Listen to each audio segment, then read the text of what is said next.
Live from Vintage Throne Stadium in Springwater Township, Baycats TV presents the Inter-County Baseball League. And tonight, Game 1 of the IBL Championship Series between the Guelph Royals and the Barrie Baycats. Hi everybody, welcome to the broadcast. I'm Ben Davy, along with Julius Hern. Tonight we welcome Baycats fans, Royals fans, and fans of other teams from across the IBL. We're glad to have you here joining us for tonight's opening game of this best-of-7 series. It's been a pretty special run so far for the Barrie Baycats here in 2024, and the postseason has gone their way start to finish. 6 consecutive playoff wins. They have not trailed in any game for 54 consecutive innings, and again tonight, Julius, a chance to open up a series in front of their own fans here at home. Well, they were 16-5 in the regular season at Vintage Throne Stadium, and they've swept through the playoffs, like you mentioned. 85 hits across those 6 playoff games so far, so the offense has been firing on all cylinders, and you know that they're eager to get back right here in front of these home fans, which give them so much energy throughout this playoff run so far. Now their opponent, the Guelph Royals, are playing their best baseball right now. They just knocked off the defending IBL champs from last year, the Welland Jackfish.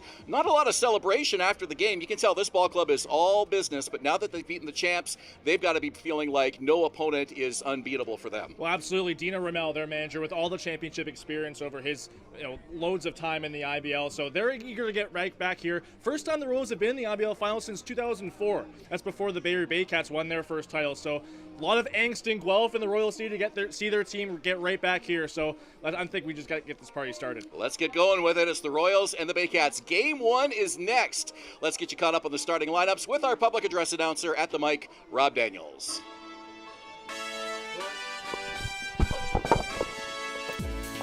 Ladies and gentlemen, girls and boys, welcome to Vintage Throne Stadium for season number 23 of Barrie Baycats Baseball.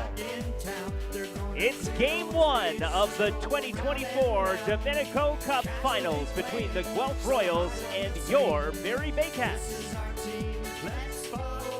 Here are the starting lineups. First for the visiting Guelph Royals, managed by Dino Romel. Batting first, the right fielder, number 11, Andy Leader. Batting second at shortstop, number 6, Connor Morrow. Batting third, the catcher, number 44, Franklin Torres. Batting fourth, the third baseman, number 4, Garrett Takamatsu. Batting fifth in center field, number 8, J.D. Williams. Batting sixth, the designated hitter, number 28, Ethan Hammond. Batting seventh at first base, number 15, Josh Scarton. Batting eighth, the second baseman, number 7, Carson Burns. Batting ninth in left field, number 50, Ashton Patterson. On the mound this afternoon for the Royals, number 34, Kyle Thomas. And now the starting lineup for your Barrie Baycats, managed by Josh Matlow. Leading off from Brampton, Ontario, 2024 IBL All-Star center fielder, number 9, Canis Ejo. Batting second from Montreal, Quebec, the shortstop, number 11, Brandon Hernandez. Batting third from Toronto, Ontario, 2024 IBL All-Star, first baseman number 29, Malik Williams. Batting fourth from Barrie, Ontario, the designated hitter, number 27, Ryan Rio. Batting fifth from Saskatoon, Saskatchewan, 2024 IBL All-Star, left fielder number 20, Nolan Macabroda. Batting sixth from Coquitlam, British Columbia, 2024 IBL All-Star, the catcher number 55, Hayden Jaco.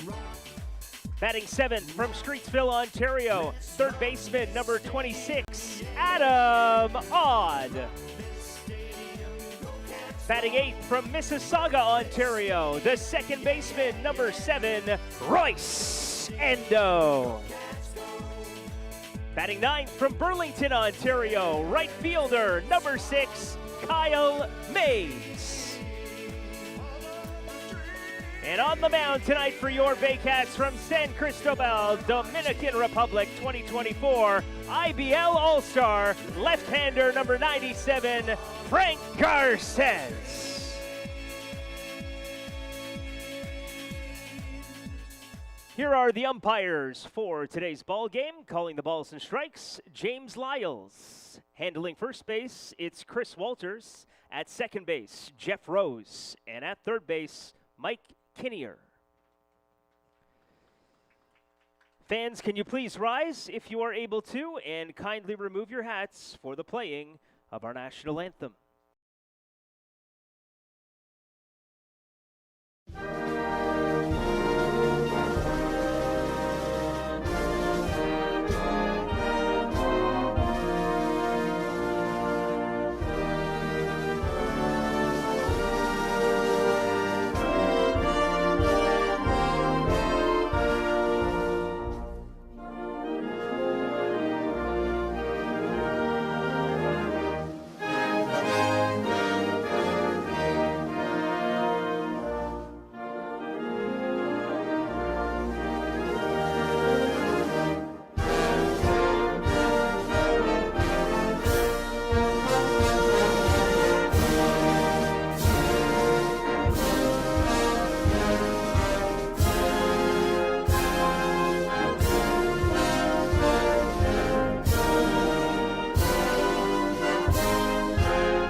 Welcome to Vintage Throne Stadium for Game 1 of the 2024 IBL Championship Series, and what a night for baseball. September the 8th, and two teams remain. The Guelph Royals and the Barrie Baycats will kick off a best-of-7 series to decide who will take the crown in 2024. I think both of us predicted mid-season that this might be our finals matchup, and I think it couldn't be any better series than these two teams, the Royals and the Baycats.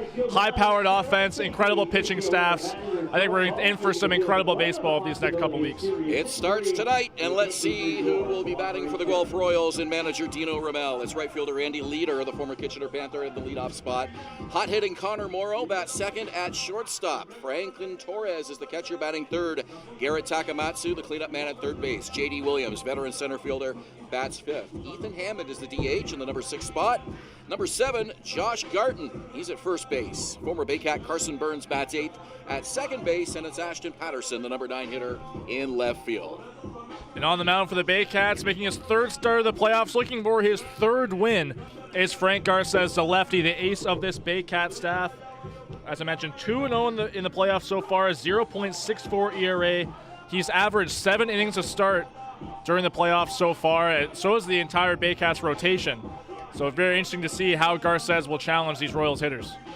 He's had lots of rest, as has this entire Barrie Baycats squad. They have not played since Monday night's clincher against the London Majors here at home in front of these fans at Vintage Throne Stadium. Bit of a shorter turnaround for the Royals, still coming off the emotional high of taking the best-of-5 series against the defending champion Welland Jackfish earlier this week. Well, you mentioned the angst of the Royals 20 years since they were last in the finals. Kind of shorter term, but the angst of the Baycats trying to stay hot after a 6-day break after beating the Majors on Labor Day. So had to see how they respond to that extra time off. Meanwhile, the Royals only had 2 days off since that Game 5 in Welland. All we know for sure is that a brand new champion will be crowned, and it will be one of these two ball clubs, the Royals or the Baycats. Andy Leader will step in to face Frank Garces on this beautiful Sunday night here, and a great crowd again at Vintage Throne Stadium. Attendance has just continued to grow through the playoffs, and we are ready to kick off this best-of-7 series. First pitch from Frank Garces is outside. We're underway at 6:10 at Vintage Throne Stadium. 16-degree game time temperature, a beautiful sunny sky. Foul back, and the winds have been strong this afternoon, blowing from right to left and slightly in. Starting to get some of the early fall-like climate conditions here. It was really blustery before the game during batting practices. It's kind of died down a little bit, but still quite noticeable. popped up over our heads and out of play, 2 balls and 2 strikes. Remember some of those Welland games in the championship series last year and how chilly it got at the end of the games. Absolutely. It was, you can definitely tell that, winter was approaching, even though we weren't even really into fall yet at that time. Here's the 2-2 pitch from Frank Garces. It's popped foul again. Home plate umpire tonight, James Lyles. It's Chris Walters at first, Jeff Rose at second, and Mike Kinnear at third. 2 balls, 2 strikes. The Dominican left-hander deals, and it's low, and the count is full. Andy Leader came over to these Royals from the Kitchener Panthers mid-season, and it's really caught fire as of late on a 10-game hit streak, which includes 3 home runs, including that big one in Game 5 that blew it open for the Royals in Welland. Payoff pitch. Popped foul again. Good at bat here by Leader. Fouling him off till he gets one he likes. A .275 playoff average through the 8 games that the Royals played.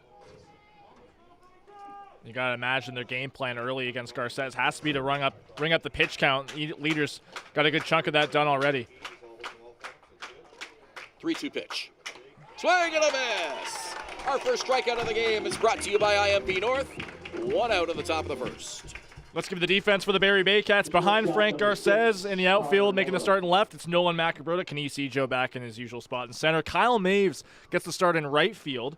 Meanwhile, on the infield, it's Adam Ott at third, Brandon Hernandez at short, Royce Ando at second, Malik Williams at first, with Hayden Jacob behind the plate for Frank Garces. Connor Morrow, arguably the hottest hitting Royal in their lineup through the playoffs. First pitch swinging, grounds it to third. Adam Ott with a routine play, and there's 2 down. Well, good for Frank Garces to combat that long first at-bat with Andy Leader to get a first pitch ground out to third base. That's going to be huge for his first inning, and just like that, 2 outs. Well, you mentioned the importance of getting the pitch count high on these Baycat starting pitchers. It's a formidable trio. Frank Garces, Cesar Rosado, Juan Benitez, all 3 of those can go deep into ball games, and they've definitely needed to, because if the Baycats have had an Achilles heel, it has been their bullpen. And you can tell the Royals have recognized that, so they know as long as they can get through these starting pitchers and get to their bullpen, they'll have what they expect will be an easier time late in the games. Frank Garces paints the corner beautifully and gets a called strike 0-1. If he's able to do that all night, he might make short work of the Guelph Royals. Goes to the same spot in this one to right field. It'll hang up for the right fielder Kyle Maves, who makes the catch. The Royals go 3 up, 3 down in the top of the first inning. No score. Barrie coming to bat. You're watching Baycats TV and Rogers TV in Barrie. From basic to cosmetic dentistry, Smiles on ESSA Dental has all your dental needs covered to knock your oral health out of the park. Hi, I'm Christy Fans from 400 Chrysler and Barrie Chrysler Dodge Jeep Ram. This year, we are the community partners of the Barrie Baycats. Community is near and dear to our hearts here at the dealerships and one of our core values, so we can support local and shop local.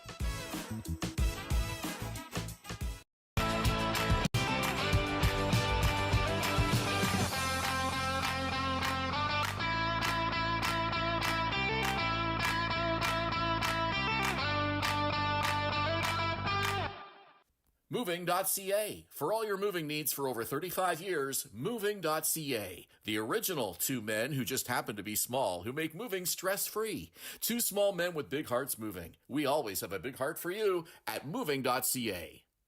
At Domino's, mix and match any 2 or more pizzas and sides for just $8.99 each. Like when pizza night's more like pizza and lava cakes night, or pasta and stuffed cheesy bread night, or we're gonna need a bigger table night. Mix and match Canada's favorite pizza and more at Domino's.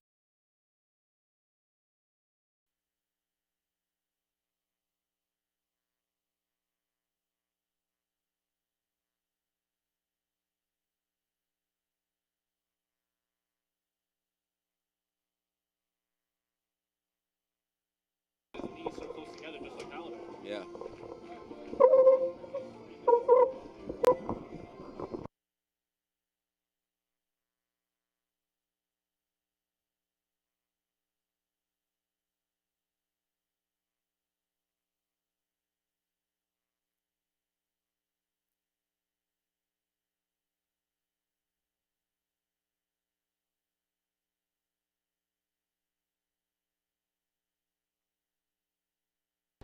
Barrie Baycats coming to bat in the bottom of the first inning, Game 1 of the IBL Finals. It's brought to you by McDonald's Barrie, home of the free fries with 5 Baycat strikeouts.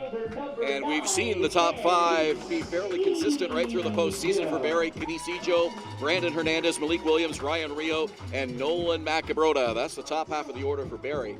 Behind them, Hayden Jaco batting 6th and catching. Adam Ott at 3rd batting 7th. Roy Sando at 2nd base bats 8th. And the number 9 hitter is Kyle Maves in right field. On the mound for the Guelph Royals, some might describe him as a Game 3 starter, but getting to start in Game 1 is Kyle Thomas, coming in with a 2-0 record in the playoffs, a 0.81 ERA, winning each of his last 3 starts dating back to the regular season, and that also includes 4 of his last 5. Well, I mentioned to you during the commercial break that Kyle Thomas reminds me so much of Roy Halladay. I agree. When you look at the windup, he even wears number 34. To short, and the easy throw over from Connor Morrow's in time. 1 out. Let's look at the Guelph defense behind Kyle Thomas. For the Royals behind Kyle Thomas, it's Ashton Patterson in left field, J.D. Williams back in center, Andy Leader in right field. On the infield, Garrett Takamatsu getting the start at 3rd, Connor Morrow, the former Baycat, at short, Carson Burns, another former Baycat, at 2nd, his first game back at Vintage Throne Stadium, Josh Garten getting the start at 1st, and Franken Torres behind the plate. Here comes Brandon Hernandez in his first season with the Barrie Baycats. And first pitch swinging, hits the ground ball to the second baseman. Carson Burns throws him out. 2 quick outs here for Kyle Thomas. Well, how about that? We mentioned Carson Burns, first game back at Vintage Throne Stadium since the trade over to the Royals mid-season. Had 1 game against the Baycats, but it was in Guelph. And how about that coming full circle? Brandon Hernandez, who kind of replaced him at shortstop, hitting a ground ball for the first out of his IBL finals to the man he replaced. I mentioned the similarities between Kyle Thomas and Roy Halladay. I might be mistaken. I think maybe Roy Halladay was 32. Yes, you're not right. 34, but close enough. Very similar delivery. He's a command pitcher. Very good fastball. So 2 quick outs, and it's Malik Williams, the first baseman. Taking all the way, and it's a called strike, 1-1 to Malik.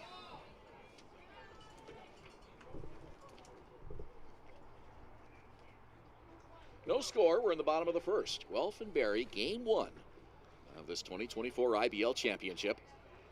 And Thomas now behind, 2 balls and a strike. With Ryan Rio on deck, you don't want to give him a runner on in front of him. And Malik Williams has been a guy with a hot bat over the course of that last couple weeks of the regular season into the playoffs. Called strike. It's 2-2. 4 Baycats in the lineup tonight, hitting 400 or better here in the playoffs, and this man is one of them.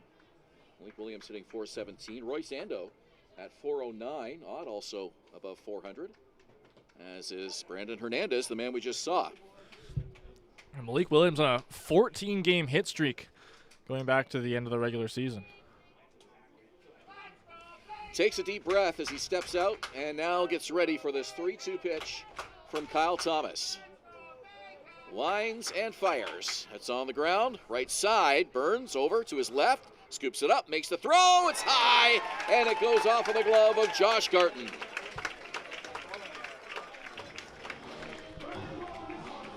Well, it's going to be a tough play for Burns no matter how you shake it. He had to go pretty far deep into his left to try and make that play. Malik Williams was hustling down that first baseline, making it a close play. But an error charge to Carson Burns. Good job by Williams to go to that half of the field. Burns was playing more traditionally towards second base and had a long way to go. The ball wasn't hit very hard, so it gave him a lot of time to get there, but as a result, Williams was able to beat it out. Well, Williams, you see him a lot hitting to that opposite side of the field. And another one to Carson Burns. He'll go the short way to the shortstop, and it's in time for the out. Baycats strand a runner. We have played 1 inning, scoreless between the Royals and the Baycats. You're watching Baycats TV and Rogers TV in Barrie.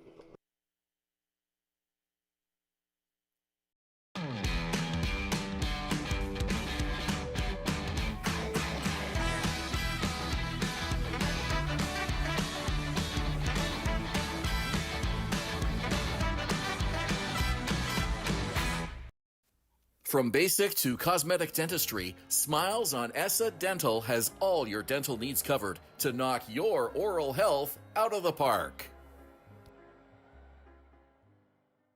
Danielle May Real Estate, supporting the Barrie Baycats and ready to help with all of your real estate questions. What is your home worth? Should you sell now or wait? Danielle is dedicated to your success. The next time you think real estate, think Danielle May.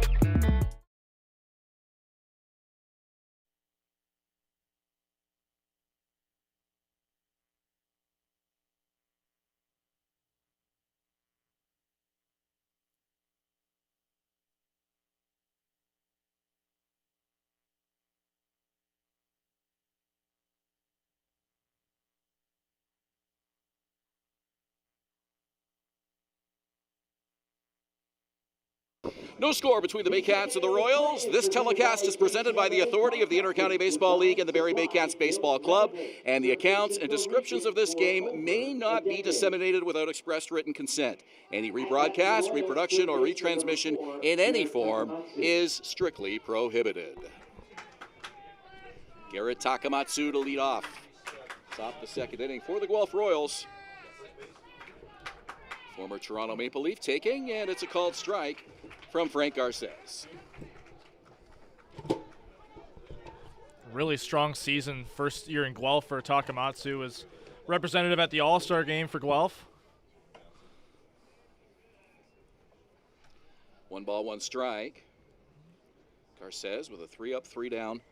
Top of the first, getting Leader, Morrow, and Torres in order. 1-1 pitch. It's hit a long way to left field. High, deep, and gone. A solo home run for Garrett Takamatsu, and the Royals are on top 1-0 here in the second. Well, just like that, the Royals get on the board first. The first time the Baycats have given up the first run of the ball game. First time they've trailed in the playoffs, and no better way for the Royals to do with a big home run there for their cleanup man, Garrett Takamatsu. Frank Garces does not give up a lot of home runs, but Takamatsu barreled up and got all of that one. That one went a mile over the trees in left field. And as you mentioned, the Baycats' consecutive innings streak of not trailing comes to an end. But what a streak it was. 55 straight innings of not trailing in any ball game. Something I have not seen in all my years of playoff baseball and may never again. I don't think I've ever seen it either, not even just in baseball, but in any sport. Really, when you get down to the playoffs, it's so, that the pressure's elevated. It's much more difficult to get a lead and maintain it. Credit to these Baycats have done it so well in these playoffs. Well, you always want to play with a lead when you can. It affects every other dimension of the game, not the least of which your pitcher who's out there on the mound can throw a little more confidently, have some different options when his team is ahead. This one off the glove of the second baseman, Roy Sando, into right field. So the Royals in business here with a runner on, nobody out, and Ethan Hammond comes to the plate. Well, you make a good point there about pitching with a lead. I was talking to Jacob Cush before the game. He'll be starting game 2 of this series, but he came in relief in Welland in game 5, and he said, at the time when he was warming up the bullpen, the game was tied. It was, the Jackfish were up 3-2 on the Royals, and by the time he got into the game, he was pitching with a 6-3 lead. So it can change just like that. But he also mentioned to me he was much more comfortable coming into the game up 3 runs. Showing bunt, and it's fouled. We asked Baycats manager Josh Matlow before round 1, game 1, what he would like to see the Baycats do better, and the first thing he mentioned was play with a lead. Well, boy, the team sure responded. Not trailing through 55 straight innings, that streak coming to an end off the bat of Garrett Takamatsu. Really quieted this crowd, too. Frank Garces only gave up 1 home run in the regular season. Didn't at all in these playoffs until now. That makes that home run by Garrett Takamatsu all the more remarkable.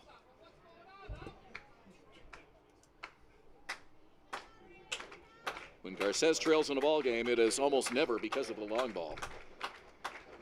1 ball, 2 strikes. Middle infield ready for a ground ball here as they'll try to turn 2. Runner goes, swing and a miss. Here's the throw, the tag. They got him! It's a strike him out, throw him out, double play, 2 out of the inning.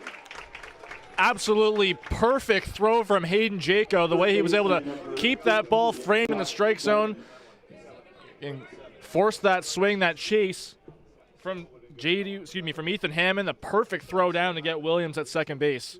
Absolutely tailor-made. That throw could not have been better. Hammond unable to make contact, and that set up the strike him out, throw him out, double play, and that's exactly what the Baycats needed. 2 out in the inning.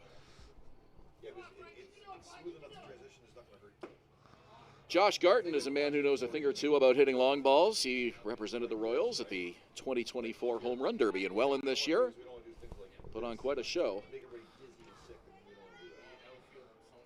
Garton hit 7 in the regular season for the Royals in 2024. Well, you mentioned he put on a show in that home run. He's put on a show in these playoffs. 4 home runs in these playoffs so far, including a big one in that Game 5 in Welland. And after that, it was his first time up. It was a long shot to dead center. And after that, the Jackfish decided they weren't going to pitch to him. 3 walks after that throughout the rest of the game. 2 of them intentional. Yeah, it almost got comical after a while. It just got to the point where he knew they weren't going to pitch to him. And well, the thing with Garton is, too, like, when you walk him, whether it's intentional or not, he'll sprint down to first base. So it is funny to see, but, you know, kind of a trademark of his, considering how often he gets walked. Runs fast and hard for a big guy. If Hulk Hogan was a baseball player, this is what he would look like. No doubt about it. Lefty-lefty matchup here. It's a 1-2 count. Garces with the pitch, and it's a high fly ball left field. Over in foul territory, and making the catch is Nolan Macabrota. He had a long way to go, but that ball was hit so high, it might have brought rain on a cloudy day. 1-0 Guelph on a home run by Garrett Takamatsu. We go to the bottom of the second. You're watching Baycats TV and Rogers TV Barrie. Visit Alliance Billiards and Sports in the northeast end of Barrie. A fun, friendly family environment offering pool, darts, karaoke, and live entertainment. Enjoy a large variety of delicious food and drinks on the patio. You'll come as a stranger and leave as a friend. From basic to cosmetic dentistry, Smiles on Essa Dental has all your dental needs covered to knock your oral health out of the park.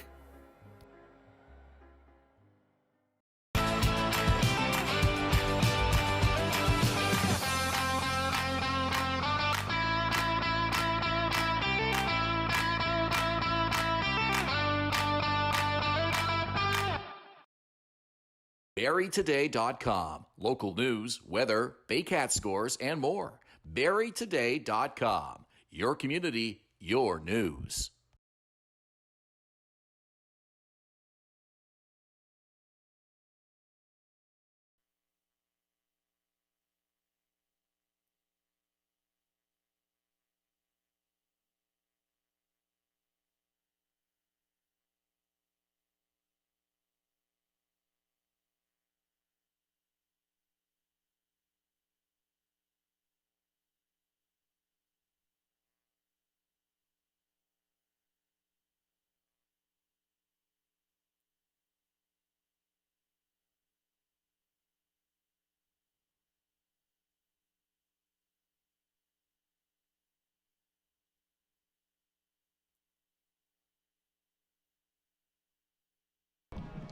Bottom of the second inning at Vintage Throne Stadium. It's brought to you by JC Unlimited Contracting.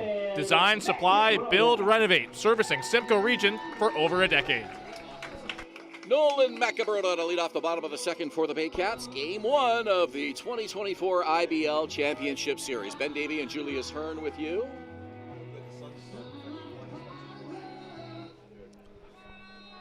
A lot of the fans here at the ballpark commented on the fact that we're dressed up a little bit tonight, and I said, when you see that the announcers are dressed up, you know the games are getting really important. Oh, yeah. So, such is the case here. Game 1 of the IBL Championship Series.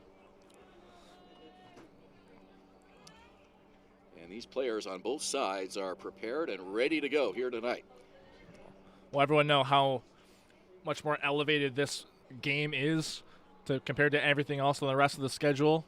more fans in the ballpark, a bit more media attention.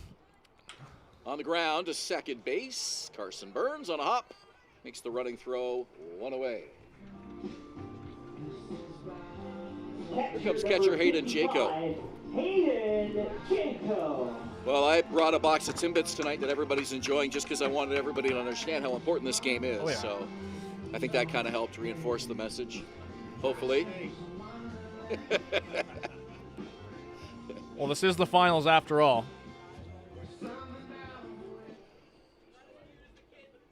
Hayden Jaco, the catcher,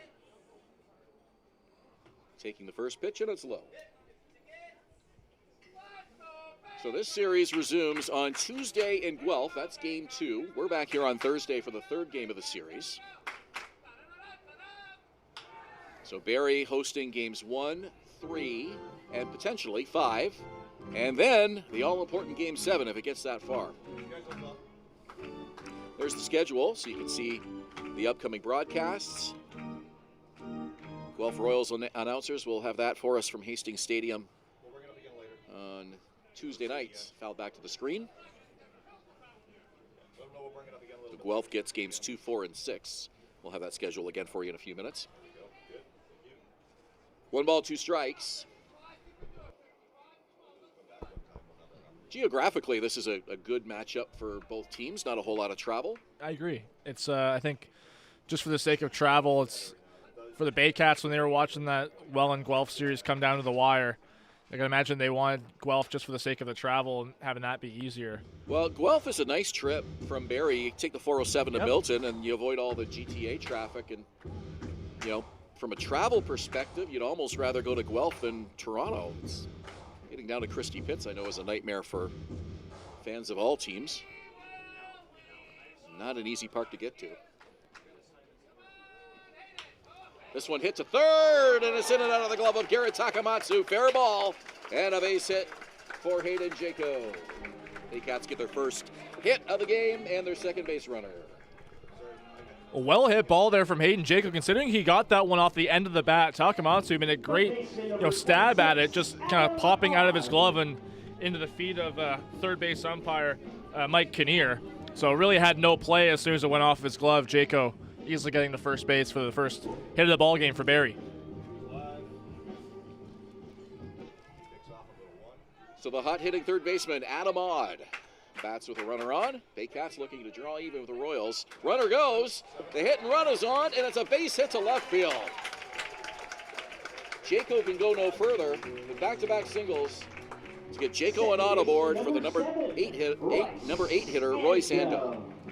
We all know how valuable Adam Odd was in that series against London in the clinching game, a home run away from the cycle.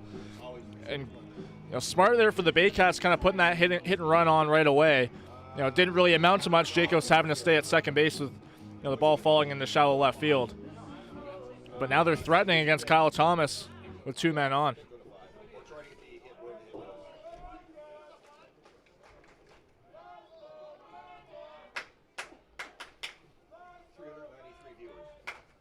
So runner in scoring position here for Kyle Thomas to try to pitch through here for the first time in the game. Roy Sando at the plate. You talk about a guy who leveled up at the right time. 194 regular season average through limited action, just 8 games. But through 5 playoff games, he's hitting .409. Pitch from Thomas. Just missed outside, 2-0. Well, as much as the strikeouts have been a problem all year long for Roy Sando, it seems that whenever he's not striking out, he's putting the ball in play with hard contact, getting those base hits, moving the runners up. That's exactly what you want to see from a guy, especially where he's hitting now in the 8 spot compared to where he usually was in the regular season around number 3. Thomas deals, and it's low. And a 3-0 count to Roy Sando. Kyle Maves is on deck.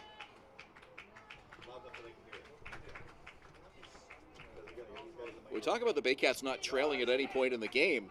They may not come out of this inning trailing. So we would just sort of have to reframe the streak, I guess, if they... Full innings. Completed innings, yeah. They can keep that going. And a walk to Roy Sando loads the bases. Yeah, we sort of shut down the discussion about the streak too soon because it'll just be a completed innings, never trailing streak, right? Exactly. I was about to say they've only been tied for 10 full innings in these playoffs. That's because them getting on leads early and often scoring runs. And they trail here, but perhaps only because Guelph batted in the top half of the inning. Let's see what Barrie can do in the bottom half. Bases loaded. Kyle Maves, 1 out in the inning. Some unfamiliar territory here for Kyle Thomas. Hasn't had the bases loaded against him since last regular season.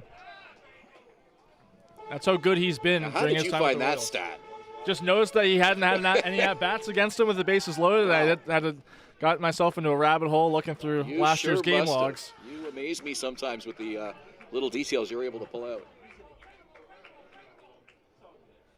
We don't have the advantage of all the sabermetric stats and all of the complex. I mean, some stats are really hard to find. You got to do some digging. The IBL website does a great job keeping the common stats, the traditional stats, updated. 1 ball, 1 strike. Kyle versus Kyle. On the ground to second. Could be 2. Burns, nope, he only has 1 play. It's at first base. They get the out. Hayden Jaco scores, and we are tied 1-1. Well, with the speed of Maves, even if he went to second base, Carson Burns, they weren't going to get Maves on the throw back. So only really 1 play, especially with that slow rolling ground ball. Burns going the easy way to first base. Rum was going to score either way. It's 1-1. Roy Sando was the runner from first to second, and Carson Burns did not want to take a chance trying to get him. He took the sure out at first base. Ando and Burns catching up on things over at the second base bag. And then a little brief moment before the at-bat begins.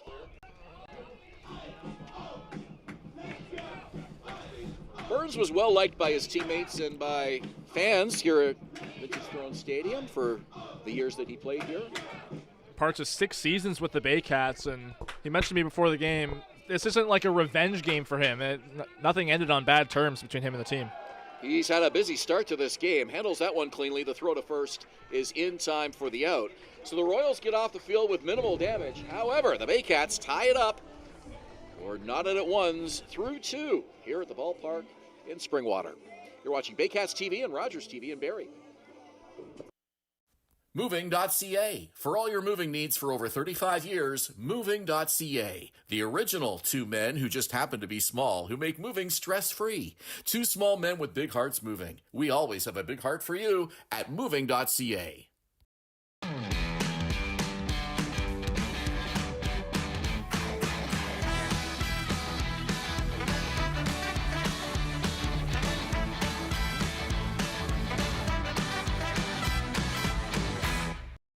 The only North Barrie Market, your go-to for homemade meals, catering service, and the freshest locally sourced meat. Get ready for an unforgettable barbecue experience with Barrie Best Barbecue coming soon. All at North Barrie Market, 580 Bayfield.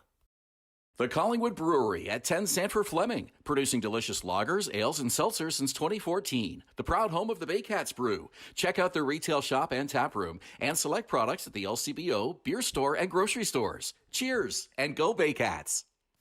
From basic to cosmetic dentistry, Smiles on Essa Dental has all your dental needs covered to knock your oral health out of the park.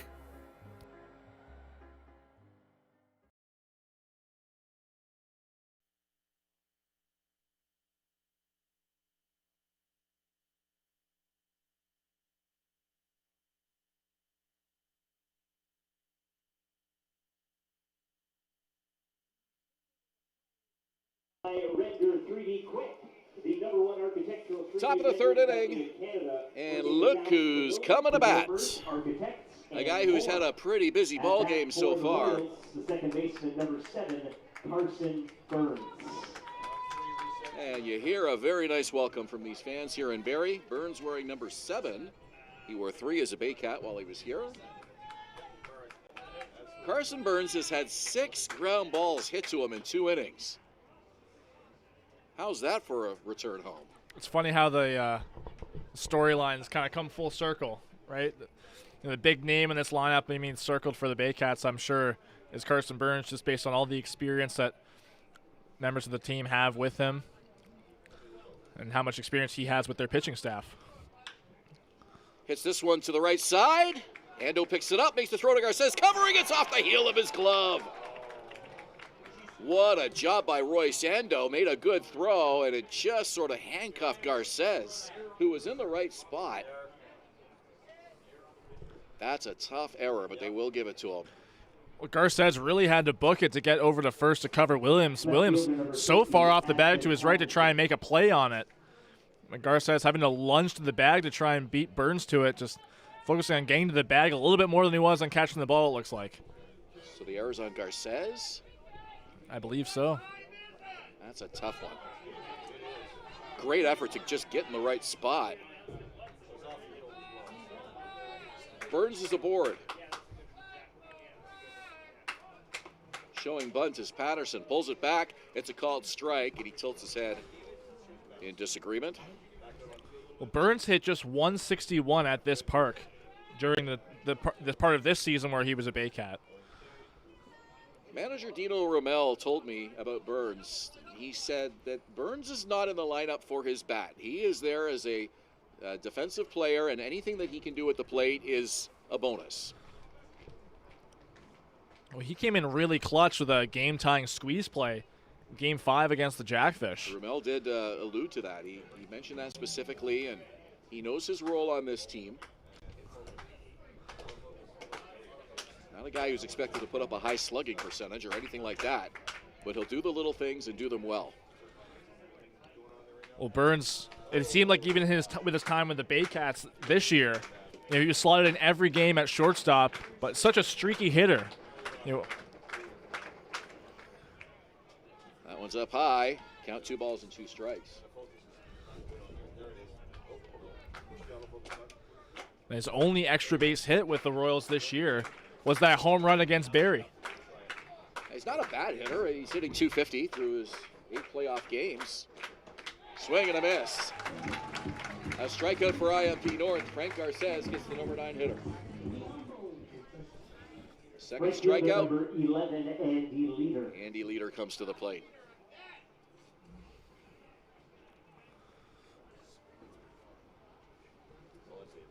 Shadows now starting to creep across the field as we're into that early evening sunset here, 6:45. Golden hour, if you will. Love it.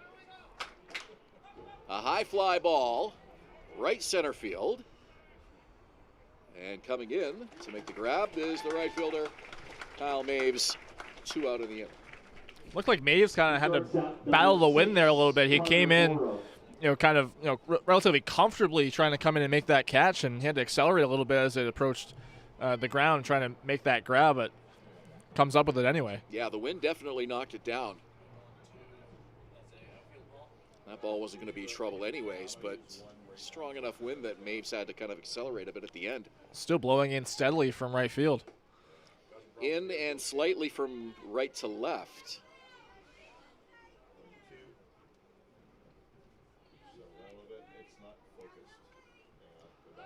So a 1-0 count.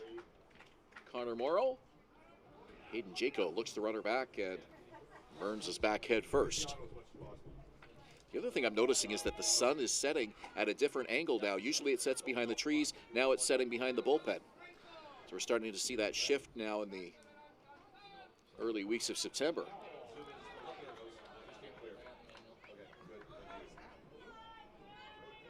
.605 starts nice, though, because you still do get a good amount of daylight. We kind of noticed that this other 6 o'clock start on Labor Day for Game 3 against London, how much the shadows came into play. So I wonder how much that'll be a factor in this game. Takes a high fastball, and it's a walk. So for the first time today, the Royals have 2 on behind Frank Garces. It's Franklin Torres, the catcher. The catcher, number 44, Franklin Torres. No, he won it first. That's likely play. So Burns reaching on an error. Garces issuing a walk to Morrow. Torres batting with 2 out. Top of the 3rd inning. Swing and a miss. Torres just as consistent in the playoffs as he was in the regular season. A .364 average during his 17 games in the summer, coming over, being signed mid-season. and 361 in the playoffs. Fouled off to the right. Well, that's about as consistent as you can get.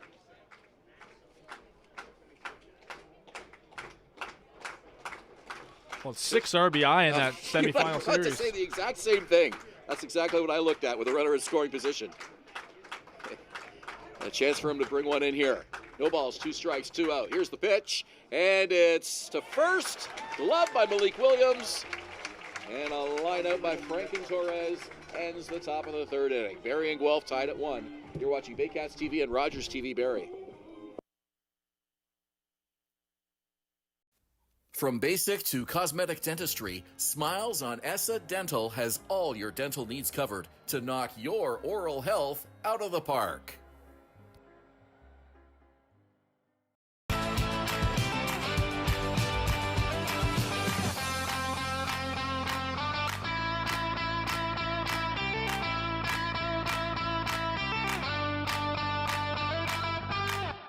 At Domino's, mix and match any 2 or more pizzas and sides for just $8.99 each. Like when pizza night's more like pizza and lava cakes night, or pasta and stuffed cheesy bread night, or we're gonna need a bigger table night. Mix and match Canada's favorite pizza and more at Domino's. Hi, I'm Chrissy Fans from 400 Chrysler and Barrie Chrysler Dodge Jeep Ram. This year, we are the community partners of the Barrie Baycats. Community is near and dear to our hearts here at the dealerships and one of our core values, so we can support local and shop local.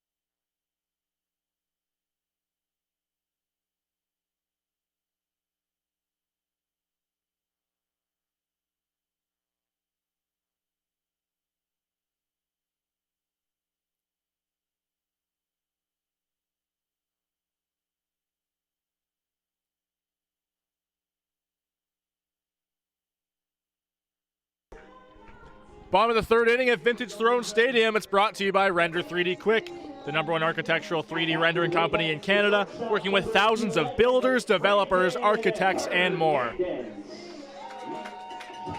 Brandon Hernandez, Malik Williams, Ryan Rio, 2 up for the Baycats. We're in the bottom of the 3rd inning. It is a 1-1 tie between the Royals and Baycats.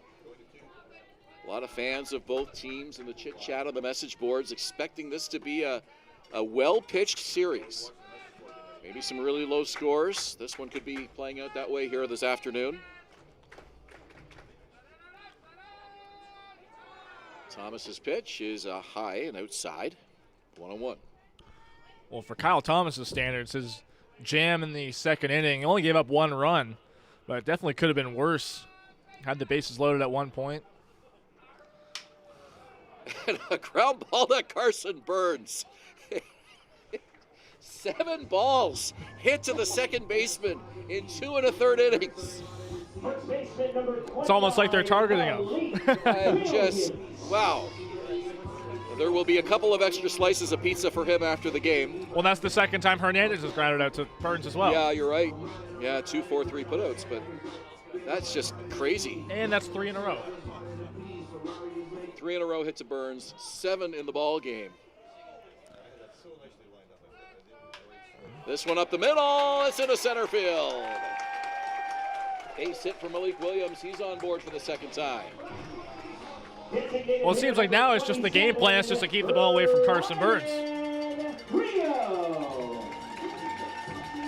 Well, Thomas has been keeping that ball down in the strike zone. That's resulted in a lot of ground balls, but just an uncharacteristic number of them to that right side. And Burns, in his return to Barrie, has probably felt like he's played about 3 ball games already.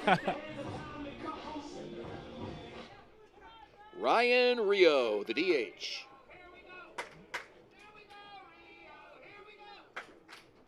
Rio, a pre-pandemic teammate of Burns, of that era of Barrie Baycat baseball before 2020. Middle infield ready for a ground ball. Were you a big part of this Baycats franchise for so many years, now 7 with the club. Fouls it off to the left. 1 ball, 1 strike. Played a lot of first base in his earlier years, been used primarily as a DH now.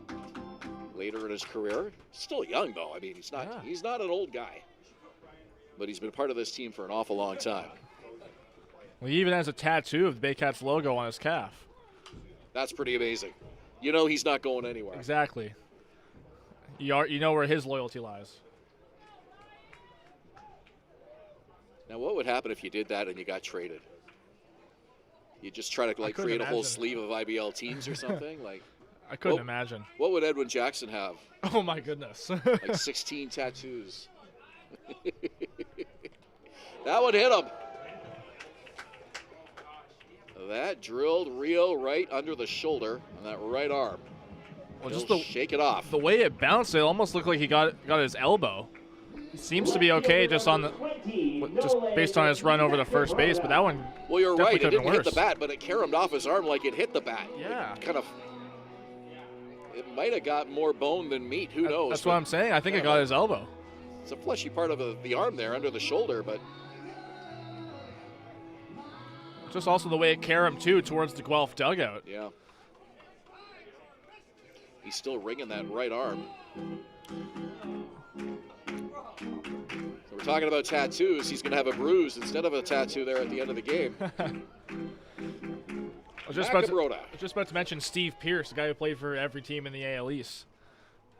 And another one that bounced up to the plate. And now they've got Williams in a rundown. It goes off the shortstop's glove. They have no play.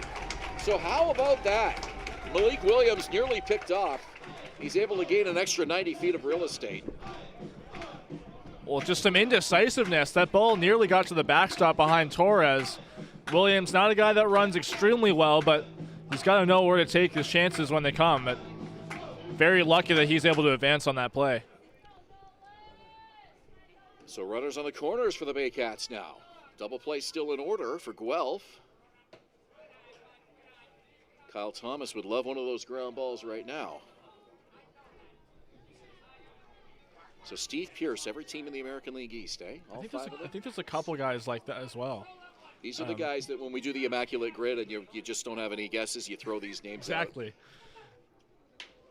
Over the mound and past the second baseman into center field. It'll bring in a run. That's an RBI single for Nolan Macabroda.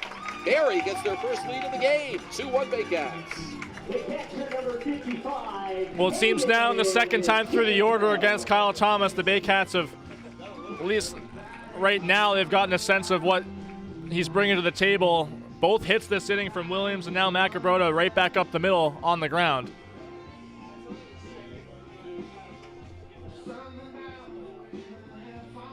Every Baycat has reached base already in this game, except for the top 2 hitters in the order, Kenise Ijo and Brandon Hernandez. So 3 through 9. Not Kyle Maves. Offense. Oh, you're right. Maves on a fielder's choice. Got on, but RBI ground out. Right. So here's Hayden Jaco, 2 on.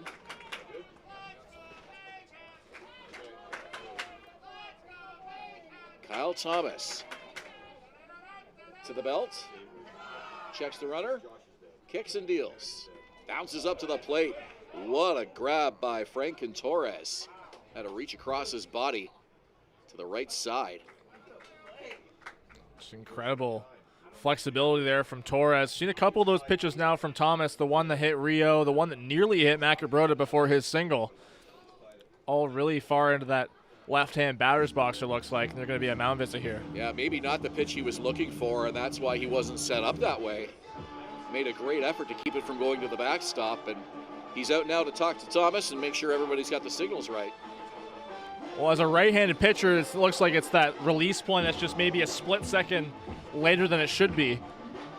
And that one's not going to be charged a mound visit, as home plate umpire James Lyles went with him. Looks like some signals crossed up. So the mound visits are only charged when you don't talk signals, but you know, you could go out to the mound and say blah, blah, blah, whatever, and oh yeah, one is fastball. Not be charged a mound visit, right? High fly ball, deep left field, but well foul. Lands in the Royal bullpen. Well, Jaco on that one a little bit too early. Don't need to do too much with it here. Just try and stay out of the double play with one out.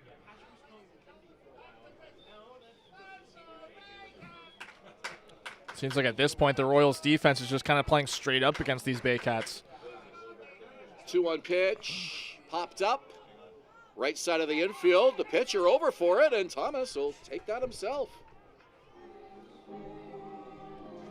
Well, there was no confusion, and in that case, it was right where he was. Had first baseman Josh Garton coming in, but clearly he was prepared to let Thomas take that all the way. Thomas clearly had a beat on it as soon as he saw it up in the air. Kind of a perfect spot. If you are a pitcher and you're going to take a pop fly, that's the perfect spot to do it. Kind of right in between home plate and first base. You know, that flat ground and foul territory. Relatively easy once you have a beat on the ball. We have seen some nightmare situations involving pitchers and infielders here at Vintage Throne Stadium this season, specifically on the Baycats side of things. High and away to Adam Odd.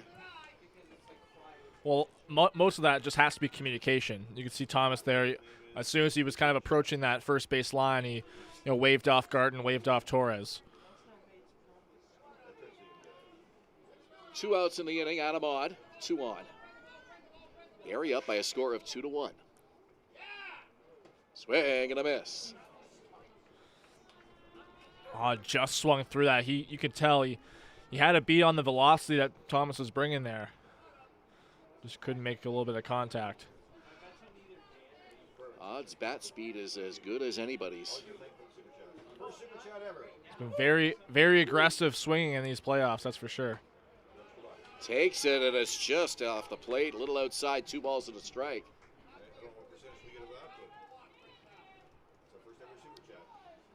Lots of viewers tonight on our YouTube channel. Thanks for joining us here on Baycats TV. We've got people watching from Guelph tonight and other teams and cities around the IBL. Thank you, Robert Armstrong, for the super chat. And we got a super chat going as well, I understand, on the YouTube page. That's always fun. 2-1 the count. What is a super chat? How is a super chat different from a regular chat? To be honest, I'm not sure. Someone will explain it to us later. It's a donation. I'm told it's a donation, but who gets the money?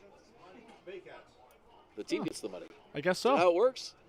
Well, thank you. It's the Baycats page, I guess. So I still haven't figured out how to monetize YouTube, but I know people do it. Well, we're doing it. I find myself being in the camp of old-fashioned, just like you. So, kind of, What's your EV on? 3 balls, 2 strikes to Adam Odd. One day these games are going to be on TikTok, probably. Oh, gosh. Be something else. Runners go, and it's a line drive to left field, going back, and over the head of the left fielder, Ashton Patterson. That's going to score 1 run, as Rio is in, and Macabrona right behind him. Adam Odd the second on the throw. It's a 3-run third for the Baycats. well, that's the second time tonight now that the hit and run's been put on with Adam Odd at the plate, and both times he's come through with base hits. That one even bigger than the first one. A 2 RBI double. Another crooked number on the board now for the Baycats. 3 here in this 3rd inning. That ball was hit a long way. Ashton Patterson was in the neighborhood. Certainly a ball that was perhaps catchable for him, but he was just in too far. Well, with the wind blowing the way it is, tough to get a beat on it, especially as it starts approaching. But it looked like he got spun around a little bit as he went back towards the warning track. A 4-1 lead for the Baycats. This one lined to right, over near the bullpen and out of play.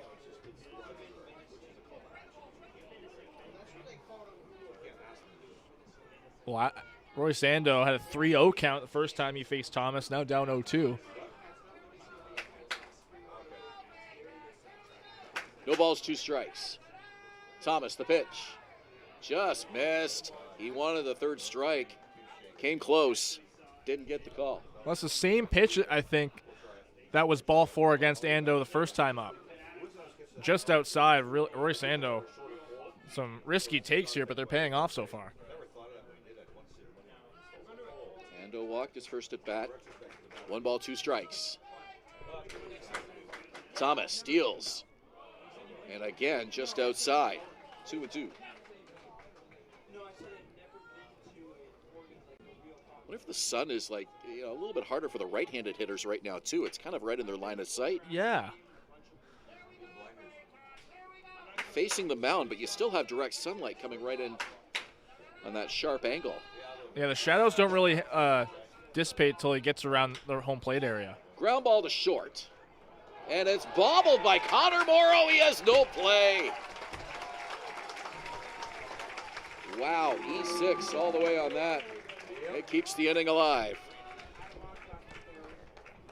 Really on to third, Ando aboard. Here's the number 9 hitter, Kyle Mays. Well, really tough there for Connor Morrow. He had definitely a great, beat on that ball, having to come in, try to make a scoop and run and throw. But that ball coming off the heel of his glove and can't barehand it on the, trying to recover it. Inning continues here for Kyle Thomas as a mound visit. Well, Thomas has had more ground balls than fly balls. And that might be a good thing with the position of the sun right now. But as you said, so sunny that PA announcer Rob Daniels is wearing his sunglasses. Yeah. Which is a rare occurrence. Don't see that very often. He wears them on the forehead, right? Yeah. He always has them on. I've never seen a guy wear sunglasses on his forehead more than Rob. He's got them on right now. Yeah. He looks like he's at the beach. Hey, well, you know that when he's not wearing them on, over his eyes, he's just wearing them on his forehead, he's always just prepared when the sun comes out, right? Yeah. Commissioner's in the house.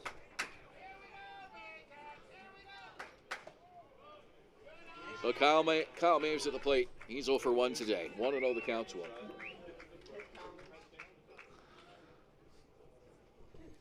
Well, runners on the corners. It was Maves' ground out in the second that put Barrie on the board.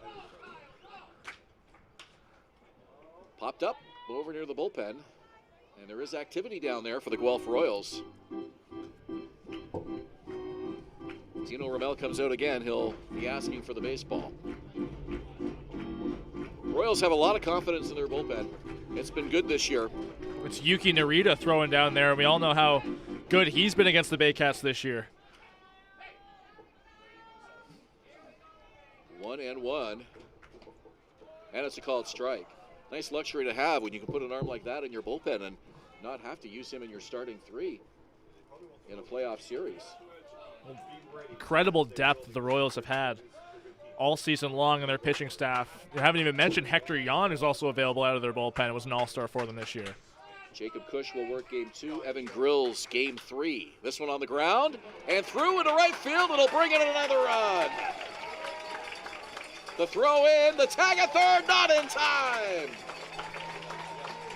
Odd scores, Ando to third, Kyle Mays with an RBI single, and Barrie turning it loose here in the bottom of the 3rd inning. Well, this is exactly what you want. When you get to the top of the order again, both Canisijo and Brandon Hernandez, the only 2 now to not reach base. But with a struggling Kyle Thomas on the mound, pressure on behind him on the base paths, all the more advantage it looks like for Canisijo to continue this inning. Keep tacking on for Barrie. It's been a real key for them throughout this playoff run. No question about it. The Baycats have had some big innings and some crooked numbers in the Toronto series and then in the London series. They knew it was going to be tougher against the Guelph Royals, but so far so good as they put up a 4 and counting here in the 3rd inning. Well, it's just been incredible to see how well and how often they've been able to string hits together the way they have. Swing and a miss by Ijo. And you contrast that with a year ago. As good as that Baycats team was last year in 2023, the one downfall they had in the playoff series, specifically against Welland, was stringing hits together to generate offense. It was just hitting with runners in scoring position. It's so difficult for them to capitalize whenever they had a leadoff double or a couple walks one after another. It's like, think of it this way. Would you rather have 9 hits in an inning or 1 hit in 9 innings? Make a good point. And this one to second. Carson Burns makes the grab, and that will do it, but not before Barrie puts up 4 runs and takes a 5-1 lead to the top of the 4th inning. Fans show their appreciation here at Vintage Throne Stadium with Barrie on top, You're watching Baycats TV and Rogers TV in Barrie.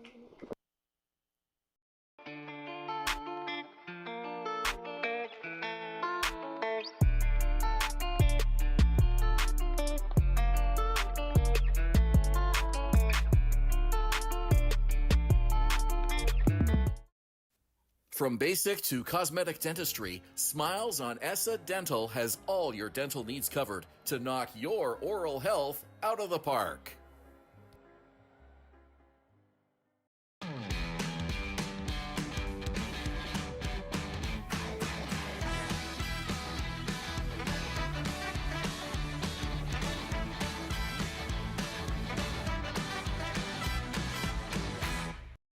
Danielle May Real Estate, supporting the Barrie Baycats and ready to help with all of your real estate questions. What is your home worth? Should you sell now or wait?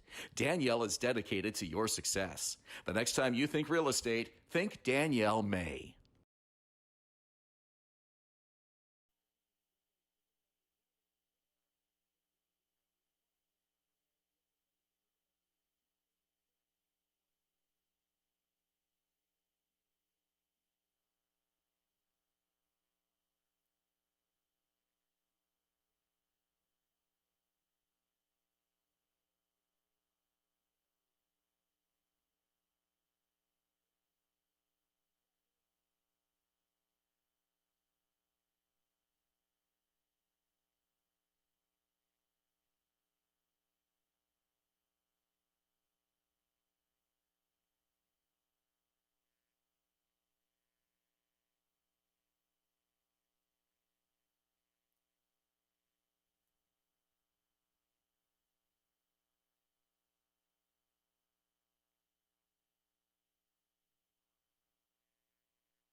Top of the fourth inning, Vintage Throne Stadium in Springwater Township, home of Game 1 of the 2024 IBL Championship Series. Ben, Davy, and Julius Hern with you.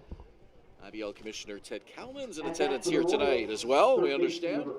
You know the games are important when the commissioner shows up. Absolutely. We're into the second week of September.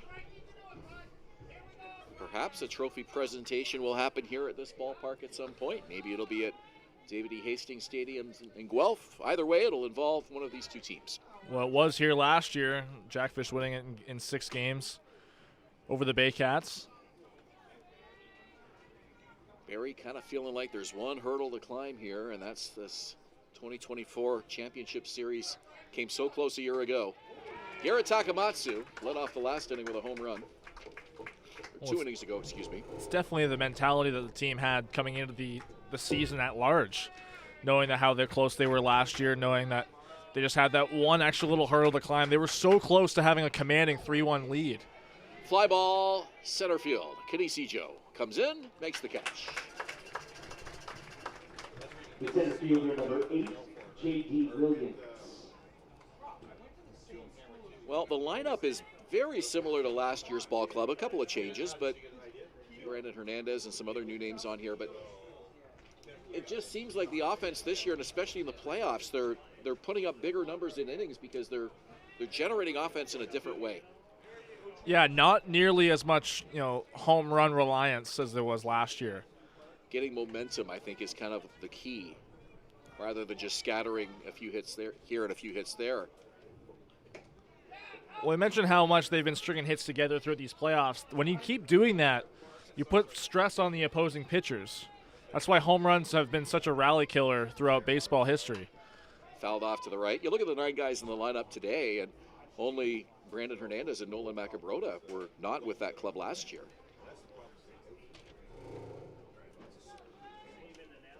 "5-1 the score. Another foul ball, 2-2.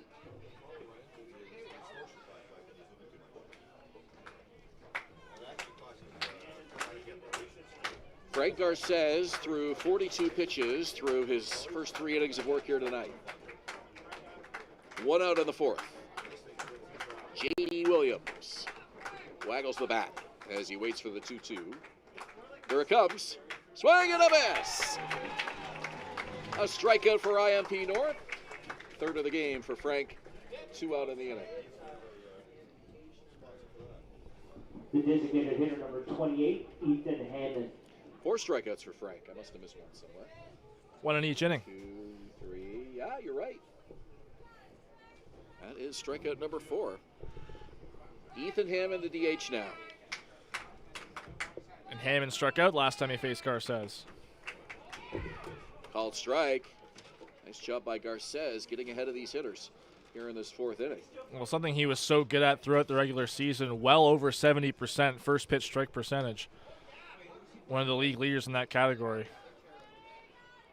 34-year-old Dominican left-hander, 55 Major League Baseball appearances for the San Diego Padres. Almost a decade ago, but boy, he can still pitch. And a called strike, it's 1-2. What's incredible, he went from the Padres in 2016. The next year he played in Japan in Nippon Professional Baseball, and then a year after that he had that incredible 2018 season with these Baycats on route to a championship. 1-2 pitch. And it's a ground ball to second base. Roy Sando gloves it cleanly, makes the throw in time for the out. Royals go 3 up, 3 down for the 2nd time in the game. We go to the bottom of the 4th inning. Barrie on top by 4 on Rogers TV and Baycats TV YouTube.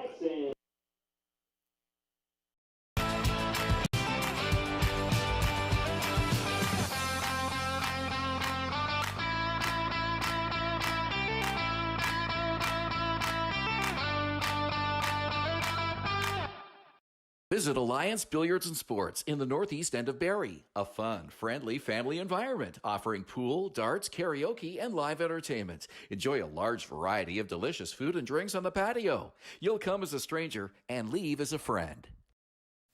From basic to cosmetic dentistry, Smiles on Essa Dental has all your dental needs covered to knock your oral health out of the park.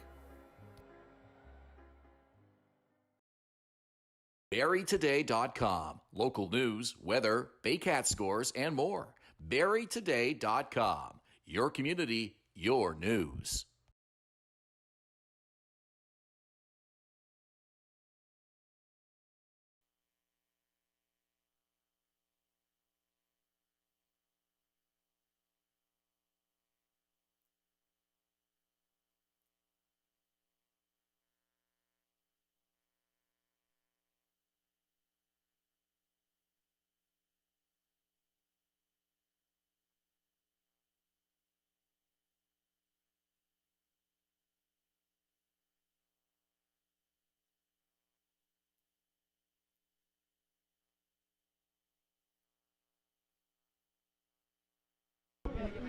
Bottom of the 4th inning here at Vintage Throne Stadium. It's brought to you by Clarkson Bins and Junk Removal, the local source for simple, clean, and reliable disposal bin rental and junk removal services. The shortstop number 11, Brandon Hernandez. The bottom of the 4th will begin the way the bottom of the 3rd began. Brandon Hernandez to face Kyle Thomas, who has thrown 61 pitches through 3 innings.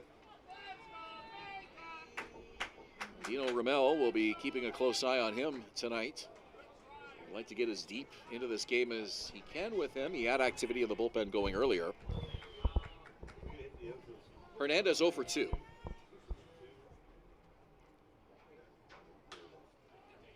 Ground ball to first. Josh Garton waits for it. Makes the toss over. In time for the out. Great job by the pitcher covering. Well, first base umpire Chris Walters had a great look at that right in front of him. First base coach for the Baycats, Jeremy Eulenbrook, motioning safe. He thought Hernandez beat that out. It was a tough play. Garton had to come in pretty shallow to field that ball, but good on Kyle Thomas to get over there at first base in a hurry. Well, it's a timing play, and it was a situation where Garton had to wait for that ball to get to him, and it was almost a case of Thomas being there too soon. We're not ready for the throw to come over yet, and they were able to execute it. So 3 straight ground balls to the right side of the infield by Brandon Hernandez tonight. And still, it's just the top 2 in the Baycats order they're yet to reach. Malik Williams reached on an error, singled and scored in the 3rd.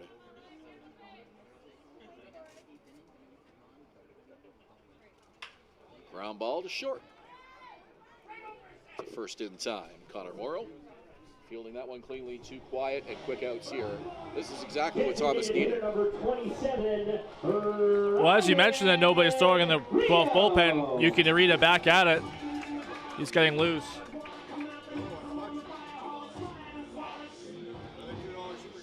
Well, if there was any question at all about what 6 days off might do to kind of cool down this Barrie Baycat offense, I think those questions were answered early in this game tonight.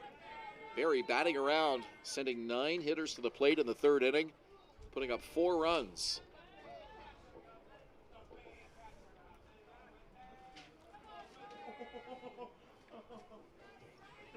It's the old rest versus rust debate when a team has a long layoff between playoff series, but for the Baycats, the rest certainly seems to have prevailed over any potential rust. Yeah, it's always that kind of, you see it in a lot of different sports, that rest versus rust debate, whether you get more out of sweeping a series and having that long layoff between, in this case, Game 3 against London and Game 1 of this series. Definitely helps your pitching staff. Not always a good thing for the offense, though, especially when they're hitting the ball well, as Barrie was. Well, it's all just a timing thing, right? The Baycats sure have broken out of that, especially with that last 4-run third inning. Yeah, the 6 days off did not seem to cool this offense down at all. 4-run lead here in the bottom of the 4th inning. Ryan Rio. Thomas deals, fouled away. 2 balls, 2 strikes. The one thing I think anyone would say is a positive is having that rest for your pitching staff. Gives you a chance to line up the pitchers in the order that you want. And the Baycats have been very consistent with the 1-2-3 combo of Garces, Rosado, and Benitez. Josh Matlow will go back to that trio here in this best-of-7 series, I would expect. Well, the way that Dino Ramel kind of lined up his pitchers in the Welland series and having Jacob Cush close out Game 5 kind of put them in this scenario where Kyle Thomas is your Game 1 starter, not having that luxury of being able to use Cush or Grills. Ryan Rio battling hard here with a 2-2 count.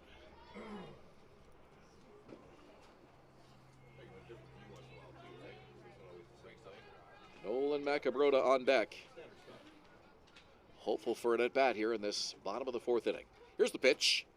Outside, good patience by Rio. He works the count full. It's been a great at-bat so far for Rio, being able to fight off those pitches in tight, close to the plate.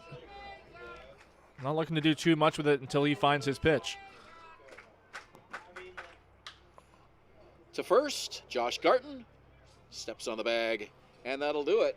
Baycats go 3 up, 3 down for the first time in this ball game. We have played 4. Julius will call innings 5 and 6 when we return. Baycats on top, 5-1 here at Vintage Throne Stadium in Springwater. The only North Barrie Market, your go-to for homemade meals, catering service, and the freshest locally sourced meat.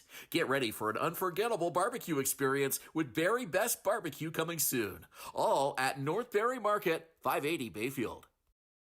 Moving.ca. For all your moving needs for over 35 years, Moving.ca. The original 2 men who just happen to be small, who make moving stress-free. 2 small men with big hearts moving. We always have a big heart for you at Moving.ca. The Collingwood Brewery at 10 Sanford Fleming, producing delicious lagers, ales, and seltzers since 2014. The proud home of the Baycats Brew. Check out their retail shop and tap room, and select products at the LCBO, beer store, and grocery stores. Cheers, and go Baycats! From basic to cosmetic dentistry, Smiles on Essa Dental has all your dental needs covered to knock your oral health out of the park.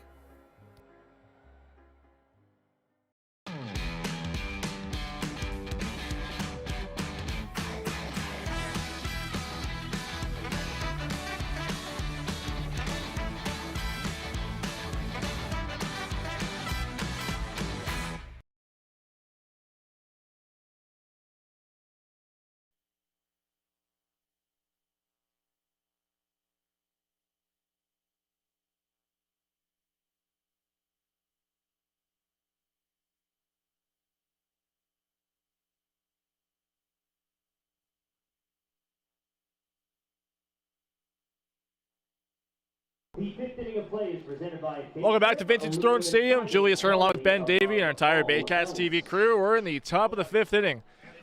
At Game 1 of the Intercounty Baseball League Finals. Bottom third of the order for Guelph. Due up here in the 5th would be Josh Garten, Carson Burns, and Ashton Patterson. Garten flew out to left to end the 2nd. That was his first time up in this ball game. Back out against Frank Garces. First pitch to Garten, a big cut and a miss from the big man.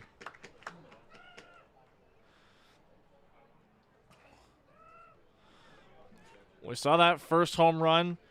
Garrett Takamatsu getting the Royals on the board.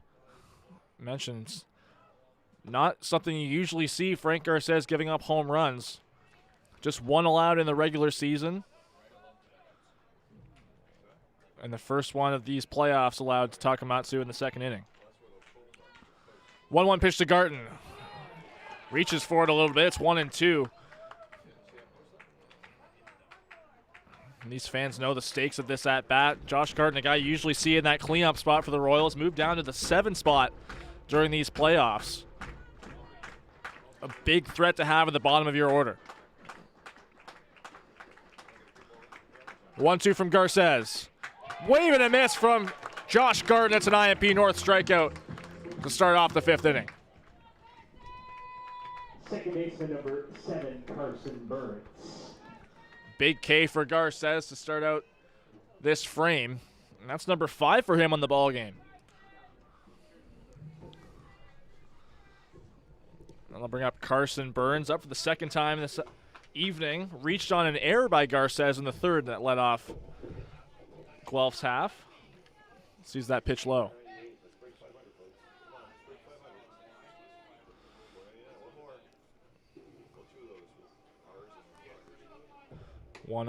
Just inside. Garces working a little bit with a little bit more patience than he was in that Garten at bat.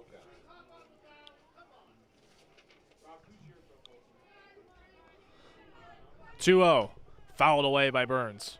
So I just got back from my top of the 5th inning bathroom break and nearly got run over by the flag bearer. I guess that's kind of a new thing here at the ballpark. Yeah, somebody running around with a flag. And I guess it's after every strikeout? Yeah. Okay. I've enjoyed seeing them. It's the first time I've noticed it at these games. I think it's just a finals thing for the Baycats, but okay, I'm gonna love have to see that kind of thing. Time my walk through the concourse a little bit better than when I see a strikeout's about to happen. I want to stay out of that guy's way. I nearly got flattened. Well, 3-1 here against Carson Burns. Does he go? He did. Moves the count to 3-2. Strikeout flag kid might be running again here. He's got to be ready. I like it. I like it too. Yeah. First I've seen it. Maybe it's just kind of a new thing here for the finals. Will the flag bearer run again? There's a fly ball.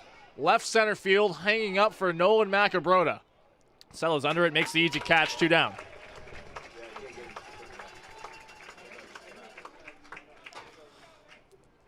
Couple tight at-bats for the liking of Frank Garces, but he gets both Garten and Burns, and I'll bring up Ashton Patterson.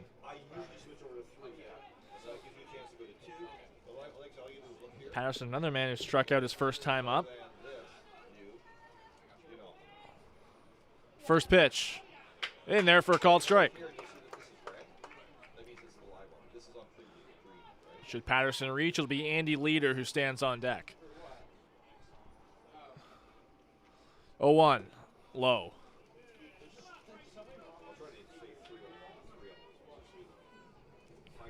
Really good crowd on what's become a breezy, chilly night at Vintage Throne Stadium. But a lot of hype in the ballpark for game 1. That one lined into center field. Kinesijo running after. He won't get there. Bounces in front of him. Fielding it on a bounce, throws it back into the infield. So Ashton Patterson to base it, extend this top of the 5th inning. Number 11, Andy Leader. You could tell Kinesijo wanted to and thought about trying to make that catch, but last thing you want is an extra base hit with 2 out in an inning, and I think that was the wise decision.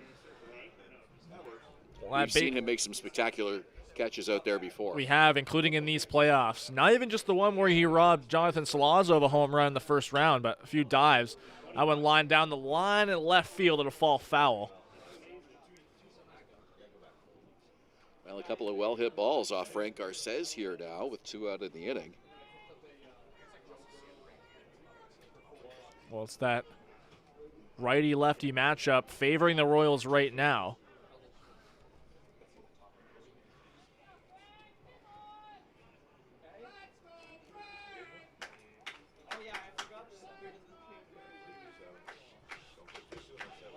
The 0-1 is just low and outside. Frank needs to really attack the zone here with 2 outs in the inning, runner on. Last thing you want to be doing is nibbling around the corners, and Frank not a guy who walks a lot of hitters. Waving a miss there from Leader. It's 1-2. Kind of that slow, almost looked like he wanted to check his swing there, but followed through on it. Leader hit .227 in the regular season in 9 games against left-handed pitching. Fans getting into it here, a 1-2 count. Patterson leads at first. He goes. Pitch is not called a strike. The throw down is off of the runner and bouncing towards the shortstop position. Hernandez having to chase after it. So it'll be a stolen base for Patterson. Really risky take there for Leader, but it pays off.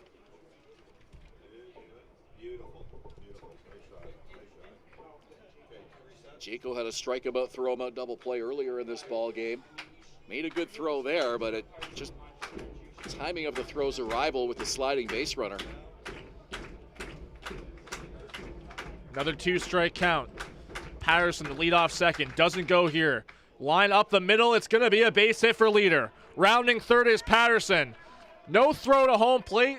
Guelph adds another one. It's 5-2 Barrie. Great bit of hitting by Andy Leader. Got a pitch he liked, drove it right up the middle. Frank Garces didn't really make any effort to stab that ball. It was out of his reach anyways. Guelph now narrowing the lead to 3 as we head through these middle innings. So that'll bring up Connor Morrow, another former Baycat in this Guelph lineup. Shows bunt, pulls it back. It's a call the ball. That's stolen base by Patterson, proving even more costly here for the Baycats.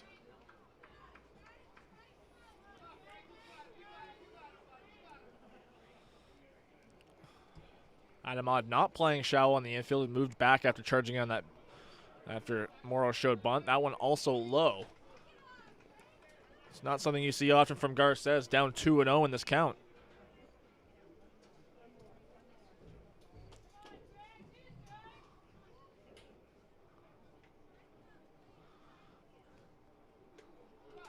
Leader goes, the pitch in there for a strike, the throw down not in time. So some risky moves paying off for the Royals, stealing off of Frank Garces. Well, Jaco unloaded that throw about as quickly as possible, and it was a good throw, a little bit high, but Andy Leader had a terrific jump. One of the best base runners in the league. And the leadoff man in scoring position now. Guelph continuing to drag out this inning. Morrow gets down a bunt. Will it stay fair? Automod will grab it in foul territory. That'll bring the count to 2-2. Normally when a starting pitcher starts falling behind 2-0 in the count, you start to worry a little bit and wonder if he's running out of gas. Not usually the case with Frank Garces. This is a guy who's known to dial it up in the late innings of the game. Doesn't walk a lot of guys to begin with, and if he falls behind in the count, oftentimes he knows exactly what he needs to do to get the out he needs. So both Patterson and Leader picking up their second stolen bases of the playoffs. Leader had 7 in the regular season. Another 2-2 pitch from Garces. Fouled back to the screen. Yeah, Morrow just underneath that fastball. That seemed to rise up a little bit on him.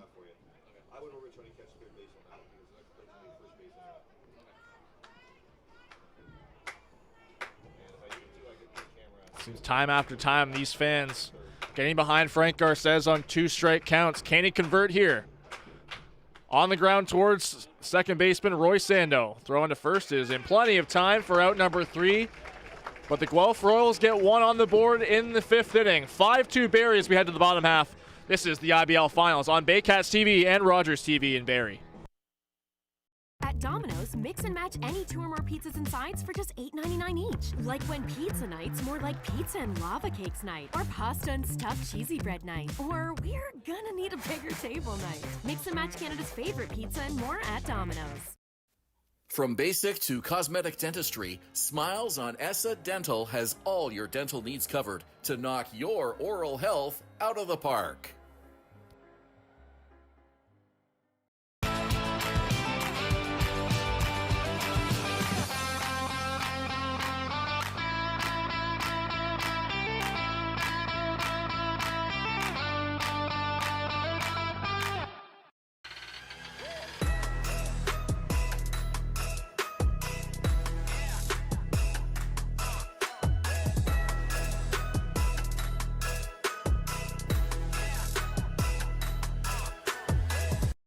I'm Chrissy Fans from 400 Chrysler and Barrie Dodge Jeep Ram. This year, we are the community partners of the Barrie Baycats. Community is near and dear to our hearts here at the dealerships and one of our core values, so we can support local and shop local.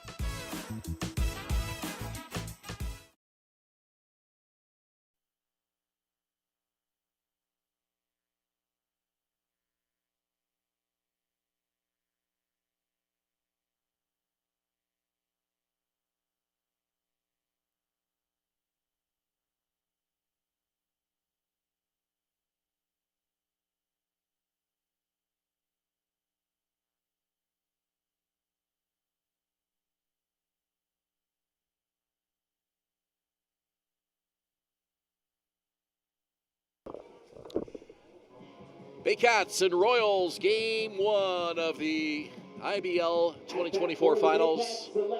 This inning is brought to you by Phaetrum, aluminum and siding, quality above all else.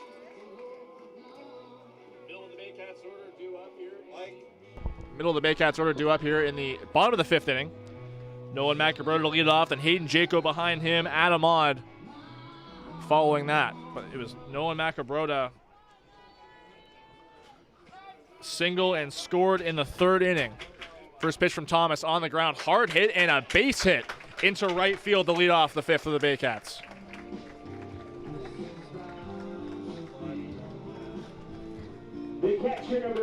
Hard hit, bounding ball into right field. Second hit of the game for Macabroda.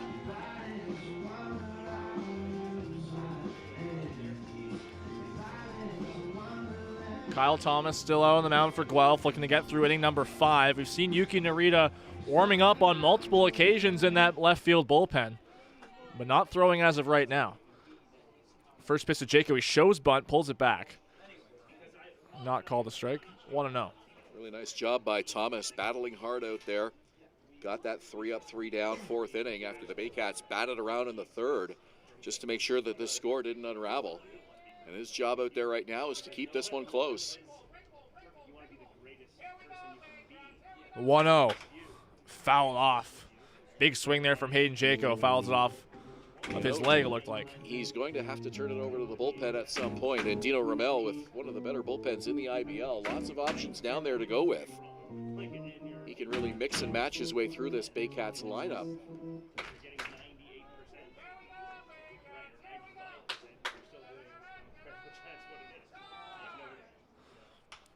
Popped up, could be playable, drifting towards the screen and by the Baycats dugout, but it will fall out of play towards the bleachers. Everybody getting out of the way, including Adam Odd, who was on deck, just in case that ball was playable for Josh Garton, who came over. And he kind of sprinted towards that first base coaching box, trying to give Frank Torres and Josh Garton as much space as possible. But it also becomes an obstacle when, as the Baycats have right now, they have 2 players out swinging out in front of their dugout. Roy Sando on the right of Adam Odd as well. Yeah, you often see that. Barrie's one of those teams that does that quite a bit. Another pop-up, foul again, out of play. Especially if there's nobody out in the inning. You've got the on-deck hitter, but often there's another guy with a bat in his hands as well, a little farther away from the circle over near the dugout, and that's where Ando is right now. So there were a lot of bodies there that Garton would have had to contend with had that ball been playable.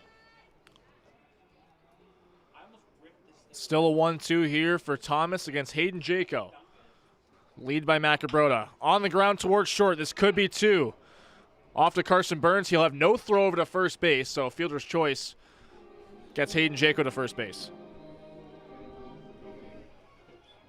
Well, we mentioned Carson Burns, returning Baycat, Connor Morrow as well. You mentioned him earlier. And nice to see some familiar faces here for the 2024 IBL Championship Series, but also some familiar faces off-field as well, including Royals public address announcer Bruce Sparks Barker. Yep.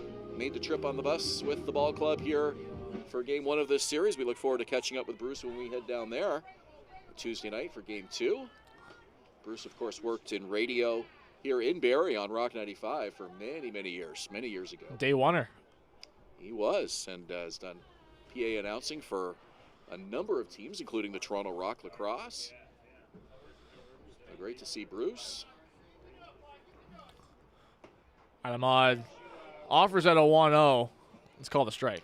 Also great to see former Barrie Baycat employee Ryan Eakin, who has had stints with Toronto and now Guelph. Great to see him at the ballpark. I've seen him here on a few occasions this year. I think he's still living in the area. 1-1 to Odd, up and away. He does a lot of work in the media department and did that here in Barrie for a few seasons. When I joined the team in 2021, he was here and very instrumental in getting me on this broadcast, so I'll always be thankful for that. Definitely plenty of experience in the IBL. I mentioned his time with the Maple Leafs, even as well being a part of a lot of these championship teams in the 2010s with the Baycats. 2-1, up and away again. Looked like that same pitch Thomas threw on the 1-1. Well, I mentioned Ahmad's bat speed earlier, and he loves to swing the bat, but he's equally patient when necessary as well. And seen some good patience in this at bat, working the count to 3-1. By doing so, he's more likely to see something he can drive here. Well, 3-1 now. That one is called for a strike.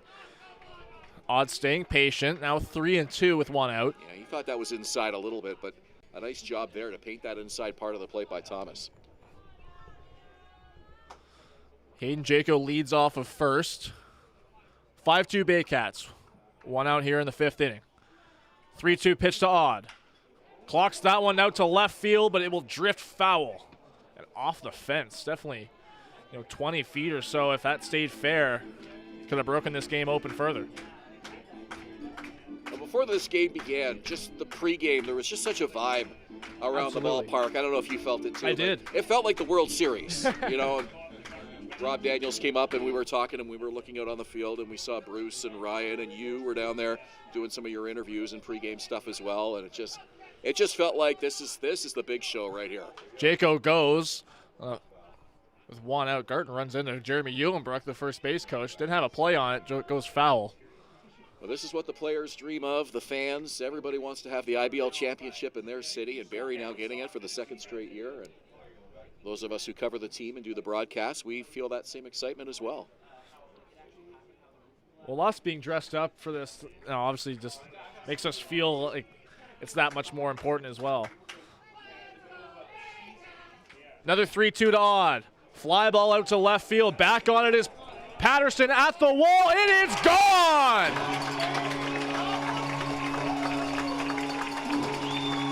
Ahmad, a 2-run shot out to left field. The Baycats take a 7-2 lead.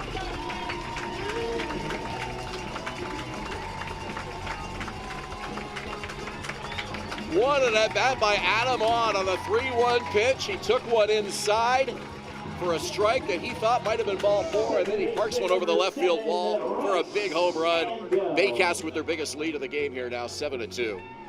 Well, he'd stayed so patient in that at-bat, just waiting for his pitch to come, fighting off those 2-strike pitches, staying alive against Kyle Thomas. That one just kept carrying over the head of Ashton Patterson, and before he knew it, he ran into that wall in left field as that first pitch hits Royce Ando, and that one definitely hurt him.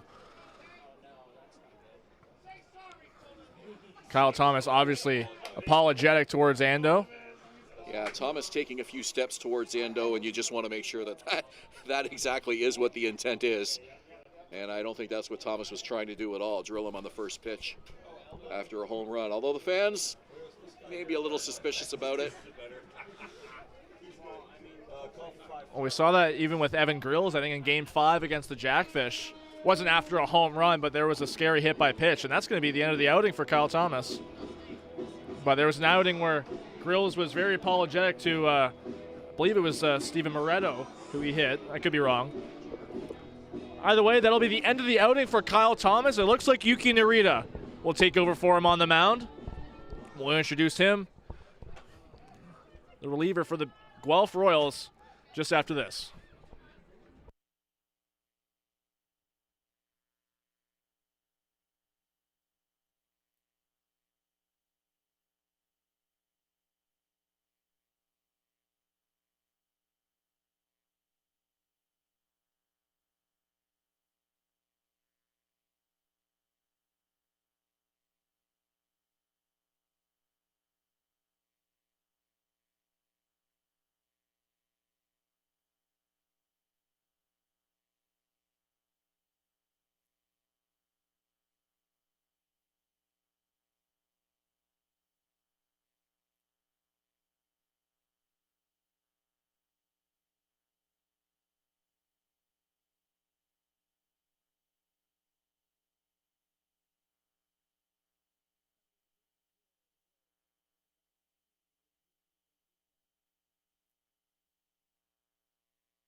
Still one out here in this bottom of the fifth inning. Baycats adding 2 on that Anamont home run.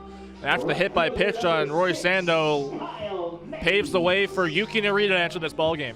Narita, one of the most effective relief pitchers in the Intercounty Baseball League. He comes into today with 2 playoff appearances, ERA of 6.75 through 4 innings of work.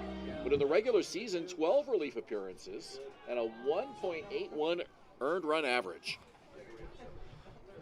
First batter he'll face is Kyle Maves. Had an RBI single his last time up. Lays down a bunt. Looks to be a good one. The play from Takamatsu. The throw not in time. First pitch, and it's a perfect bunt down the third baseline for Kyle Maves. I don't think anybody was expecting that. Nobody covering second, so Roy Sando able to get there. One play for Takamatsu. Maves with great speed. Still only 1 out in this inning. I'm sure Kenny Ijo likes to see a new arm on the mound ahead of him. 0 for 3 against Thomas in this game. But we know how good Narita has been against these Baycats this year. Had a couple starts at this ballpark. There was a stretch of his season where he had 3 straight outings against Barrie as that pitch is up and in on Ijo, and went 2-1 in those starts. One of them was a 6-inning, 2-hit masterclass. 5-2 in the regular season. Again, primarily out of the bullpen. The 1-0 taken for a strike by Ijo. And you said 2 of those wins were against Barrie? Yep. 2 of the 5 that he had this season. Really impressive numbers. 57 strikeouts, 44 innings. Representing Guelph at the All-Star game in Welland this summer. Definitely a deserving candidate. 1-1 pitch to Ijo. Another called strike. That one much closer to the outside part of the plate. 4th at bat of the game for Ijo already. He's 0 for 3. Well, he's down 1-2 here against Narita. Ando at second, Maves at first. The pitch cut on and missed by Ijo. That's the first strikeout of the game for Baycats hitters. The shortstop, number 11, Brandon So I'll make it 2 outs here in the 5th inning and bring up Brandon Hernandez, another guy who was 0 for 3 against Kyle Thomas. It's not often that you have 3 through 9 getting on base and scoring, and your 1-2 hitters haven't reached base safely yet, but that's been the case for the Baycats here tonight. It would be of concern on a normal night, but Barrie up by 5. The rest of the offense has been able to pick up the slack. He foul tips the first pitch he sees in the glove of Torres, 0-1. Thomas threw 90 pitches tonight, did not strike anybody out. 4 1/3, 8 hits, 1 walk allowed, 6 earned runs of the 7 he allowed. As a curveball is in there for a strike against Hernandez, he's down 0-2. Yeah, Hernandez fooled on that slow breaking pitch. However, Thomas still responsible for Roy Sando, who stands at second base.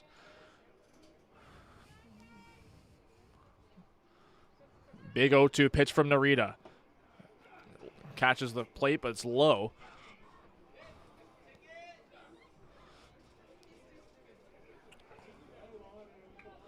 Definitely more of a buzz in this ballpark after that home run by Adam Odd. Yeah, I noticed the odd home run sent the flag again behind home plate here, so maybe it's strikeouts and home runs. Hernandez loops that one into shallow center field. It will get down for a base hit. Ando will come around to score. It's another run for Barrie. It's 8-2. Well, J.D. Williams was playing Brandon Hernandez deeper than you might expect. And that ball seemed to hang up long enough that another couple of strides or so, Williams might have been able to make that one interesting. Another big run for the Baycats as Ando crosses home plate, and the inning will continue. Well, the wind not really a factor anymore. The flags look kind of limp out there in right field. Definitely curious to see why J.D. Williams is playing Hernandez so deep. But with the runners moving on contact, Maves gets all the way to third base. So runners on the corners now for Malik Williams. Takes first pitch strike. Well, we talked a lot about how the Baycats have not had to come from behind at all in the playoffs so far, except for the top of the 2nd inning where Guelph scored.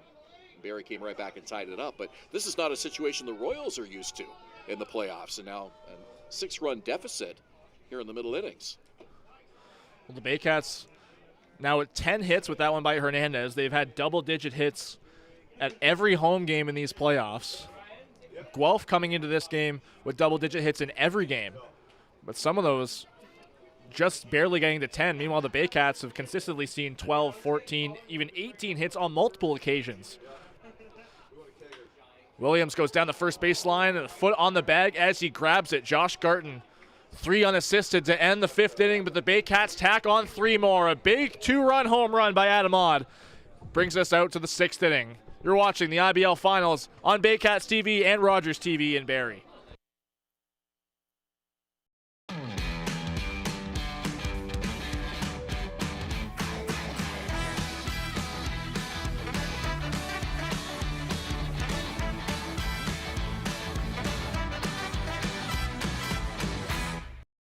Danielle May Real Estate, supporting the Barrie Baycats and ready to help with all of your real estate questions. What is your home worth? Should you sell now or wait? Danielle is dedicated to your success. The next time you think real estate, think Danielle May.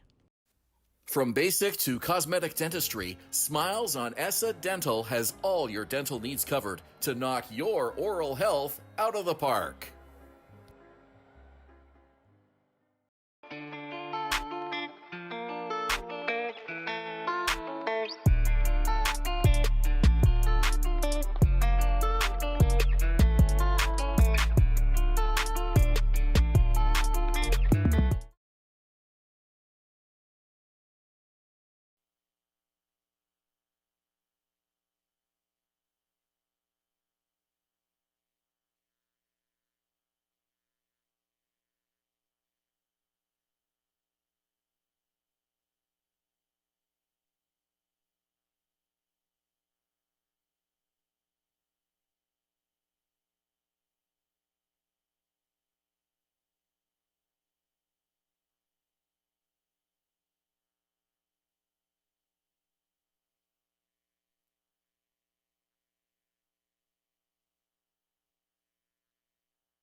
8-2 Baycats here in Game 1 of the IBL Finals as we enter the top of the 6th inning.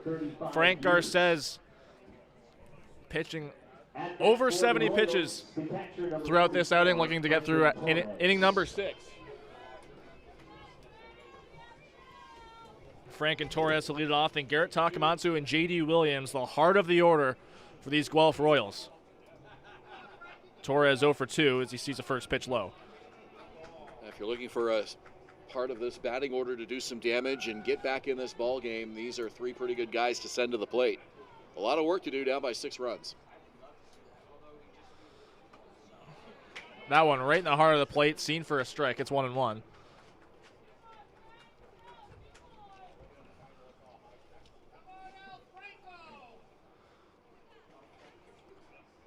Garces working quickly. That one outside, 2-1. Just 1 hit over the past 3 innings for the Royals. Sorry, pardon me, 2 hits. One by Patterson and Leader. That one's driven out to right field. I don't think Maves can see it. He drifts back. He finally gets a hold of it towards the warning track. He makes the catch. Kind of motioned out there as that ball was heading towards him. Then he didn't have a good sight line on it, but he ends up finding it and making a nice catch. Yeah, we've seen some pretty deep fly balls hit. Adam Odd with a home run, of course, and then a deep fly ball there by Frank and Torres. Both of these parks, Hastings and Vintage Throne, you would consider pitchers' parks, pretty deep outfield dimensions. Hastings maybe even a little more so. A lot of fans thought we might see some low scores through this series, but Baycats' offense has been firing on all cylinders tonight.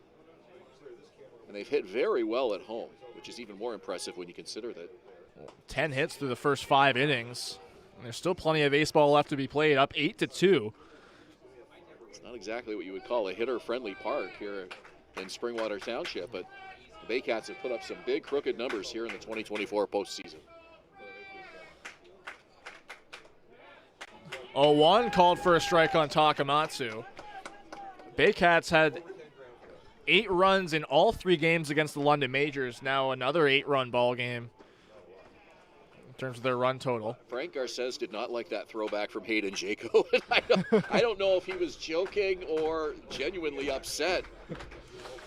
Kind of threw his arms out and gets a new baseball. He's ready. Well, Josh Matlow told me that of the 2 catchers, Hayden Jaco and Tyler Plumpton, Garces prefers to have Jaco be his receiver, as a big wave and a miss from Takamatsu. 3-pitch strikeout brought to you by IMP North. Hasn't lost anything on the fastball, as you saw right there. Mixing that very well tonight with his sinker and off-speed stuff. But we saw. Sorry, I asked about both Josh Matlow and pitching coach Brad Grieveson who they thought had the best sinker on the pitching staff, and they both said Frank. And Brad also mentioned Chris Cox, who was a part of the Baycat team last season, didn't pitch for them at all this year, but was added to the coaching staff here in the 2024 playoffs. Yeah, he's a big, valuable piece kind of in the locker room last year. I saw him at 1 game this year with the club, coming back from an elbow injury, kind of derailed his hopes of playing this season. But a guy that all the pitchers seem to love, and his mentorship is clearly valuable to all the pitching staff on the Baycats. Well, Cox does a lot of film production. If you Google him and look up some of his work, very impressive. And he travels a lot, so he's not home often. So I think that had something to do with his availability. But well, I remember him telling me earlier in the season that he was dealing with a lot of a scar tissue issue in his right arm, which was kind of delaying what would have been the start to his season, but ended up delaying his entire season. Well, both Brad and Josh mentioned him specifically when I was chatting with them about sinkers and sliders, breaking pitches. 3-1 pitches outside. J.D. Williams extends this 6th inning with a walk. Well, you got to start somewhere, and it may as well be with a walk. You're not going to get too many of those off Frank Garces tonight or any night. And the Royals will try to get a little two-run rally going here in the 6th inning. Well, that's the second walk that Garces has allowed tonight. Not something you see very often from the left-hander. That'll bring up Ethan Hammond, who's 0 for 2. Struck out in the 2nd inning. Flies that one out of play, foul. Williams definitely a threat to steal at first base, so definitely keep an eye on that.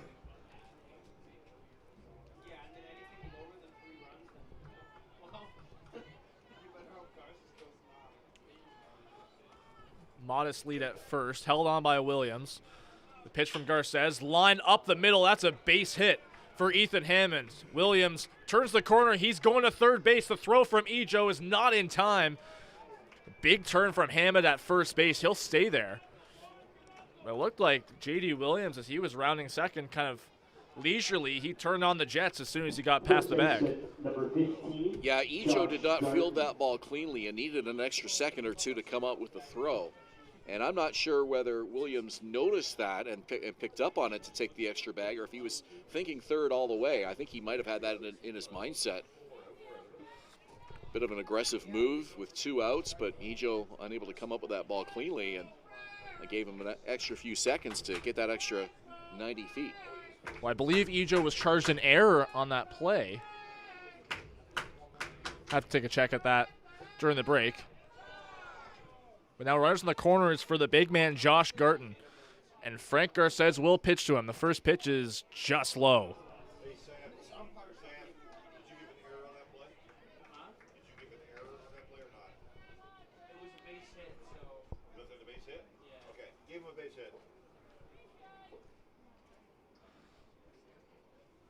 One 0 from Garces. Foul tip in the glove by Garton.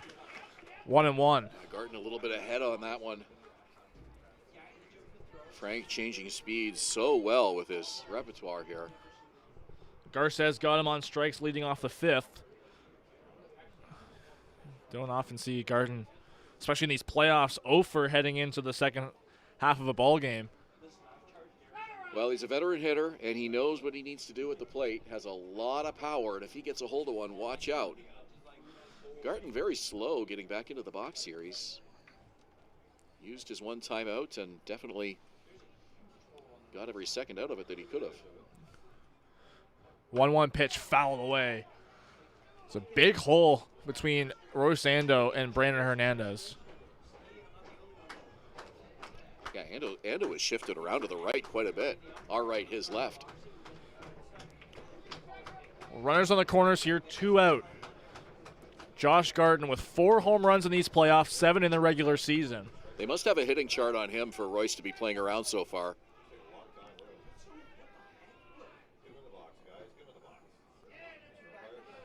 Garton really deliberate. Well, it was a foul ball, so he was allowed to take his time getting back in, but almost used that as another timeout. 1-2 here from Frank Garces. The pitch is low. It's wild. It's all the way to the backstop. Williams will come in to score. Hammond to second. It's an 8-3 ball game now. Garton is walking very gingerly out there on the grass along the baseline, and we mentioned a couple times, really taking his time settling into the box. I wonder if he's dealing with a pull or a bruise or something.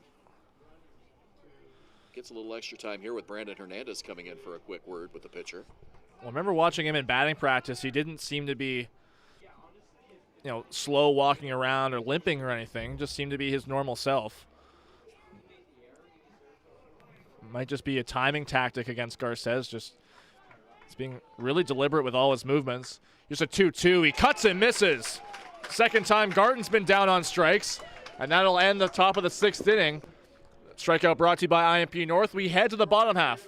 8-3 as we head to the bottom half. You're watching the IBL Finals on Baycats TV and Rogers TV.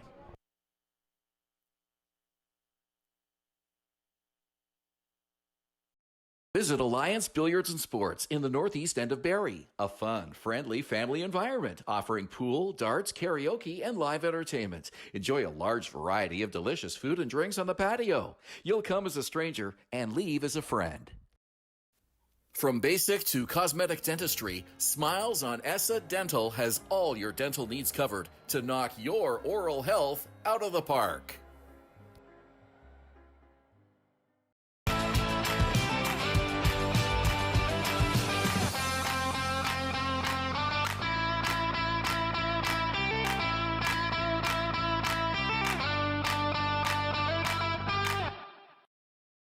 BarrieToday.com. Local news, weather, Baycat scores, and more. BarrieToday.com. Your community, your news.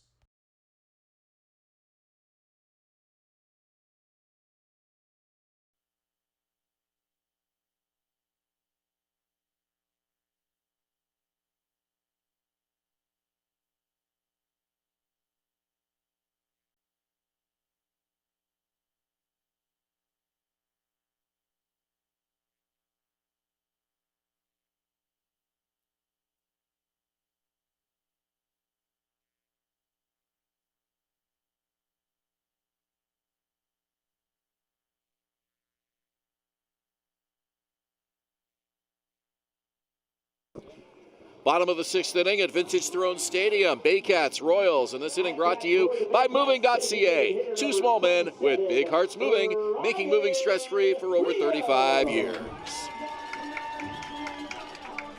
Baycats lead this one 8-3 in the bottom of the 6th inning. Julius Hern along with Ben Davy and our incredible Baycats TV crew. 10 hits through the first 5 innings for the Baycats, and they're looking to add on more with Ryan Rio leading off against Yuki Narita, who got out of that 5th inning after coming in for Kyle Thomas. First pitch to Rio is off speed. Rio chases for strike 1. If you're wondering about that consecutive innings streak of never trailing in the postseason that we've talked about so much. Full innings. Yeah. Well, it came to an end in the 2nd when Guelph got on the board in the top half of the inning. So 55 innings officially never trailing, but Barrie scored in the bottom half of that 2nd, so we can now call it a full innings streak. Yeah. And it's at 60. It's kind of like that debate where it's like, do you consider batting around 9 batters in an inning or 10? Because I see that all the time. That one outside again. It's 2-1 to Rio.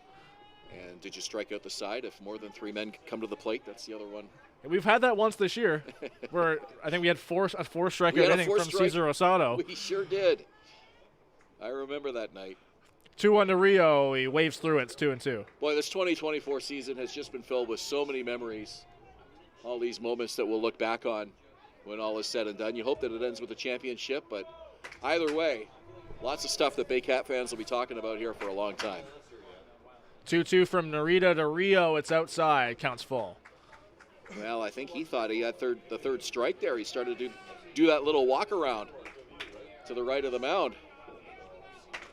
We've seen a few times his delivery in this at-bat to Rio has been longer or shorter, trying to screw up the timing of Rio at the plate. But here's the 3-2 pitch. Delay on that leg kick there. Rio flies that one out to left field, but it's playable for Ashton Patterson, who makes the catch in fair territory.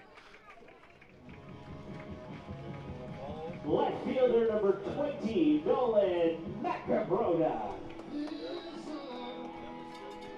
So I'll bring up Nolan Macabrota, 2 for 4 in this game already. 2 for 3. Scored in the 3rd inning.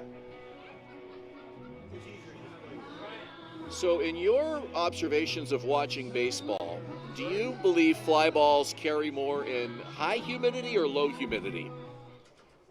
I think it's high humidity. Well, that usually seems to be the case. Now the humidity has dropped in recent weeks now that we're into September, but the balls seem to be carrying a little bit more tonight for some reason. Well, it has been a chilly night at the ballpark. It's right up the middle, a line drive off the bat of Nolan Macabrota. Yuki Narita had to fall down to the clay on the mound to get out of the way of that one. But 3rd hit of the game for Macabrota. Narita fell to the ground like a sack of potatoes, and wisely so, to get out of the way of that scorcher off the bat of Nolan Macabrota. 3 singles in the ball game for the Baycats left fielder. Coming into this game, struggling relative to what he's put up in the regular season, hitting over 300, but 214 coming into this one during the playoffs in 6 games. But 3 hits out of his 4 at-bats, definitely going a long way to up that average. Hayden Jaco down 0-1 here. Off-speed pitches away.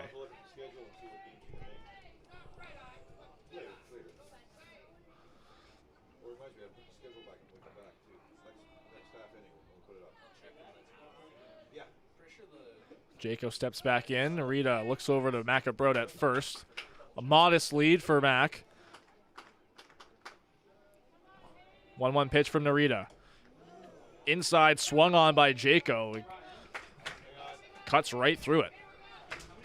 So Adamad is on deck, and he is a triple away from hitting for the cycle tonight. Incredible, because he was a home run away from the cycle on Monday in the clinching game against the Majors. Had the triple in that game, you're right. So he has one playoff triple and one regular season triple. And if he can get one here, he'll hit for the cycle here this evening. Fouled away, out of play by Jaco. Staying alive, 1-2. Wonder if he's thinking about that as he's on deck right now. You know, sometimes batters are aware of things like that, other times they're not. Well, it's funny, so on Monday when he was a home run away from the cycle, I was calling on play-by-play when he came up for the fourth time, and I asked him after the game if he knew, and he said, yeah, and he's like, I think I heard you say it up in the booth. Did he go? The call by first base umpire Chris Walters is a no. Somehow Jaco held up. I'm not sure how. So that brings the count to 2-2. That's a tough call for Yuki Narita now, who will try again to get that third strike. One out here in the bottom of the sixth inning. Baycats up 8-3. Nolan Macabrode stands on first. The pitch to Jaco. There's a fly ball out to right field. Andy Leader is there. He'll make the catch towards shallow right field. Well, here we go. A chance for Adamad to hit for the cycle and a chance for you to call a cycle. That's exciting. Oh, boy. Let's see if it happens. Third baseman number 26, Adam. Well, you can definitely tell it's on his mind, like I just mentioned the example from Monday. He's been hitting the ball well tonight. He's had a lot of power in his bat in these playoffs. 4 extra base hits, 3 doubles, and a triple coming into this game. Adding on 2 more in this one. Big at bat, sees the first pitch inside. Question is, will he get a ball that he can drive here from Yuki Narita? 2 outs in the inning. Roy Sando on deck. 5 extra base hits in the playoffs coming into this game. He drives that one up the middle for a base hit. 4th hit of the game. It's not going to get him all the way to third base. A big turn at second from Macabrode. But Adamad keeping this inning alive with hit number 4. Well, that is the most important thing. Keep the inning alive. Roy Sando has reached base all 3 times tonight, and just about every way you can imagine. He walked, reached on an error, and was hit by a pitch. Has yet to get a hit tonight, but always seems to find a way to get himself on base. Tonight's been no exception. He's been great at putting the ball in play, and that's what the Baycats need here with 2 out. First pitch is a looping curveball in for a strike. Yeah, not often you see a breaking pitch for the first pitch, especially with runners on base. Well, Narita really taking his time here. 0-1 to Ando, up and away.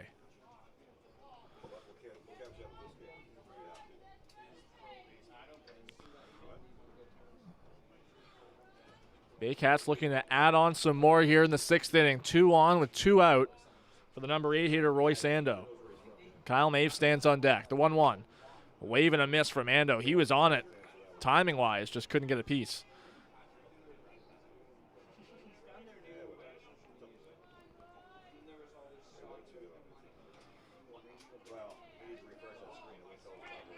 Connor Moore, the shortstop, inching closer to second base, but now trailing away from Macabrode, who takes the lead. Wave and a miss from Ando. The tag applied will end the inning on a strikeout. Baycats threatened with 2 on, but we'll head to the 7th inning. Still an 8-3 ball game in Game 1 of these IBL finals. Ben Davy back on the mic to call the rest of this one for you on Baycats TV and Rogers TV in Barrie. Hi, I'm Chrissy Fans from 400 Chrysler and Barrie Chrysler Dodge Jeep Ram. This year, we are the community partners of the Barrie Baycats. Community is near and dear to our hearts here at the dealerships and one of our core values, so we can support local and shop local.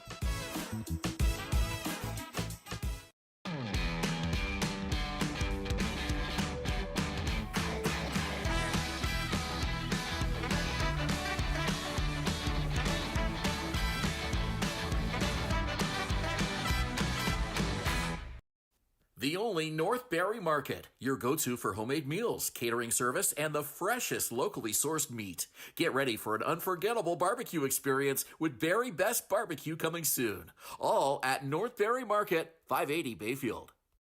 Moving.ca. For all your moving needs for over 35 years, Moving.ca. The original two men who just happen to be small, who make moving stress-free. Two small men with big hearts moving. We always have a big heart for you at Moving.ca. From basic to cosmetic dentistry, Smiles on Essa Dental has all your dental needs covered to knock your oral health out of the park.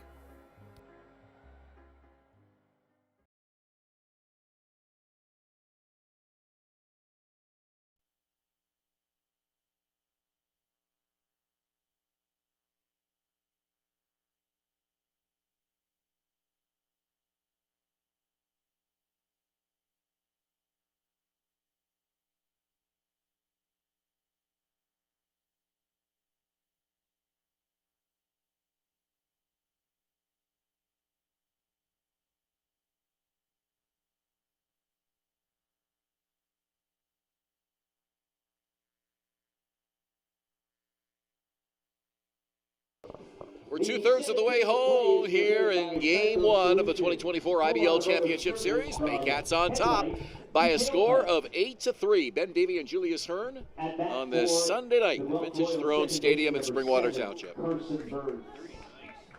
It's incredible that the Baycats number 8 hitter, Roy Sando, just had his 4th plate appearance of the game, and this is now just the 3rd of the game for Carson Burns.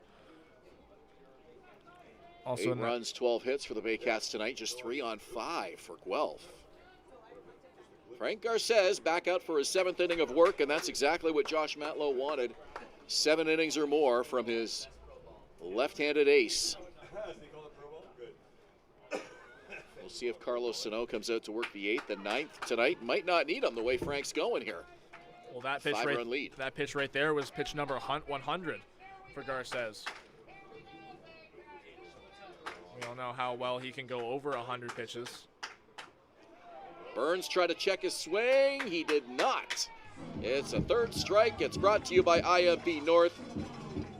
Carson Burns is 0 for 3 tonight.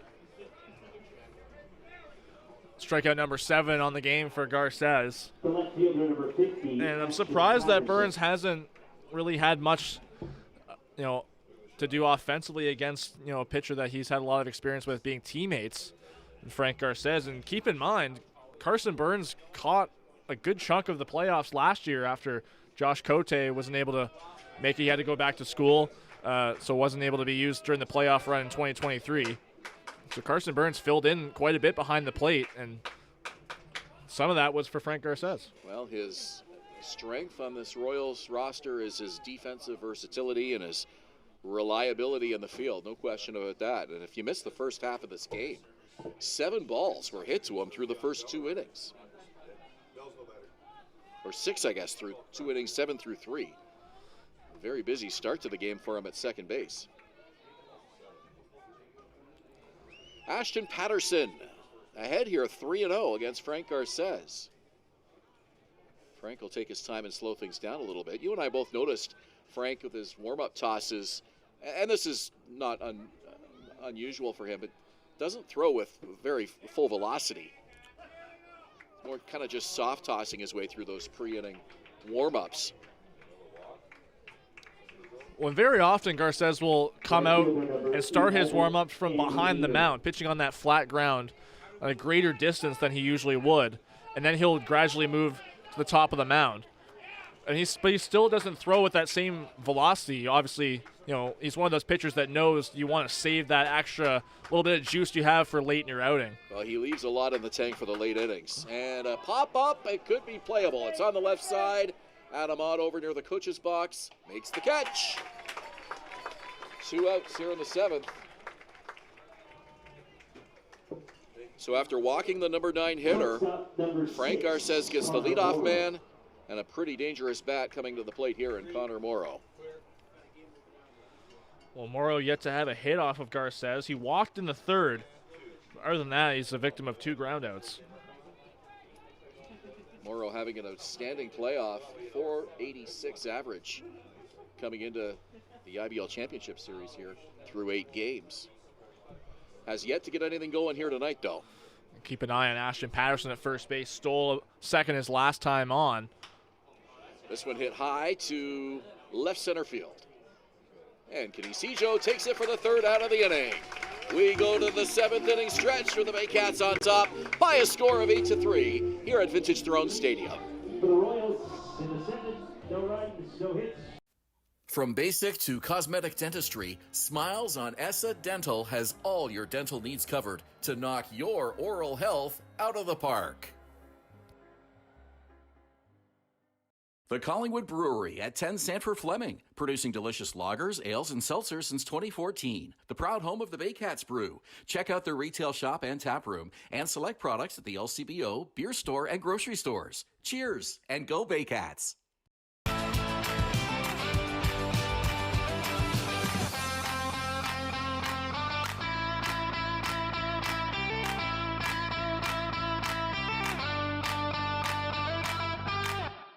Domino's, mix and match any 2 or more pizzas and sides for just $8.99 each. Like when pizza night's more like pizza and lava cakes night, or pasta and stuffed cheesy bread night, or we're gonna need a bigger table night. Mix and match Canada's favorite pizza and more at Domino's.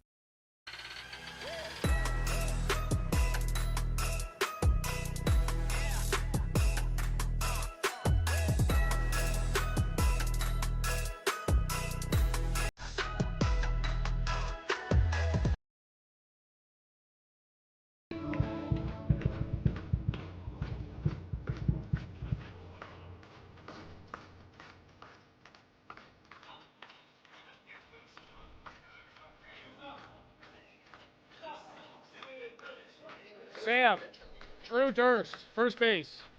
Drew Durst, first base.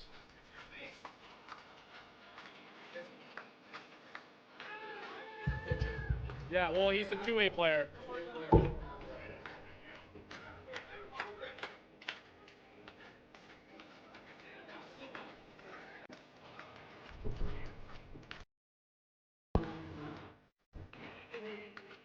Coming out of the 7th inning stretch at Vintage Throne Stadium, and an exuberant crowd here for Game 1 of the IBL Finals. It's brought to you by Psycho Solutions, full automotive service from headlight to tailpipe.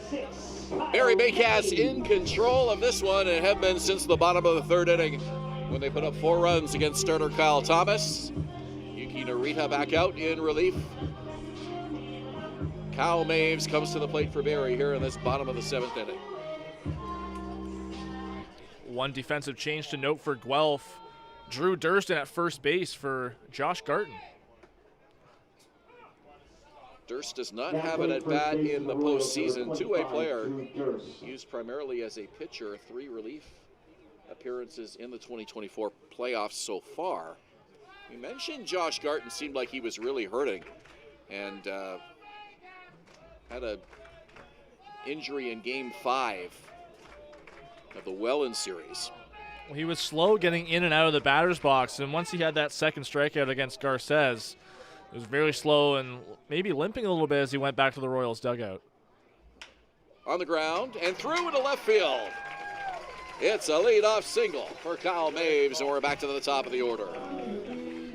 Well, Garrett Takamatsu, the 3rd baseman, is playing so shallow at 3rd base. He really had no play on that hard hit ball by Kyle Maves. Kinesijo having a rare off night, 0 for 4. His teammates have really picked up the pace, though. Well, Ijo and Hernandez, a combined 0 for 8. Told you that the 1-2 hitters would be 0 for 8 combined tonight. You would not expect the Baycats to have a 5-run lead. Down the line, and it's off the bare hand of Garrett Takamatsu.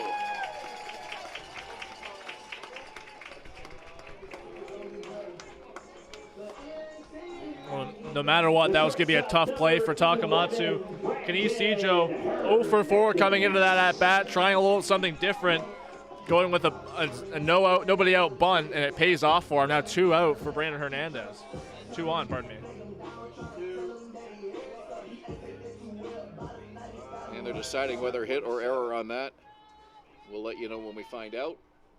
2 on, For the Baycats, still nobody out.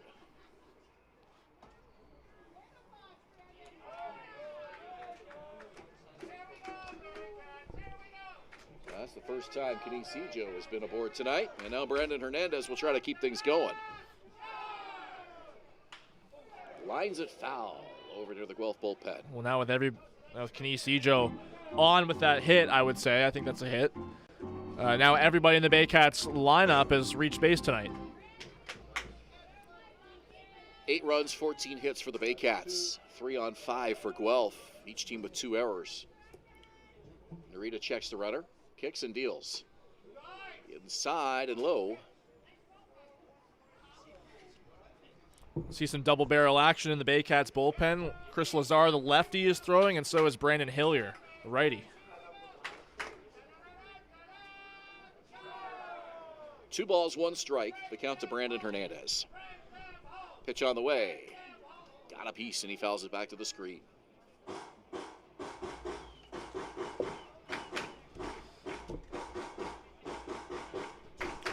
Infield shifted slightly to the right. Morrow and Burns will be ready for a ground ball here to try to turn 2. Barrie with 2 on and nobody out in the bottom of the 7th inning. And another foul ball.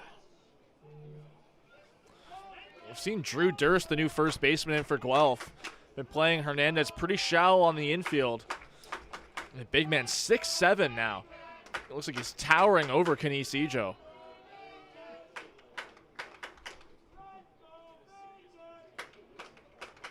Two balls, 2 strikes. Here's the pitch. A little defensive swing as he fouls it off just up the third baseline. It stays foul. Want to wish my brother and my sister-in-law a happy anniversary today. 25 years for Josh and Carrie. So congratulations. Congratulations. To them both. I can't believe anybody younger than me has been married 25 years, but they have. That's awesome. Quite a milestone. A little family celebration tonight. I was unable to be a part of it, but they might be watching the game right now. So happy anniversary to you both, and well, congratulations. if they're watching, then you are a part of it. I guess I am. Yeah. I mean, I could be in their living room right now without being there. Line drive, base hit, left field. And they're going to send the runner. Up with it is Patterson. Here's the throw. And in to score is Kyle Maves. It's a 9-3 Baycat lead. And a play at third, and they got him as Canisijo was hung out to dry between second and third. Still just 1 out in the inning. Barrie now leads by 6. Well, Hernandez doing a great job of going the other way with that. The shortstop, Morrow, really didn't know where to react to that. If it would go to his bag, he was a little bit too far away from it to range over and make a play on it. Maves scored fairly easily, but a good cutoff there from Takamatsu, catching Ijo off guard and eventually get him in that rundown. But because of that rundown, Hernandez now at second. Yeah, that's a good move by a smart base runner, just to try to buy a little bit of extra time, make sure that base runner behind you can get up as far as possible. Ijo knew they were going to get him eventually. But more importantly, Kyle Maves coming in to score the 9th run for Barrie. So the Baycats coming close to yet another double-digit run total here.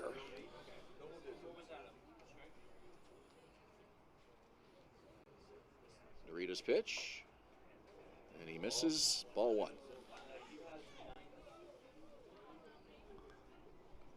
Royals bullpen quiet for now. Narita on in relief of Thomas, who started the game. It's a 1-1 count. Here's the pitch. Fouled to the screen, 1-2. Well, it's just a great option for Dino Rommel to have. We mentioned the success that Narita's had against the Baycats this year, but to have a guy who's basically that extra starter in your bullpen is such a great tool to have, especially in scenarios like this where Thomas really struggled through his 4 1/3. Narita is, he's given up a couple runs, but still has been a pretty good piece for this Guelph Royals bullpen against these Baycats. Checks the runner, kicks, deals. On the ground to Carson Burns at second base. 1 play, that's to first. He gets the second out. So Hernandez will advance to third. Williams retired. 27, Here comes Ryan Rio. Rio.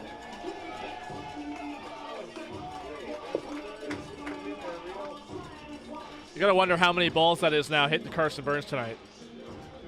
Because it's kind of been a storyline for us earlier in the game, and Lost track actually after the third inning. I think he had 7 in the first 3 innings, at least 7. Fairly quiet at the plate, but very busy on the field. yeah. In the break, I'm sure I'm gonna have to start counting them up because it's way more than you think it is. Probably double digits. Baycats looking for double-digit runs here tonight. Ryan Rio at the plate, 2 out. Here's the pitch. Breaking ball missed away, 2-0 to Rio. Rio has a playoff home run and 3 RBIs.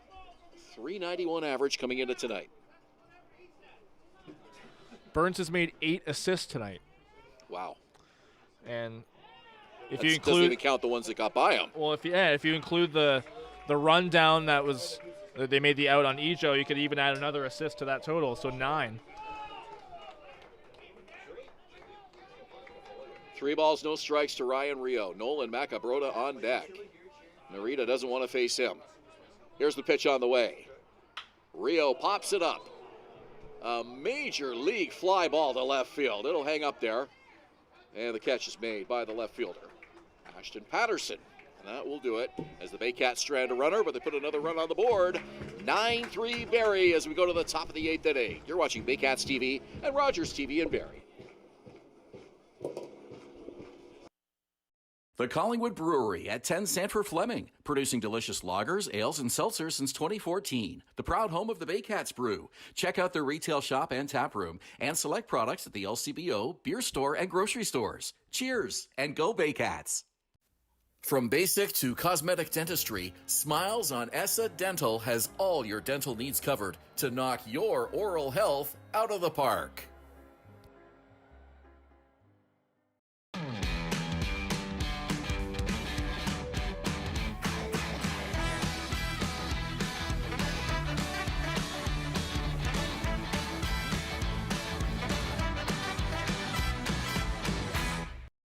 Danielle May Real Estate, supporting the Barrie Baycats and ready to help with all of your real estate questions. What is your home worth? Should you sell now or wait? Danielle is dedicated to your success. The next time you think real estate, think Danielle May. Visit Alliance Billiards and Sports in the northeast end of Barrie. A fun, friendly family environment offering pool, darts, karaoke, and live entertainment. Enjoy a large variety of delicious food and drinks on the patio. You'll come as a stranger and leave as a friend.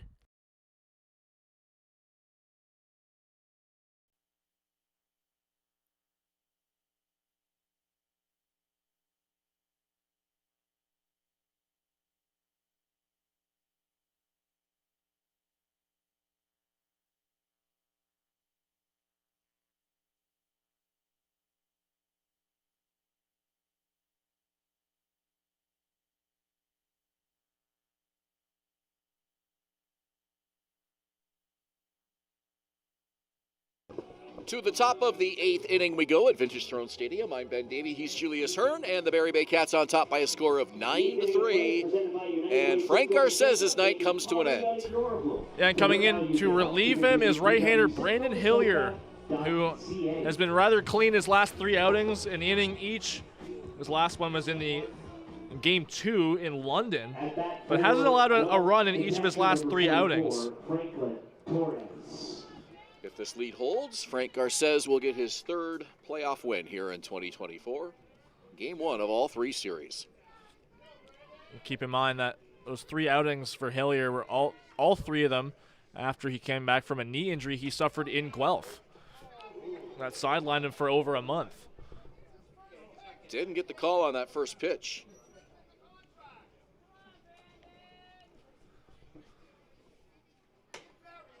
The outing against the majors is only one of the playoffs so far. Had a strikeout and a walk in that 1 inning of work. But in the regular season, a 1-1 record of 5.25 ERA in 11 outings. Torres taking all the way, and it's a called strike 2-1. Hillier with just 1 inning of relief work so far in the postseason. Strikeout and a walk. Well, Torres was 0 for 3 against Garces. Hillier coming awfully close and now visibly rattled on the mound as he slams the ball into his pitching hands. Kind of tilted his head to the side after that non-call by home plate umpire James Lyles. Was not happy with that on the 2-1, and he inevitably ends up losing Franklin Torres, who draws a leadoff walk here in the 8th. Tough way to start the outing for Hillier, especially with this guy coming up, Garrett Takamatsu, who had that home run against Garces to lead off the second. 6-run lead for the Baycats, and when Josh Matlow has used his bullpen so far in the playoffs, it has been mostly low-leverage situations, big leads, and not a whole lot of pressure on his relievers. Such is the case here in the 8th inning, and his team up by 6 runs. Still want to get those clean, quick outs, though. Well, at this point, he's really trying to get Takamatsu to ground out here, hoping for a double play with Torres at first. Fouled over the screen. So after falling behind Franklin Torres, he gets ahead of Garrett Takamatsu with an 0-2 count. Looking for a strikeout or a ground ball here. Either would be useful. Crowd here at Vintage Throne Stadium cheering him on. Here's the pitch. Fouled away over to the Barrie dugout.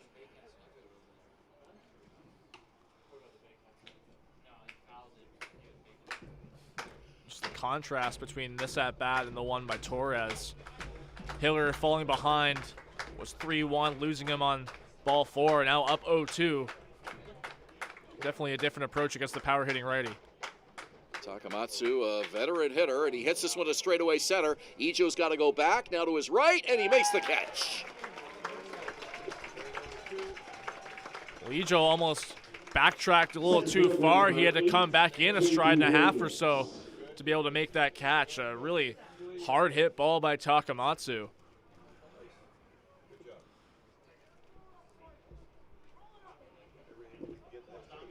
So runner at first, 1 out. J.D. Williams comes to the plate.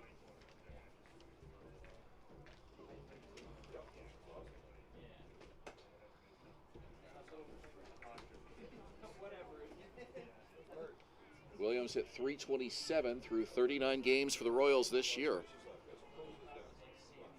Middle infield, ready for the double play ground ball. Here's the pitch. It's low.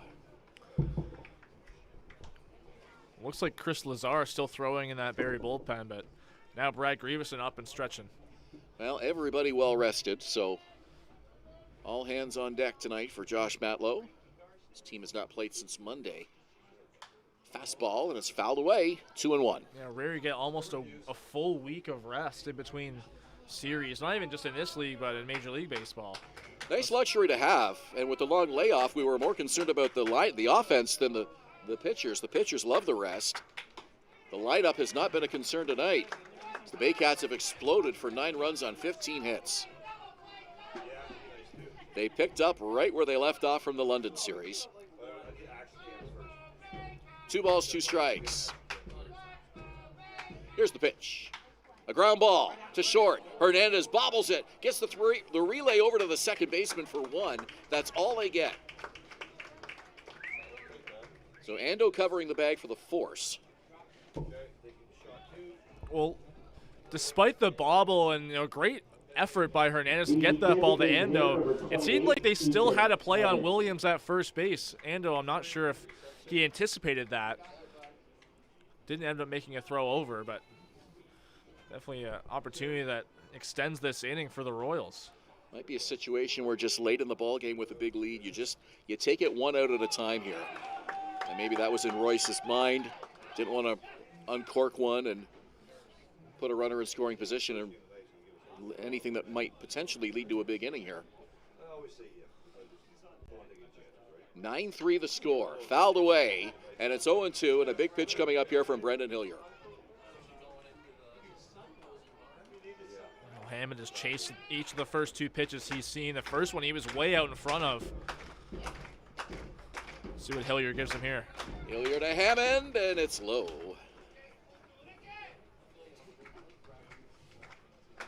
And the at-bat will continue.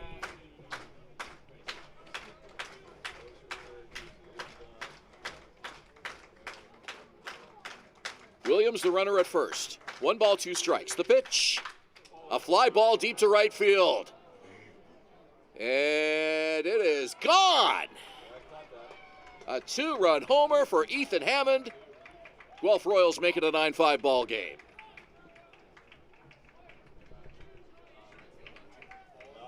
Kyle Maves went back and could do nothing more than watch it go.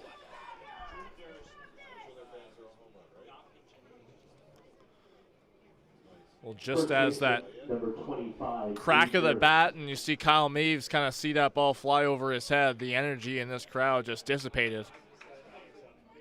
It turns out that fielder's choice that turned out could have been a double play for the Baycats ends up costing them a couple runs.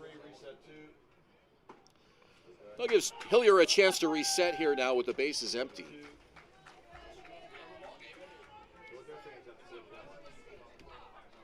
Drew Hurst, the batter. Swings and misses.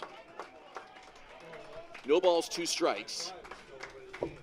Durst just 4 for 20 in the regular season. He's primarily as a pitcher, but a two-way player even throughout his time in college. A little late on that one. He lifts it foul. Left field side. So another 0-2 count. Hillier a pitch away from getting out of the 8th. Barrie leading now by 4 runs. 9-5 Baycats.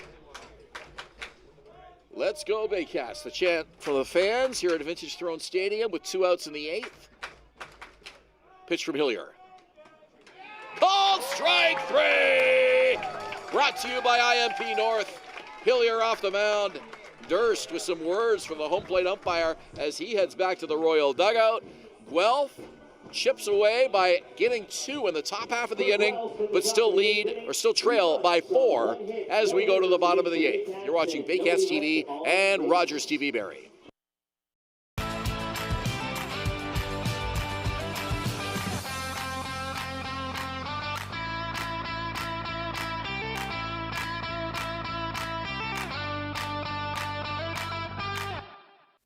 From basic to cosmetic dentistry, Smiles on Essa Dental has all your dental needs covered to knock your oral health out of the park. The only North Barrie Market, your go-to for homemade meals, catering service, and the freshest locally sourced meat. Get ready for an unforgettable barbecue experience with Barrie Best Barbecue coming soon. All at North Barrie Market, 580 Bayfield. BarrieToday.com. Local news, weather, Baycat scores, and more. BarrieToday.com. Your community, your news.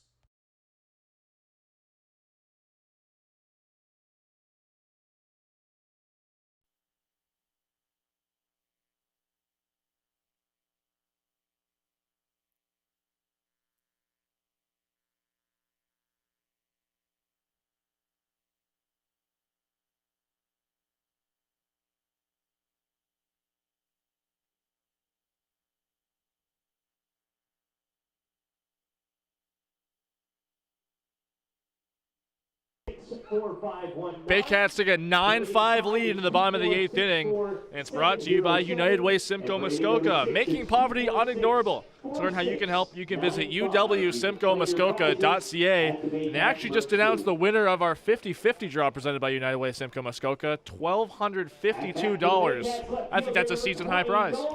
Biggest jackpot of the year, I believe. Haven't heard a number that big yet this season, and congratulations and thank you to everybody who took part in that tonight. I think a couple times in the finals last year it got over $1,000. First time this year, I believe. Big crowd again here tonight, and we'll be back here again for Game 3 of this series, and that's going to be on Thursday night. So at least one more game for sure here at this ballpark. 1-0 the count to Nolan Macabrota.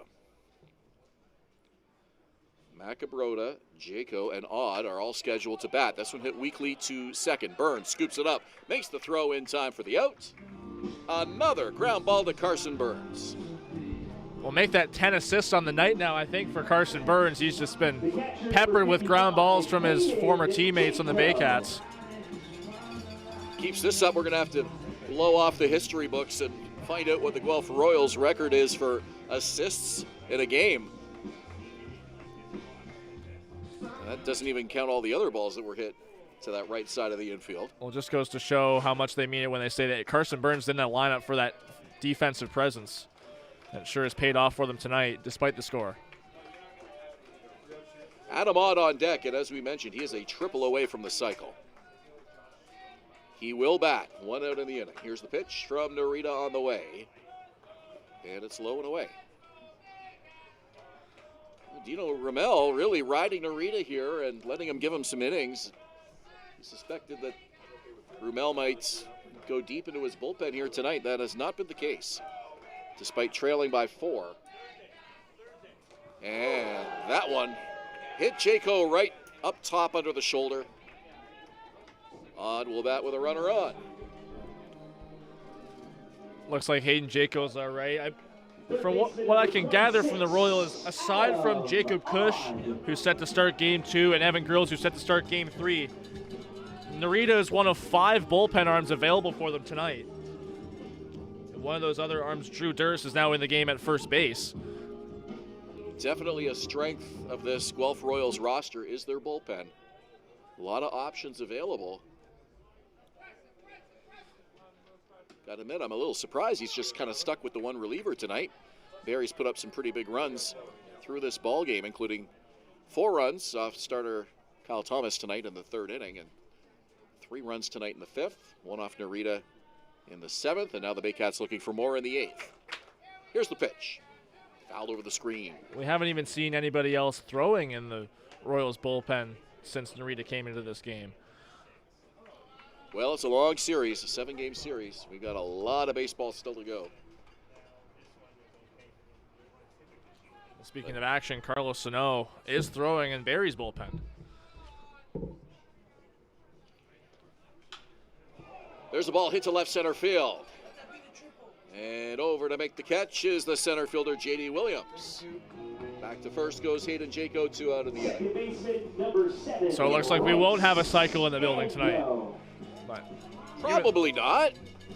Barring a comeback by the Royals, perhaps in the top of the 9th. But even then, Adam Ott was on the verge of a 5-hit night, which I'm sure is, as far as I can remember, it's not something he's achieved as a Baycat. A home run, a double, and 2 singles to go with the flyout. And Roy Sando to the plate. We saw one 5-hit game earlier this year by Brandon Hernandez. I believe he told me after the game that that's the first time that he had one in his career, a 5-hit game. Biggest game of his tenure here in Barrie, no question. 0-1 the count. Here's the pitch. Off speed. It's in the dirt.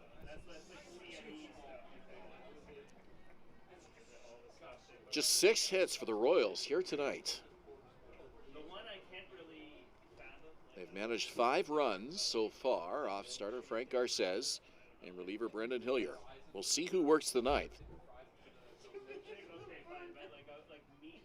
In all likelihood, it'll be Carlos Sano.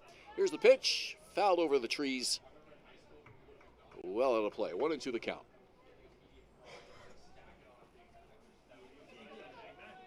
Well, Roy Sando would need a hit here to extend a personal hit streak to 6 games. Despite him being on base 3 times today, none of them are on hits. A walk, a hit by pitch, and reaching on an error. And then a strikeout following those. Called strike 3. Ando frozen, and that will do it. So the Royals are off the field with one last chance, trailing by 4 runs as we go to the 9th inning. It's Barrie 9, Guelph 5 as we head to the 9th. You're watching Baycats TV and Rogers TV Barrie.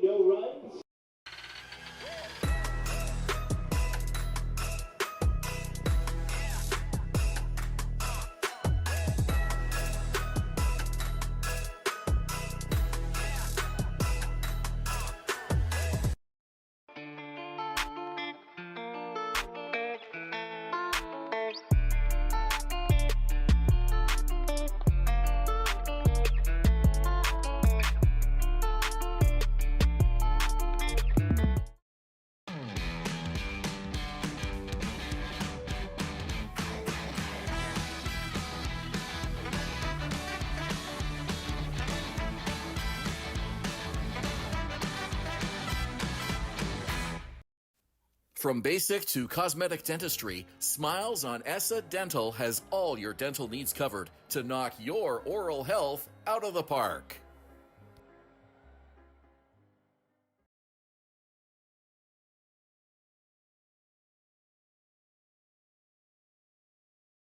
If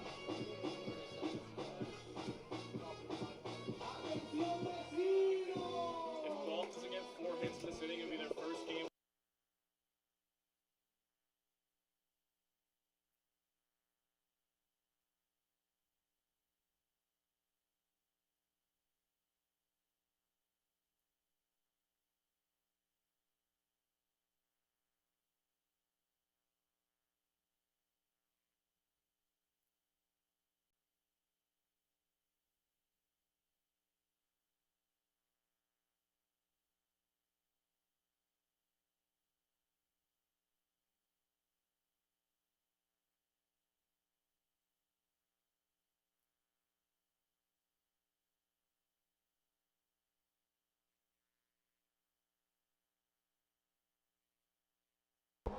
Last chance for the Guelph Royals in this 9th inning, which is brought to you by United Way Simcoe Muskoka, making poverty unignorable. To learn how you can help, you can visit uwsimcoemuskoka.ca. And the man at the plate is the former Baycat and the busiest man defensively tonight, second baseman Carson Burns.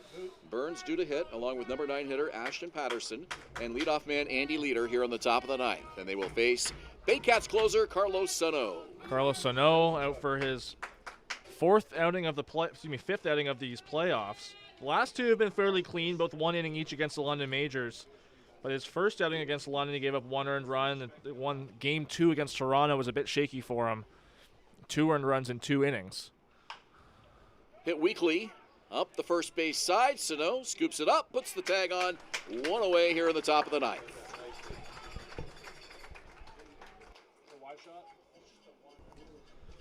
This telecast is presented by the authority of the Intercounty Baseball League and the Barrie Baycats Baseball Club.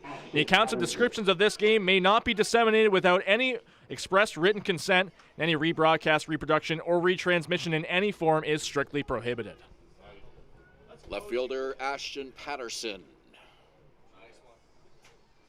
Well, your read of the disclaimer there drew some praise from the backbenchers behind us here. It's fun, right? With your delivery. Yeah.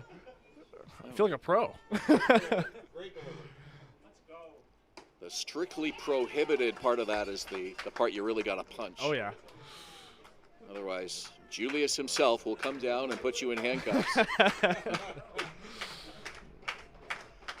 You take that very seriously around here. No balls, 2 strikes. Sano deals, and he wastes one down, 1-2.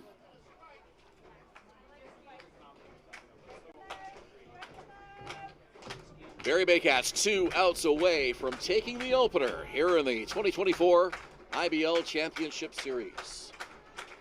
The quest for the Jack and Lynn Dominico Cup. Pitch from Sano. Close, but not close enough. Does not get the call from James Lyles. It's a 2-2 count.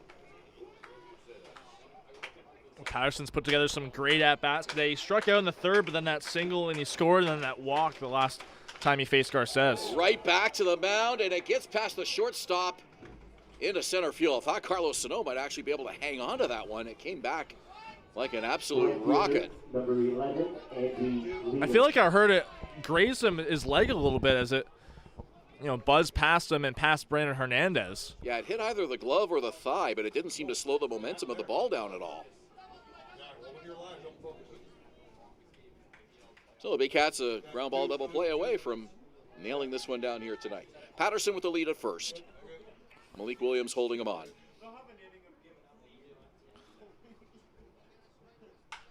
And this one hits a right field. It is a fair ball. Goes down to the corner. Rounding second is Patterson. They're going to send him home. Throw comes in, and the Royals make it a 9-6 ball game. Well, now a save situation for Carlos Sano.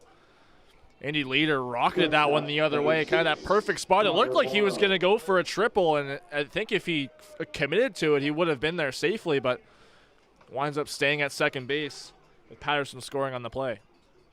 Catcher Hayden Jaco out for a chat with Carlos Sano, and now Brandon Hernandez, the shortstop, will come in for the discussion as well. Baycats have all 6 mound visits left.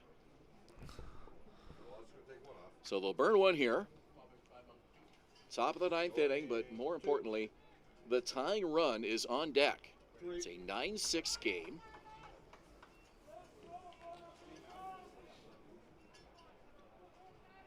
Connor Morrow at the plate. Frank Torres would represent the tying run. He's on the on-deck circle. Sano from the stretch. Takes a look at the runner. Here's the first offering. Breaking ball for a strike. 0-1. Well, if there's any spot you want a strikeout, it would be right here with no force plays in order and just one out. But either way, Carlos Sano will take any out any way he can get it here. Roy Santos sneaking over just a little to his right. Here's the pitch. Missed outside. That was just off the plate by maybe just a hair. The reaction of the crowd, kind of shock and awe not seeing that one called a strike. 1 ball, 1 strike. Sano not paying much attention to the runner. Takes a look. And now he steps off. Back to the bag is Leader. Just to avoid any sort of surprise throw over. Middle infield paying a little bit of attention to him. Roy Sando has taken a couple of steps to his right the last couple of pitches. Well, he has that ability to with the right-hander Morrow at the plate. Anything hit to the outfield, you got to think Leader is going to score. Absolutely. Or try to score. You mentioned earlier one of the best runners, base runners in the IBL. Morrow used his timeout, so now Sano has stepped off once, Morrow has stepped out once. 1-1 pitch. Down in the zone, maybe. 2-1. Looked like that one was just low, according to home plate umpire James Lyles. Sano coming so close on some of these pitches here. Last thing you want to do is throw a juicy one right over the heart of the plate, especially if Morrow is ready for it. Here's the 2-1 pitch coming up from Carlos Sano. Inside, 3-1. And now Morrow knows he's going to see something good here. The last thing Sano wants to do is bring the tying run up to the plate. Well, Sano tried to slide a breaking ball by him inside, and Morrow didn't bite. 9-6 Baycats. We're in the 9th. The pitch, inside, ball 4. And the drama will build as the tying run comes to the plate. The catcher, number 44, Catcher Frank Torres. Well, the thing now for Barrie, if you want to get some positive out of that walk, double play in order now with 1 out. Torres, all 3 of his outs at the plate were fly balls. Well, one of them was a line out to first base, but hasn't hit a ball on the ground in this game. The Royals a swing away from a tie game. The Baycats a swing away from a Game 1 win. First pitch from Sano. It's low. Ball 1, and now the plate's starting to move around on Carlos a little bit. Struggling to find the strike zone. Well, the angst building up within this crowd for a strike or, a bit of hope with the ball in play here from Torres. Everybody up on the top step of the Royal dugout. A hush falls over the crowd at Vintage Throne Stadium. 1-0 pitch. Swing and a miss. Torres way out in front of that pitch from Sano. Well placed too. A breaking ball that was trailing towards that, low and away part of the plate. If Sano gets strike 2 here, you'll hear the crowd start to come into it a little bit, but right now, dead silent. 1 ball, 1 strike. Pitch. And it gets away, goes to the backstop. The runners move up 90 feet, and now first base is open. Leader to third, Morrow to second, and it's a 2-1 count to Frank Torres. That's a tough, wild pitch for Sano. No double play in order anymore. And he had to be wary coming off the mound there. He didn't come off the mound charging to cover home plate. Andy Leader nearly took advantage of that. If the score wasn't so close, you'd probably put him on to create the double play situation. There's no way they want to put the tying run on base here. Sano's pitch. Swing and a miss. 2 balls, 2 strikes.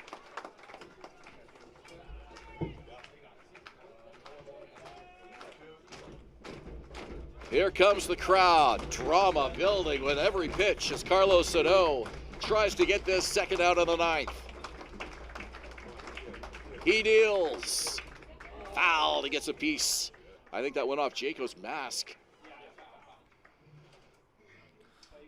Home plate umpire out to hand deliver the ball to Carlos Sano as Jaco will take a moment to refocus.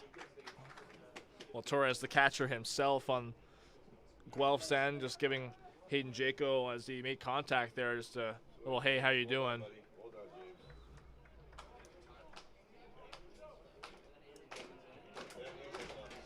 Franken Torres tonight is 0 for 3 with a walk. He can put one in play here. Could make this a very interesting ball game. 9-6 Barrie. Pitch from Sano.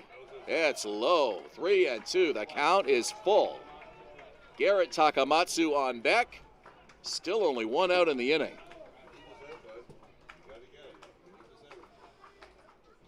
Oh, the Baycats not doing this the easy way here in this top of the 9th inning. 3-run lead, 2 on. This has to be the biggest pitch of the night on both sides. No question. 3-2. Sano deals. It's a foul ball. Sano really got away with one there. Torres chasing that one low and outside the zone, but just staying alive, getting a piece of that one out of play. Royals with just 8 hits in this ball game. They're hanging around here, though. Down by 3. Top of the 9th inning. Carlos Sano trying to nail it down. Payoff pitch. And it's hit up the middle. And it's in to the second baseman. The throw over is bounced up to first base. It gets away. 2 runs will score.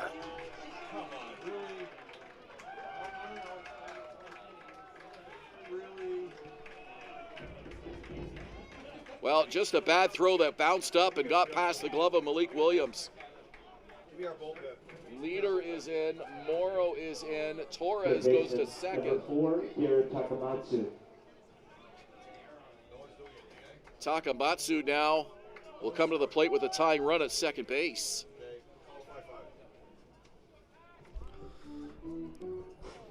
And a conference on the mound. The juxtaposition of the 8th inning where the Baycats had a chance to turn 2, Ando deciding not to chance a throw over to first to end the inning and get J.D. Williams. That one immediately backfires on them. Ethan Hammond with that 2-run home run, and there Ando deciding to throw that one.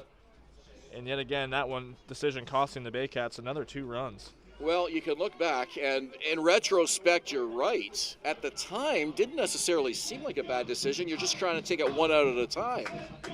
But now that does indeed appear to create a situation that could prove costly. Barrie's still up 9-8, but the tying run is at second base. Garrett Takamatsu will try to drive in Franken Torres. Pitch from Sano, fastball, and it's low. And the ball went off of Sano's glove. He's got to go over and pick it up now. It's clearly some frustration starting to settle in here. The Baycats just trying to get this inning to come to an end. They're up by a run. They need 2 more outs. Sano's 1-0 pitch. Swing and a miss. Well, if you're Takamatsu, that pitch is so hard to stay away from, up and in with some heat. Just couldn't catch up to it. If he's ready for it, you know he can drive that ball and put it in play. Let's see if Sano tries to burn him with that fastball again. 1 ball, 1 strike. Here comes the pitch. And it's to second. And the ball skips off the lip of the grass. The throw over's in time for the out. Well, That ball had everybody's heart in their throat for a moment as it kind of took a weird skip off the edge of the grass there. An important second out of the inning, though.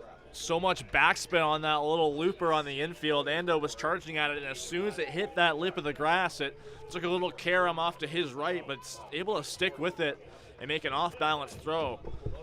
Clutch play from the Baycats second baseman.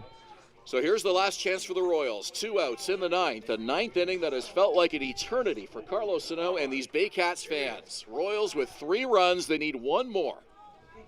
Pitch from Sano. It's upstairs over the head of J.D. Williams.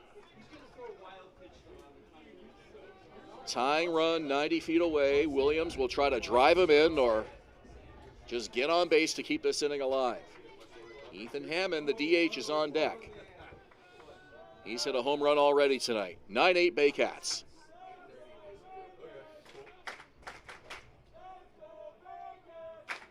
One-0 pitch. And it gets to the backstop. Here comes the runner. The game is tied. The Guelph Royals have done the improbable here at Vintage Throne Stadium with a 4-run top of the 9th inning. We are deadlocked at 9s. Unbelievable. What was a 9-2 lead for the Baycats has disappeared. 4 runs in this top of the 9th inning after 2 in the 8th.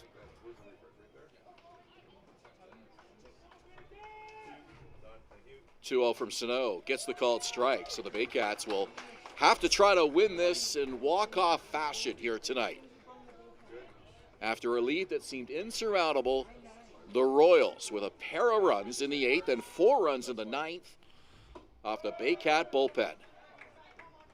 3 balls and a strike. And we mentioned it, the struggles of the Barrie relievers all season long. Unable to hold this lead here tonight. It'll be a no decision for Frank Garces. Sano's pitch, fly ball, foul to the right side. Well, I would imagine just one of these 4 runs is going to be earned for Sano.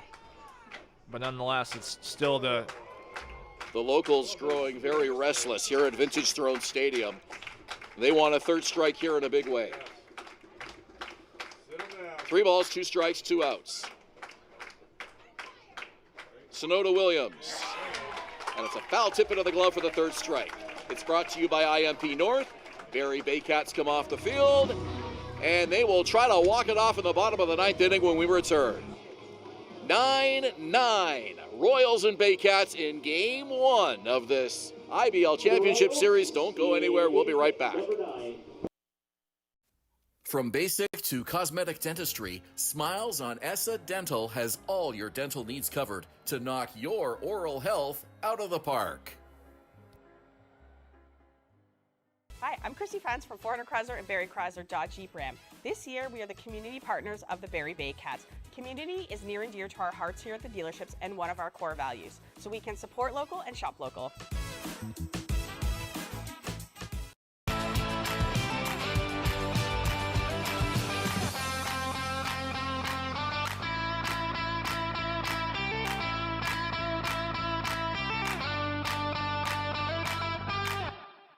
Moving.ca. For all your moving needs for over 35 years, Moving.ca. The original 2 men who just happen to be small, who make moving stress-free. 2 small men with big hearts moving. We always have a big heart for you at Moving.ca. At Domino's, mix and match any 2 or more pizzas and sides for just $8.99 each. Like when pizza night's more like pizza and lava cakes night, or pasta and stuffed cheesy bread night, or we're gonna need a bigger table night. Mix and match Canada's favorite pizza and more at Domino's.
Back live at Vintage Throne Stadium in Springwater Township, where the Barrie Baycats have let a 9-3 lead unravel in the last 2 innings. We're tied at 9. We go to the bottom of the 9th inning, and Barrie will try to win this in walk-off fashion here tonight.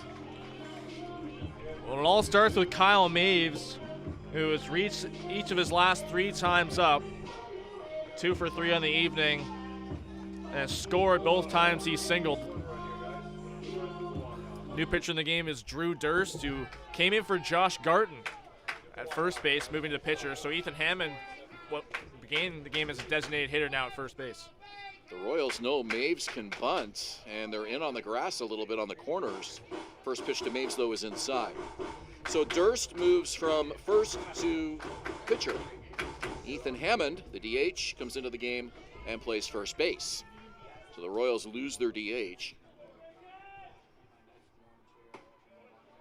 And that could prove costly if the game goes into extra innings. Well, this is a situation it looks like Dina Ramel already kind of planned for, because Durst came in as a first baseman initially.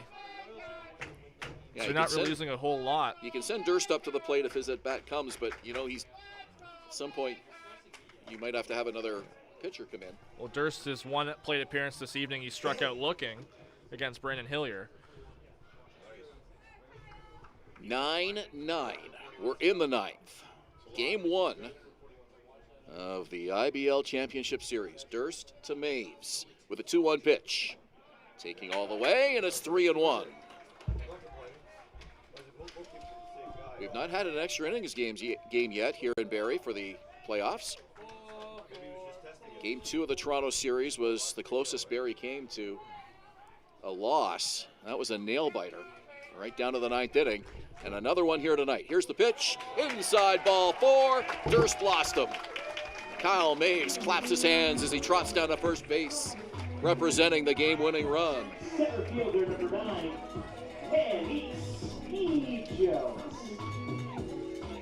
Probably that's the 4th time Maves has reached tonight, and that's a costly one if you're Drew Durst with the speed that Maves provides on the base paths. He's definitely going to be a threat to steal here. But we also have seen the hit and run work on multiple occasions this evening. The emotions here at Vintage Throne Stadium in this 9th inning have run the gamut. This crowd was quiet and cranky in the top of the 9th inning. Now in the bottom of the 9th, some positive energy. And they're hopeful that the Baycats can pull this one out. A throw down, and in on the grass. There was no chance to get the runner, but Hammond took the throw from the catcher anyways. This is the 4th outing of the playoffs for Durst. Had 9 2/3 in his first 3, and a 1-0 record in the playoffs. No record in the regular season, but a 1.17 ERA through those 5 outings. Joe lays it down a bunt. Right side, Durst with it. The throw in time for the out, and at second base is Kyle Maves.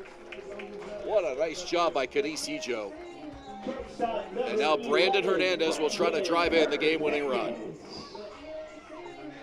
Well, Hernandez, who started the game 0 for 3, has combated that with 2 singles his last 2 times up. Both of those were against Yuki Narita, now against Drew Durst. They have a different challenge. The big right-hander, 6'7".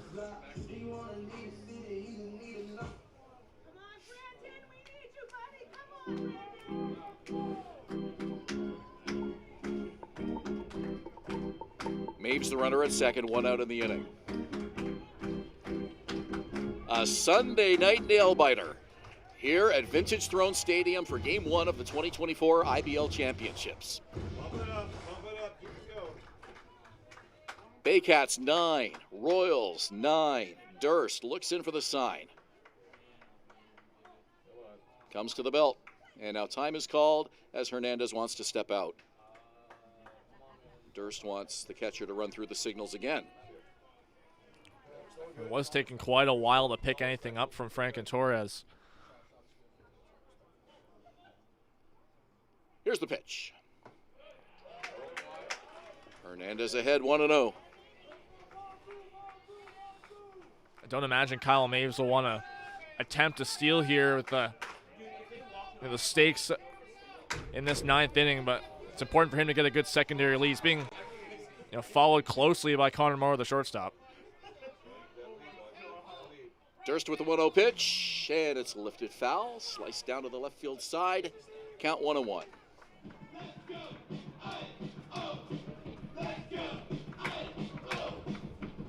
Crowd came here tonight in a great mood and a lot of energy in the ballpark as the game began. Frustration settling in as the Baycats have squandered a 6-run lead. They're trying to pull it out here in the bottom half of their inning. Durst looks at the runner, checks him again, kicks and comes home. High and outside, 2-1. Kyle Maves really dancing around with his leads at second base, drawing quite a bit more attention now from both Connor Morrow, the shortstop, and Durst. Couple of big RBI men on deck. Malik Williams, Ryan Rio, Brandon Hernandez trying to take care of it himself here. Here's the pitch, he takes, it's a 3-1 count. That's a tough pitch to lay off of for Brandon Hernandez. Just high of the zone, looked like something that he could drive the other way. First base is open, so walking Hernandez would be inconsequential, except for the fact that you have to face Malik Williams. Wouldn't be the worst thing in the world, though, if you're the Royals, to put him on and set up the double play. All that matters right now is that runner at second base, and that's what they do. Have to wonder if that was kind of the plan, but now Malik Williams steps up. Well, Williams is the guy, there's a good chance you're going to see a ball on the ground. Whether that's playable for the Royals defense, we'll have to see. But with one out, just anything in the outfield will be gravy for the Baycats. Baycats haven't had a walk-off win in the playoffs yet this year.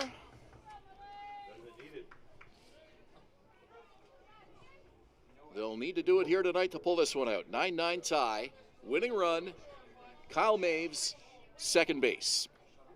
And now stepping off and bluffing a throw over is Durst. Had no intention of doing so.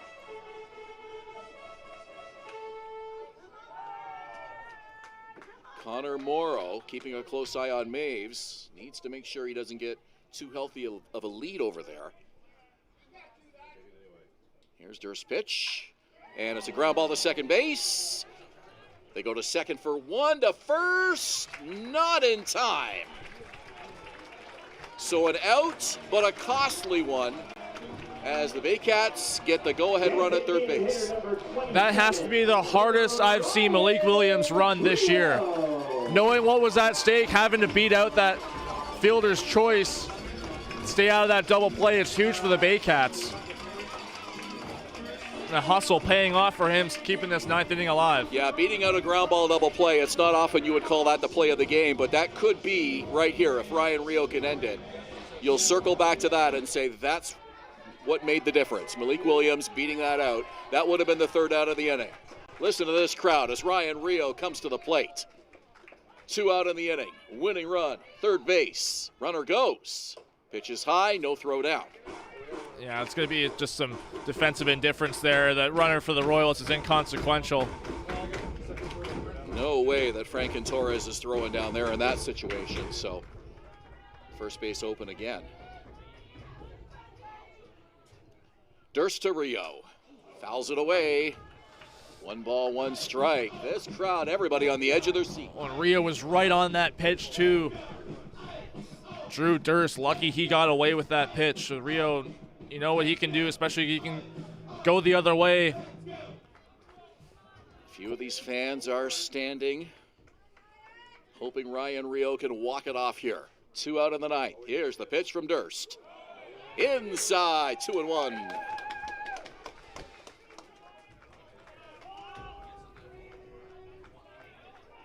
On deck, Nolan Macabrota. He'd love a chance to end this one tonight as well. Kyle Maves, the winning run at third base. It's a 2-1 count to Ryan Rio. Drew Durst with the pitch. It's a ground ball to short. The throw to first, in time for the out, and we are going to extra innings. Baycats strand the winning run at third base as Kyle Maves is unable to score. It's 9-9, and for the first time in the playoffs, Barrie is going to extras. Top of the 10th inning on the way when we return. You're watching Baycats TV and Rogers TV Barrie.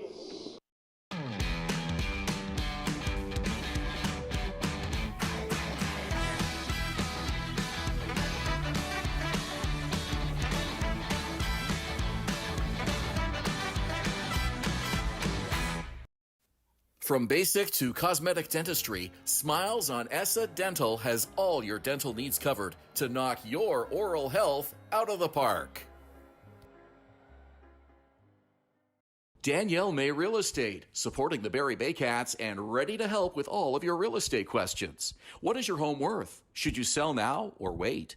Danielle is dedicated to your success. The next time you think real estate, think Danielle May.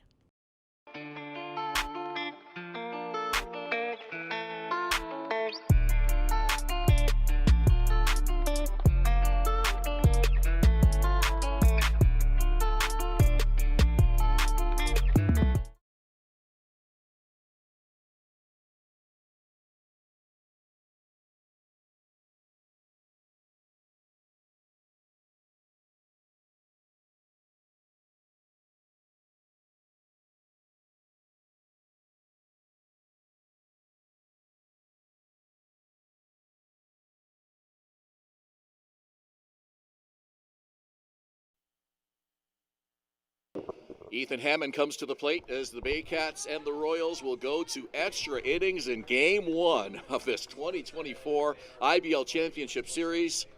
Not a situation Barrie fans wanted to be in at all. Guelph Royals with all the energy right now. It definitely, you can hear it from their dugout. They are fired up, having overcome a 9-3 deficit. Carlos Sano back out for his second inning of work. Hate to harp on it, but we've talked about it all season long, and especially in the playoffs. The Baycats' weakness, if they have one, is their bullpen. Absolutely. And the Royals know it, too. Once they got past Garces, 2 runs against Brandon Hillier, 4 against Sano.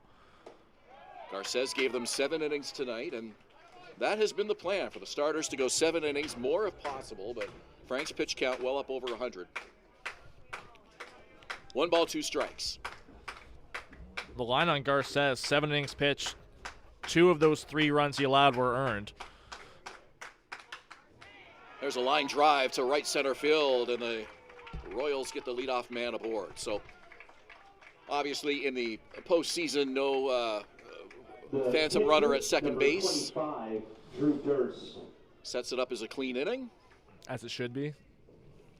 I don't like it in the regular season, to be honest with you, but we'll save that discussion for another day. Yeah.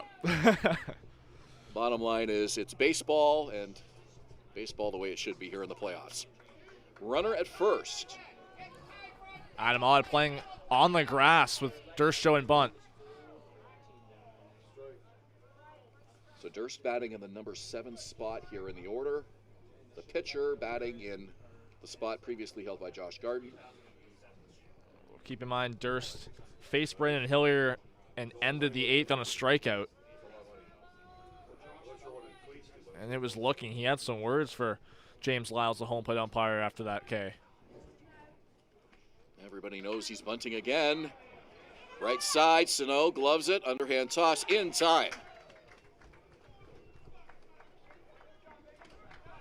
The second baseman, number 7, Hammond to second. Carson Burns. Sano had to be really wary of his actual toss to Malik Williams. The lob on that was so high, it gave Durst an extra half step or so. But yeah, Durst was running hard. He got down that line in a hurry. Carson Burns.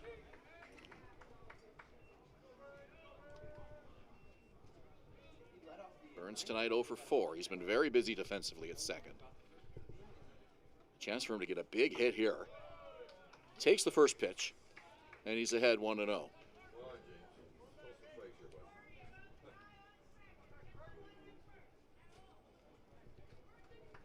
So much energy and positivity coming from the Royals dugout right now. We can hear it all the way up here.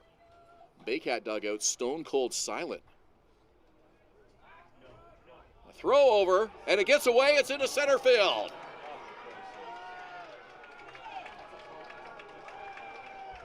Ethan Hammond at third base. There is no question which way the momentum is going. Guelph looking for the lead. They have not led since the top of the second inning. It was a very short-lived lead. Barrie came right back to tie it in the bottom half. Had their foot on the gas the rest of the way. But the story tonight, 2 runs in the 8th and 4 in the 9th for the Royals to tie it up. Carson Burns can drive in the go-ahead run here in the top of the 10th inning. How poetic would that be? First game back at Vintage Throne Stadium, his only other game against the Baycats this year. He homered in a 13-3 Guelph win. If you're a fan of the Baycats, a little too poetic, I think. A high pop-up, and it's out of play.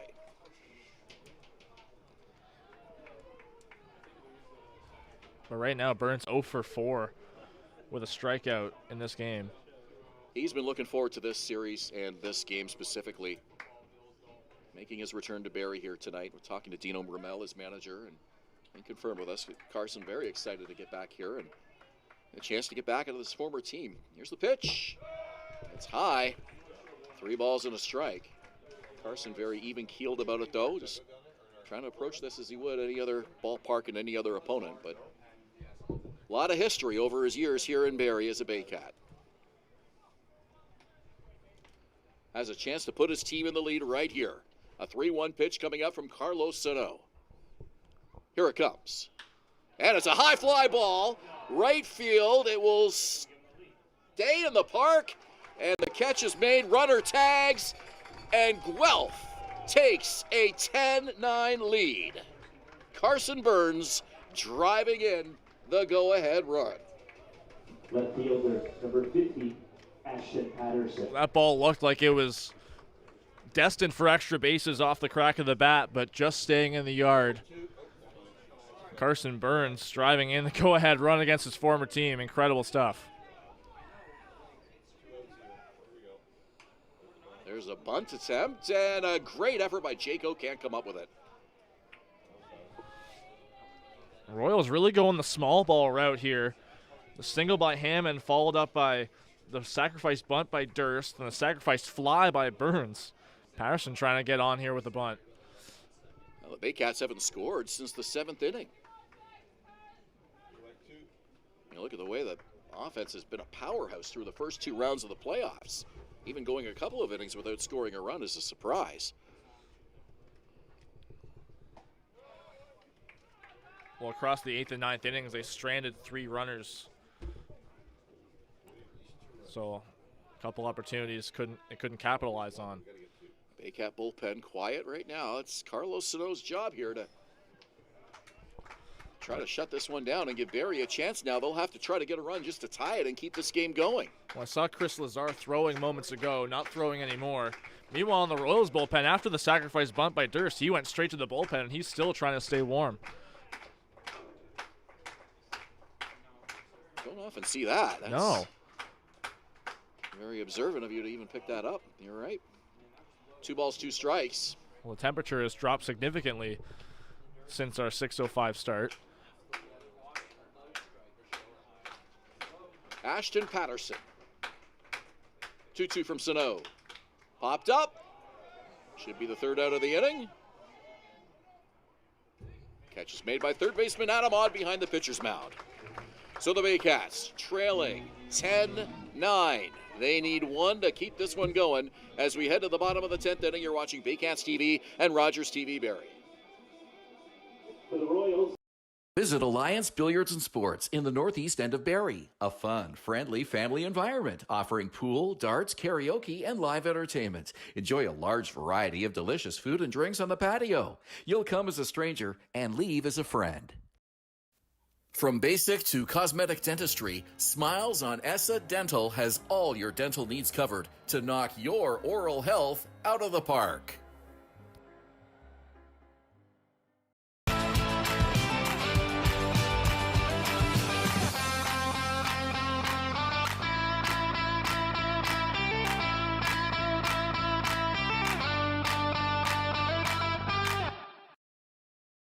BarrieToday.com. Local news, weather, Baycats scores, and more. BarrieToday.com. Your community, your news.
Bottom of the 10th inning here at Vintage Throne Stadium. Barrie Baycats were 3 outs away from a Game 1 victory. They are now 3 outs away from their first loss of the 2024 postseason. Guelph Royals on top, 10-9. Nolan Macabrota will be the leadoff man here for Barrie in the bottom of the 10th. For the Baycats, this is a guy who's been hot, at least in this game, 3 for 5, 3 singles and a run scored. 3 home runs in the playoffs so far. A good guy to have in this situation. Just one swing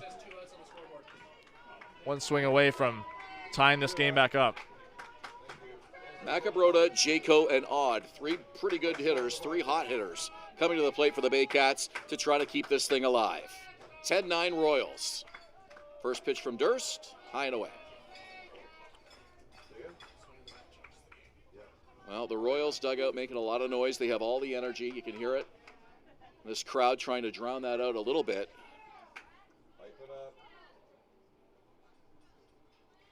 1-0 pitch. Inside, and Macabrota had 2 balls, no strikes. Barrie dugout, on the other hand, looking pretty frustrated and discouraged, watching a 6-run lead evaporate in the last 2 innings. Closer Carlos Sano just couldn't get it done here tonight. Josh Matlow looking very stoic at the top step of the Baycats dugout. All business. And this team has been very loose through the postseason. They, really haven't had a lot of moments of adversity other than Game 2 in Toronto, which was a nail-biter right down to the 9th inning. This is really their first opportunity where their backs are against the wall here. Down to their final 3 outs. 2-1 the count to Macabrota. Inside ball 3.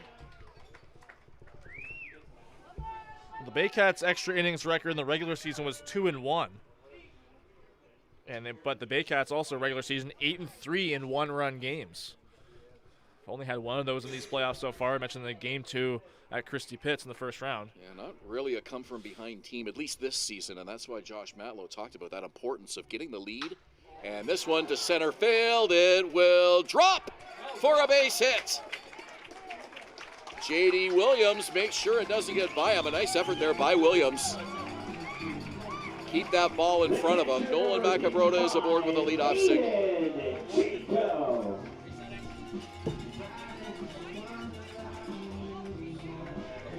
Well, the Baycats in the regular season 1-11 when trailing after 8 innings. Wow, that's the first time I've heard that stat. Sounds even a little bit more extreme than I expected. And that 1 was the last game of the regular season in Brantford. Wow. Jaco bunts it in front of the mound. Takamatsu, the throw is in time. Somehow the first baseman, Ethan Hammond, kept his foot on the bag. Runner advances. 1 out in the inning. Well, Franken Torres had a really good beat on that ball right off the bunt from Jaco, but I think he tripped on the bat when Jaco dropped it right behind the plate. Yeah, he kind of did a face plant. Takamatsu was coming in like a freight train. got off a good, strong throw. We all lost money. 807, I got showing here now. So Macabrota at second base, he is the tying run. Adam Odd could end this with a swing of the bat.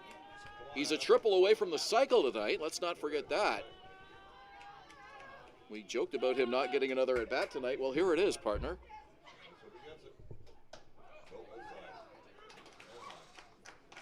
A game-tying triple would send this crowd into a frenzy here at Vintage Throne Stadium. Well, how unlikely is it that he actually ended up getting a 6th plate appearance? On the verge of 5 hits here if he can connect with one. Didn't look like it was going to happen when he flied out in the 8th. Here we are in the 10th. The pitch from Durst. Swing and a miss. Odd with a big cut. Oh, a home run hack from Odd. He's got to put the ball in play here. Keep this inning alive. Get that runner over, if not in. Only one out here. Roy Sando is on deck. Nolan Macabrota at second base. 1 out in the inning. Durst deals. Popped foul. 1-2. Strikeout here would be huge for Durst. Would be exactly what the Royals would need. Force play not in order on the bases with just 1 out. Roy Sando on deck. Got our little flag guy here behind the Baycat dugout. He is ready to go. He would love to do the victory lap behind home plate here in this bottom of the 10th inning. Baycats down by a run. Durst checks the runner twice, now comes home. Great swing by Odd, got a piece and hangs on. You can tell Odd is on Durst's fastball in terms of his timing. Just a matter of now if he can make hard contact and keep it in play.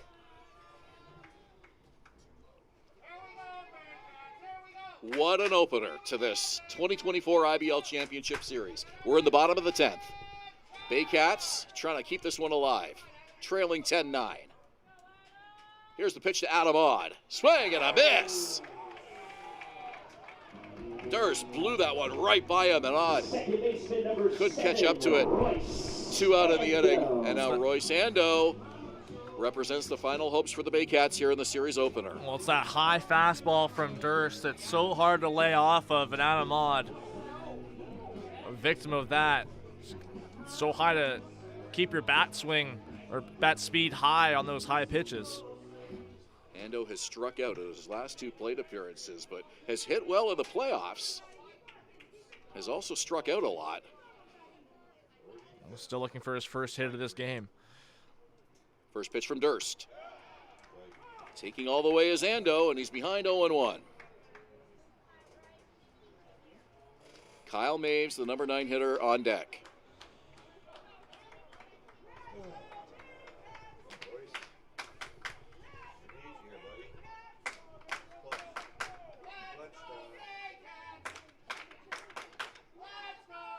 No balls, 1 strike to Ando. Durst checks the runner. Here's the pitch. Ando drives it to center field. It drops for a base hit. Rounding third is Macabrota. There's no throw. We're tied 10-10 at Vintage Throne Stadium.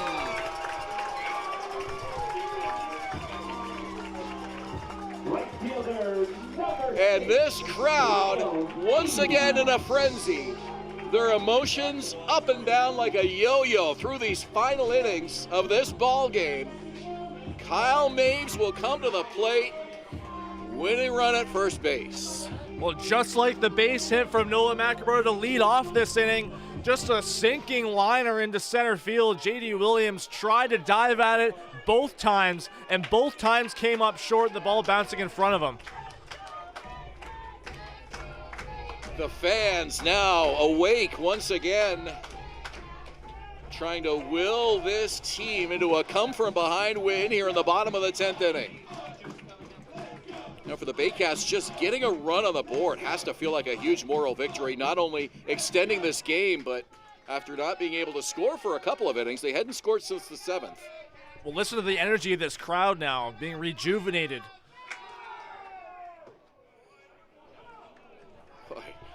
We are in for one heck of a series here between the Royals and the Baycats. I don't think anyone expected it to be 10-10. Absolutely not.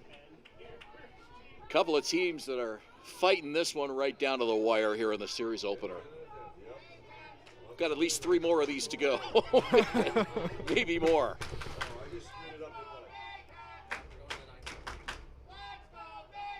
Ando leads, Durst to Maves, inside. Count is 2-1. Maves has put together some incredible at-bats today. 3 for 4 with a run scored, and last time he was up, he walked, and that walk was big. Ended up getting stranded at second base, but set up an entertaining bottom of the 9th inning. Guelph led 10-9 coming into this bottom of the 10th. Baycats tying it up. Here's the pitch. Fouled off, and it'll be just out of reach of the third baseman, Garrett Takamatsu, who went over to give it a look. 2-2. Well, it's either going to be a Baycat walk-off win here, or you're going to get to call some extra innings, Julius. Oh, boy. I'm sure you're pretty excited either way. I am. Something good's going to happen for you. Baycats are hoping to do something good for these fans right here, right now. 2 balls, 2 strikes. Winning run at first base. Drew Durst with the pitch. Fouled again. What a battle here by Kyle Maves. Well, just so much tension now in the ballpark after that base hit by Ando. The fans back into it. You can tell the Royals how positive they were over the last couple innings, having to come back and then take a lead. But the Baycats answering right back. These fans were cranky in the 9th inning. They're in a much better mood right now. 2-2 on the way. Fouled again. Incredible work from Kyle Maves.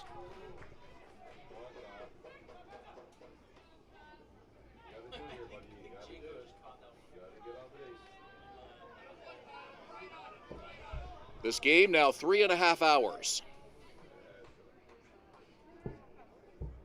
10-10. Bottom of the 10th.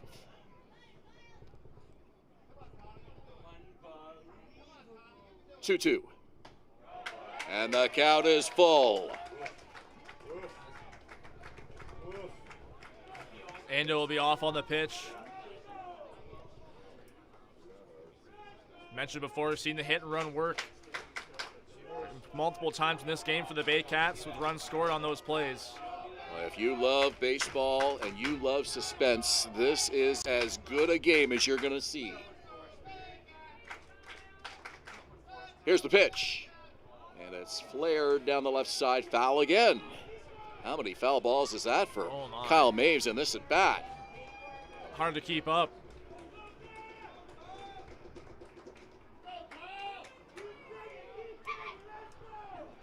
Nolan Macabrota led this inning off with a single.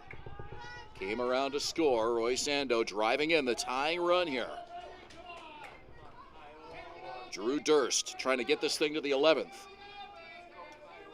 Payoff pitch, runner goes, and it's a fly ball to right field, and it's into the glove of Andy Leader. We are going to the 11th inning. Julius up to call it for you when we return. Baycats and Royals tied at 10 at Vintage Throne Stadium. You're watching Baycats TV and Rogers TV in Barrie. Moving.ca. For all your moving needs for over 35 years, Moving.ca. The original 2 men who just happen to be small, who make moving stress-free. 2 small men with big hearts moving. We always have a big heart for you at Moving.ca.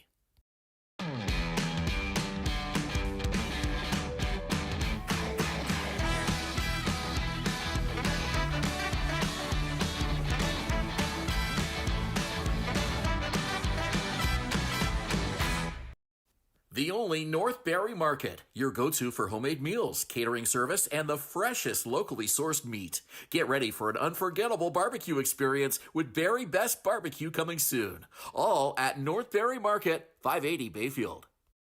The Collingwood Brewery at 10 Sanford Fleming, producing delicious lagers, ales, and seltzers since 2014. The proud home of the Baycats Brew. Check out their retail shop and tap room, and select products at the LCBO, beer store, and grocery stores. Cheers, and go Baycats! From basic to cosmetic dentistry, Smiles on ESSA Dental has all your dental needs covered to knock your oral health out of the park.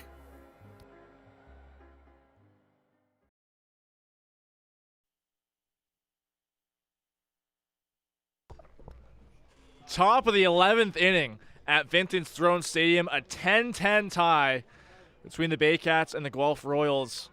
And Carlos Sano back out for inning number 3. We saw Chris Lazar warming up for the Baycats in their bullpen a few times over the last couple innings. But it's the Dominican right-hander back out for inning number 3. The first pitch to Andy Leaders inside. First 11-inning game the Baycats have been a part of throughout the entire 2024 campaign. The 1-0. Inside again. Carlos Sano pushing the envelope here against the leadoff hitter for the Royals. Runs him inside again, 3-0.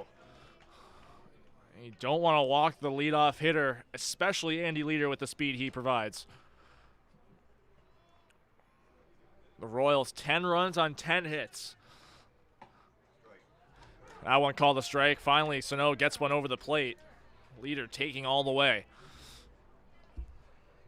Connor Morrow on deck. Last time Andy Leader was up, it was an RBI double, part of that 4-run 9th inning for Guelph. 3-1 is low and away, a leadoff walk for the Royals. Shortstop, number 6. So back-to-back innings where the leadoff man gets on for Guelph.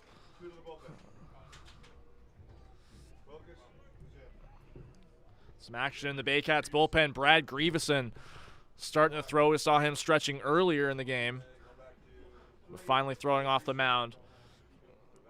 Leader with a sizable lead at first. Doesn't go. Showing bunt is Morrow. He pulls it back.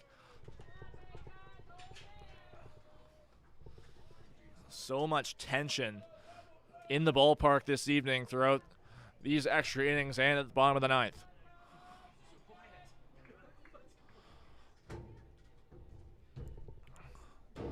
Connor Morrow has a 1-0 count. Couple extra strides by Andy Leader at first. Doesn't go. Showing bunt is Morrow again. It's outside again. Carlos Sano, not sure if he's frightened to throw it over the plate, but a lot of these pitches just haven't been close, inside or out. I was just walking around the ballpark, Julius, and it is so quiet. Yeah, I just mentioned it. Everywhere. It's like, and there's a lot of fans still here, considering we're in the 11th inning. They have been through a lot here tonight. 2-0 bunting. It's popped up. Could be playable. Malik Williams slides. He can't catch it, but the throw on the second, they will get the force. So despite the popped up bunt by Morrow, it ends up backfiring anyway. The faster runner and Leader out at second. Yeah, the runner had a hold up there just in case it was caught, and so that is the one good thing in that situation. You still have that chance to get that force out at second, and that's exactly what they did. So some good awareness by the infielders on a ball that was kind of popped up into no man's land there between first and the pitcher's mound. So that's a 3-6 put out. Williams to Hernandez. Franklin Torres takes the first pitch low.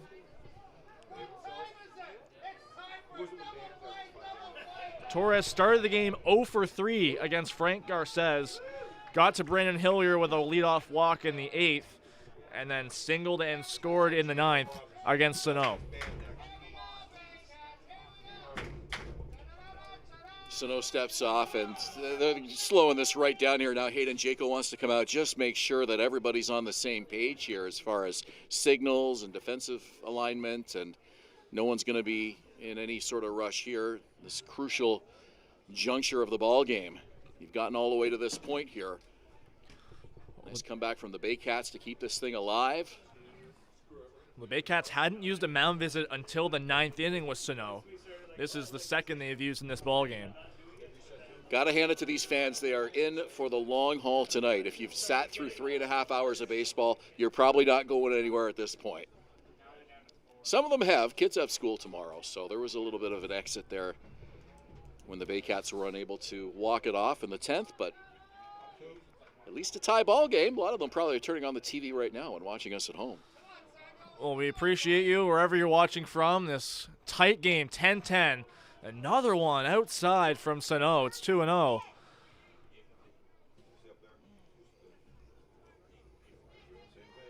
Can't seem to find the strike zone even after the mound visit. Torres up for the sixth time, pardon me. He pops that one up. It is playable on the right side, it looks like, but drifting further out, it is caught by Williams.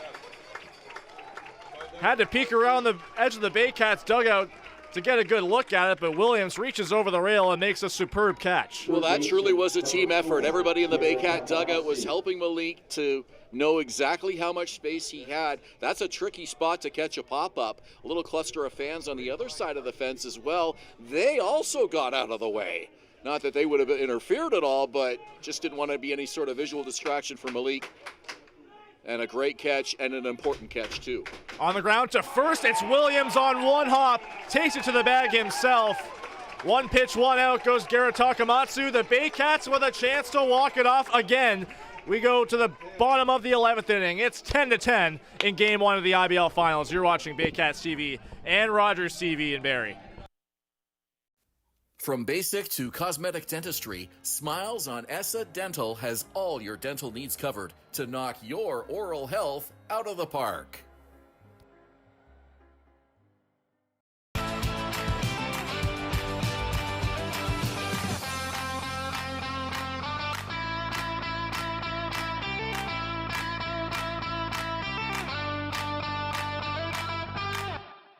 Domino's, mix and match any 2 or more pizzas and sides for just $8.99 each. Like when pizza night's more like pizza and lava cakes night, or pasta and stuffed cheesy bread night, or we're gonna need a bigger table night. Mix and match Canada's favorite pizza and more at Domino's. Hi, I'm Chrissy Fans from Hern and Barrie Dodge Jeep Ram. This year, we are the community partners of the Barrie Baycats. Community is near and dear to our hearts here at the dealerships and one of our core values, so we can support local and shop local.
Bottom of the 11th inning at Vintage Throne Stadium. We have flipped the scoreboard over in right field.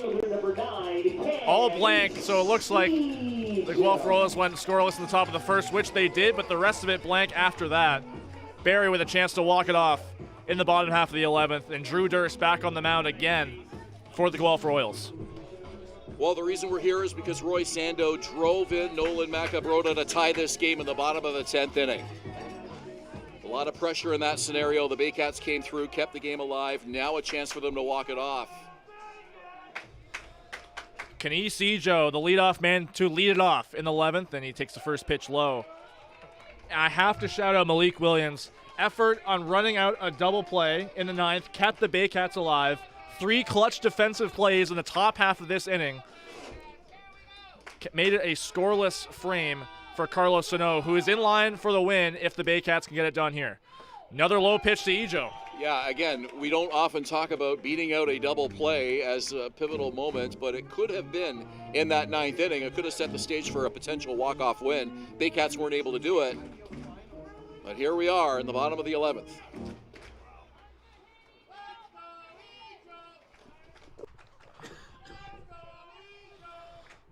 Fans getting into it here. 2-0 to Ejo. He cuts and misses. Chased a high one. Still a lot of zip on that fastball from Drew Durst. You know, and while Williams beating out that double play didn't amount to anything in that inning, still was a good sign for the rest of his team to know that, you know, this is what they're in it for. 2-1 to Ejo. Fouls it straight back. Malik also made a great catch right over by the Barrie dugout as well, so you're right. He definitely should get some consideration for player of the game, certainly in terms of his effort out there on the field this evening.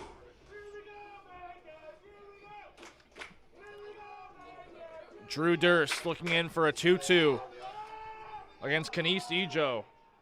Up for his 7th time tonight. The pitch. Just low again. Counts full. Durst likes to know a pitcher who can go out there and give you more than 1 or 2 innings. And Dino Ramel is showing lots of confidence in him out there in this situation. Still haven't seen anybody throw in that Royals bullpen. So it looks like this is his game. 3-2. Ejo lays off and he leads it off with a walk.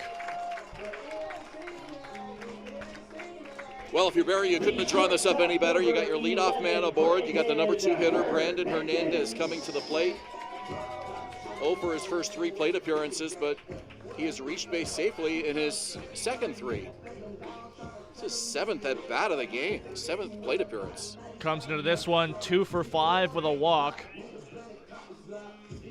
And in a huge spot here, winning run at first base, and it's the speedster Kenise Ejo.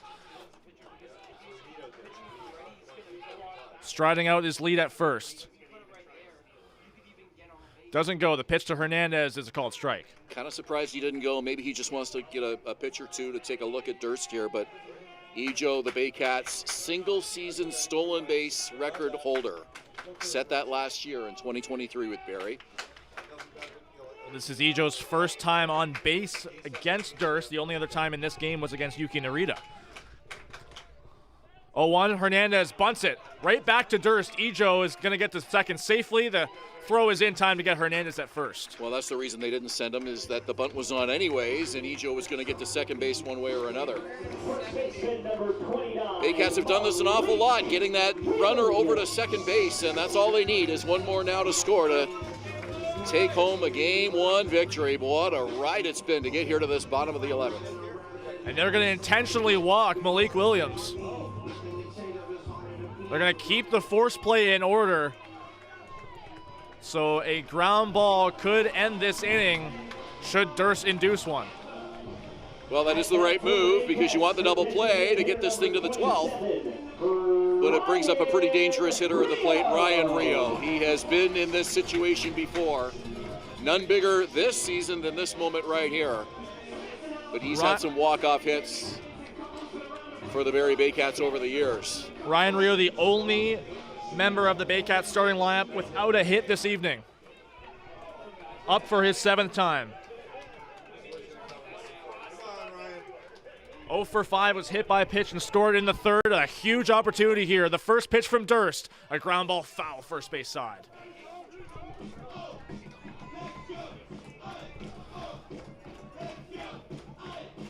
Kenise Ejo at second base. Malik Williams at first. 1 out in the bottom of the 11th. 10-10 is the score. Game 1 of the finals.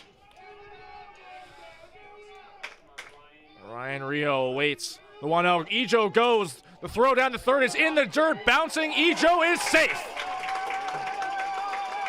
Wow. What a decision to send Kenise Ejo. A good throw would have got him. The ball, though, is low and up the line. Ejo in head first. 90 feet away now.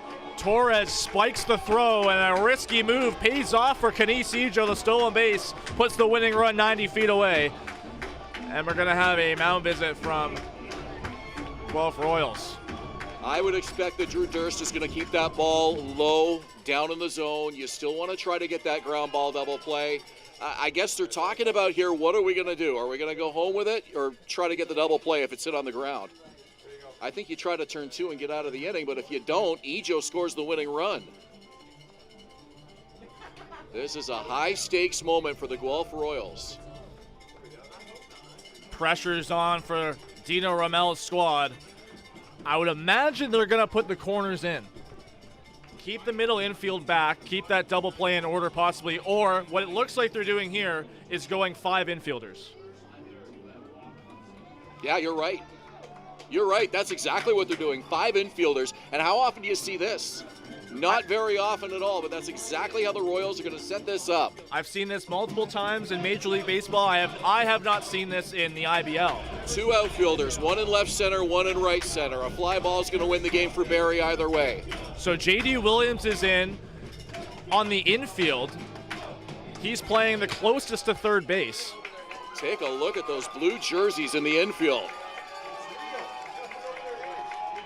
Crowd at Vintage Throne Stadium erupting for the hometown kid, Ryan Rio. A 1-1 count. Chance to walk it off. The pitch is a fly ball.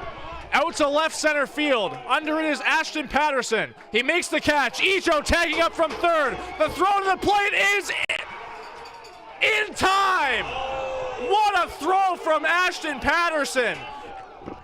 And we will go to the 12th inning.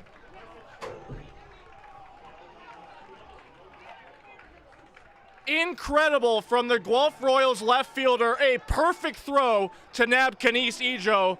And we will further this ball game yet again. We will go to the 12th inning, a 10-10 tie between the Royals and Baycats in Game 1. You're watching Baycats TV and Rogers TV.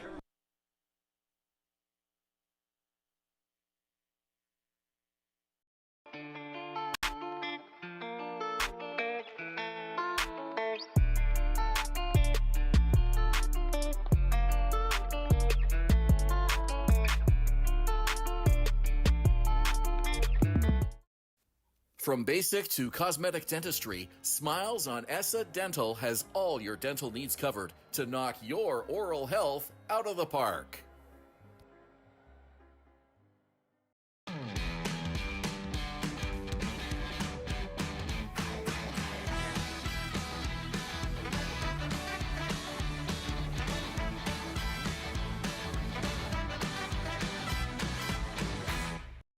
Danielle May Real Estate, supporting the Barrie Baycats and ready to help with all of your real estate questions. What is your home worth? Should you sell now or wait? Danielle is dedicated to your success. The next time you think real estate, think Danielle May.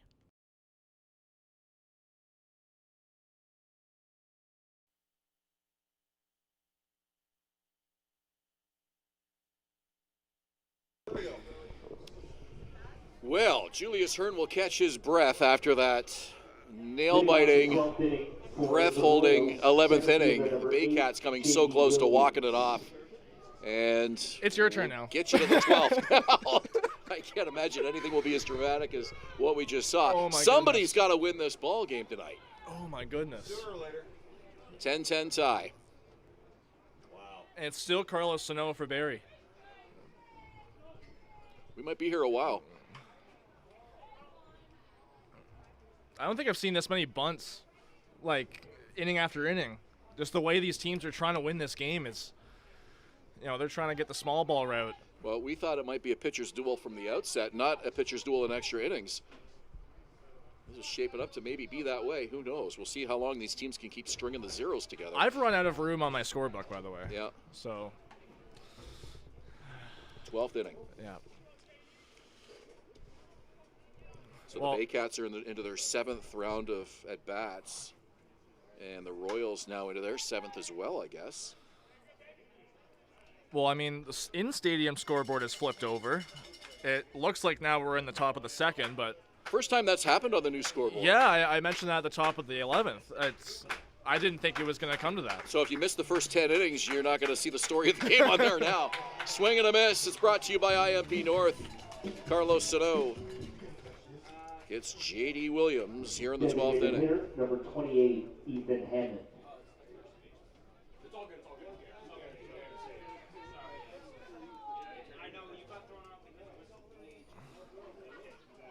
Brendan Hillier and Carlos Sano unable to close this one down.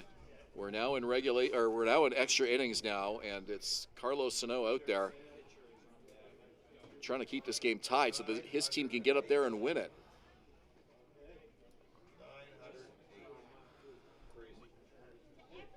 Had a pretty big audience on our YouTube channel tonight. Want to thank everybody for logging on to Baycats TV, our Guelph viewers as well.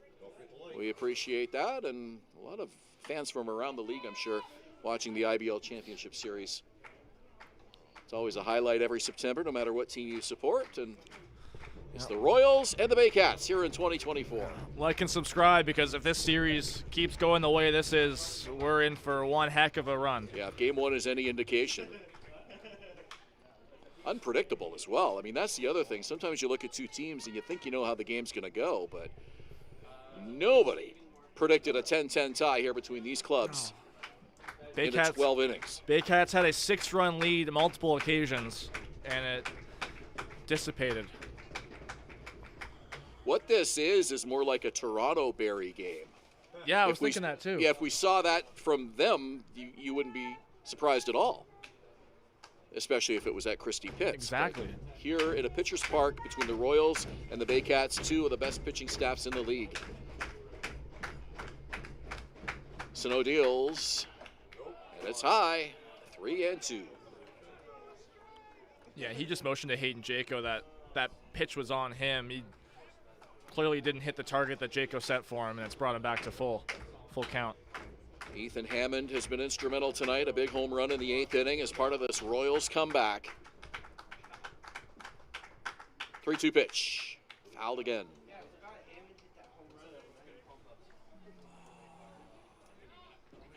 Vintage Throne Stadium was pretty much packed at 6:05 when we began this game, and well, maybe about half of the crowd is still here, but it's a school night. It's a school night, a work night. And again, if you held on this long, you're probably staying till the end. Fouled back to the screen. Yeah, you're committed now. There's no going back. We haven't called a 4-hour game in a while, and yeah. We're almost there. We're like 10 minutes away. We are almost there. My bedtime reminder just popped up on my phone. I'm not even kidding. There it is. Oh, my goodness. I always set it an hour ahead, so on a normal night, I'd go to bed at 11. So at 10 o'clock, I get a little reminder. Ball 4. So you got time to brush your teeth and everything like that. Have my milk and cookies, and a little bit of reading. Then I doze off usually around 11 o'clock, but won't be the case tonight. No. Drew Durst, the pitcher. I think he was announced as the designated hitter, but he's the pitcher in this game here. Well, Hammond was also announced as the DH now at first base because Durst came in for Josh Garten earlier in this game. You got to wonder how Josh Garten feels not being a part of this. Yeah, can guarantee you that's driving him nuts. He is a ball player and a gamer, and he wants to be out there in every situation, and probably talked Dino Ramel into putting him into the lineup tonight, despite an injury in Game 5. One of their best hitters, too. You want him in the lineup if he can go. Foul back to the screen, 1-1.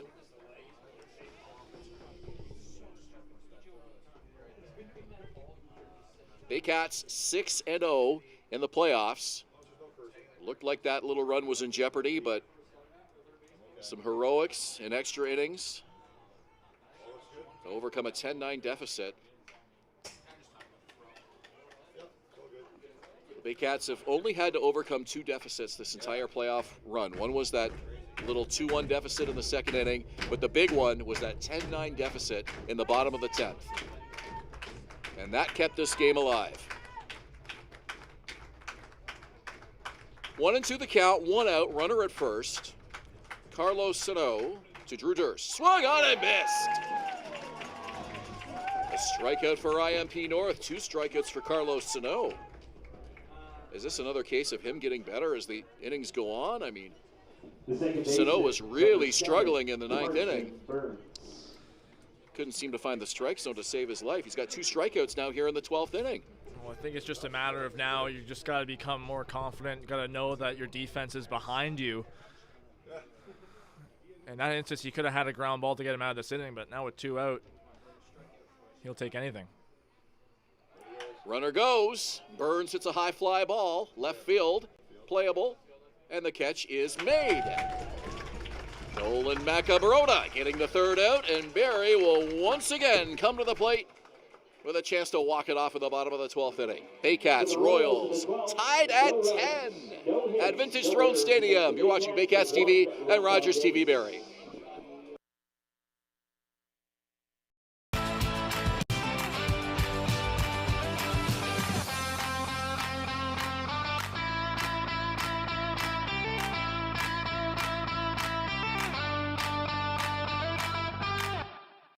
Visit Alliance Billiards and Sports in the northeast end of Barrie. A fun, friendly family environment offering pool, darts, karaoke, and live entertainment. Enjoy a large variety of delicious food and drinks on the patio. You'll come as a stranger and leave as a friend. From basic to cosmetic dentistry, Smiles on Essa Dental has all your dental needs covered to knock your oral health out of the park. BarrieToday.com. Local news, weather, Baycat scores, and more. BarrieToday.com. Your community, your news.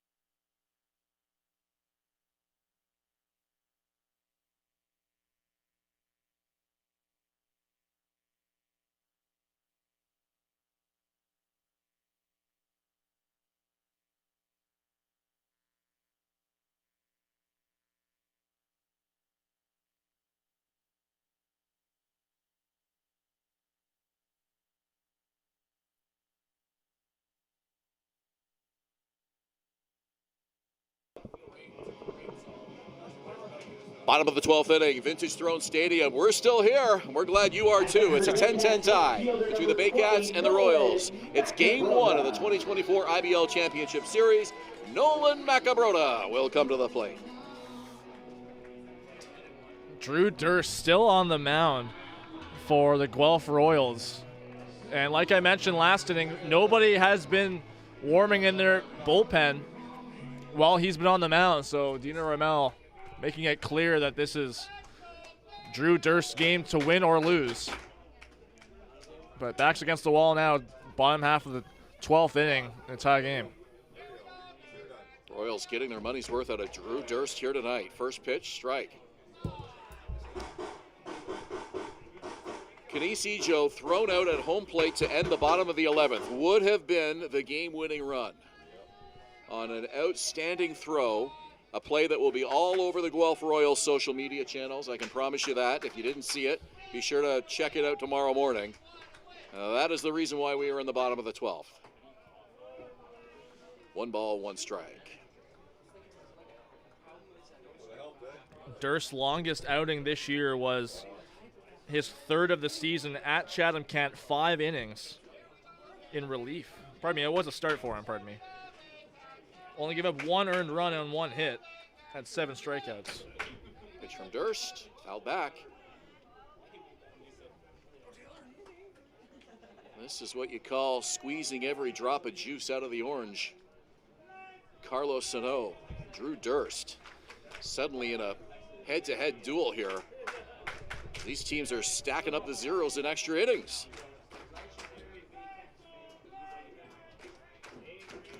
One-two pitch, fouled again. Barrie led 9-3. Royals 2 in the 8th, 4 in the 9th, tied it at 9, forced extras. Each team scored a run in the 10th, a scoreless 11th, and it's a 10-10 tie here. 12th inning. I don't think any of us would have expected Carlos Sano to have gone 4 innings in this game. And a chance for a win. Swing and a miss by Nolan Macabrota. 1 out. Yeah, this is not the way they wanted Carlos Sano to win this game. Hayden Jaco now for the Baycats. Adam Ott on deck.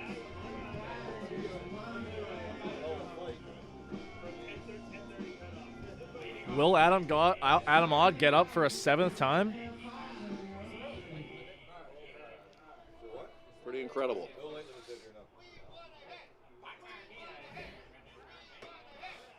Garrett Takamatsu playing on the edge of the grass. Last time Jaco was up, he sacrificed. Now this is interesting, and I got to confess I don't know, but I see 7 mound visits up for Guelph on the scoreboard. Do you get an extra mound visit, an extra innings? I believe so. So that would explain that. I think they got, correct me if I'm wrong, but I believe they got 2 or 3 extra since it went past the 10th, but.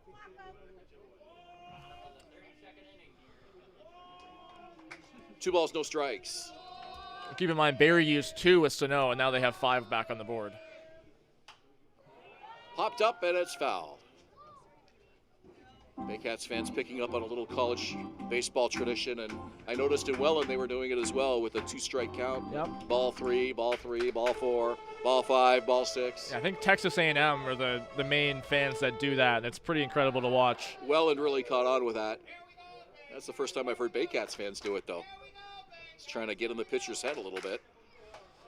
Pitch is high, 3-1. Well, for me, I know what Texas A&M, they do it, so if it's a 4-pitch walk, the next at bat they'll say ball 5, Yeah. and then they'll do it until the next pitcher gets a strike, and then when the pitcher gets a strike, they'll give them a standing ovation. Yeah, if you do it on a 2-0 count, I think that's a little excessive. Yeah. Certainly after a 4-pitch walk, that's a fun tradition. 3-1.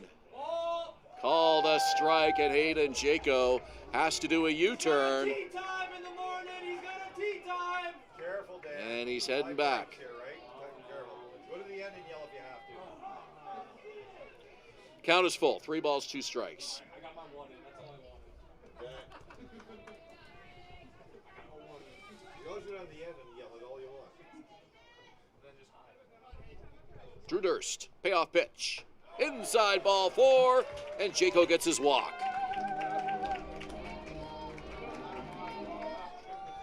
Jaco has been very productive without getting a hit in his 3 plate appearances against Drew Durst. First hit by a pitch in the 8th, sacrifice bunt that eventually led to a run scoring in the 10th, and then now representing the winning run after that walk.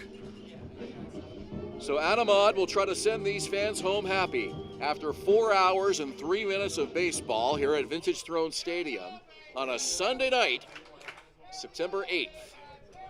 Game 1 of the Jack and Lynn Dominico Cup Finals.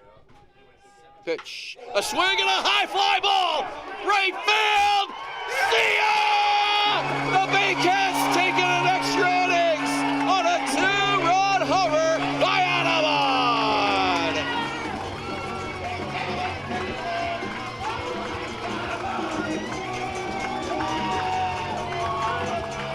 Listen to this crowd.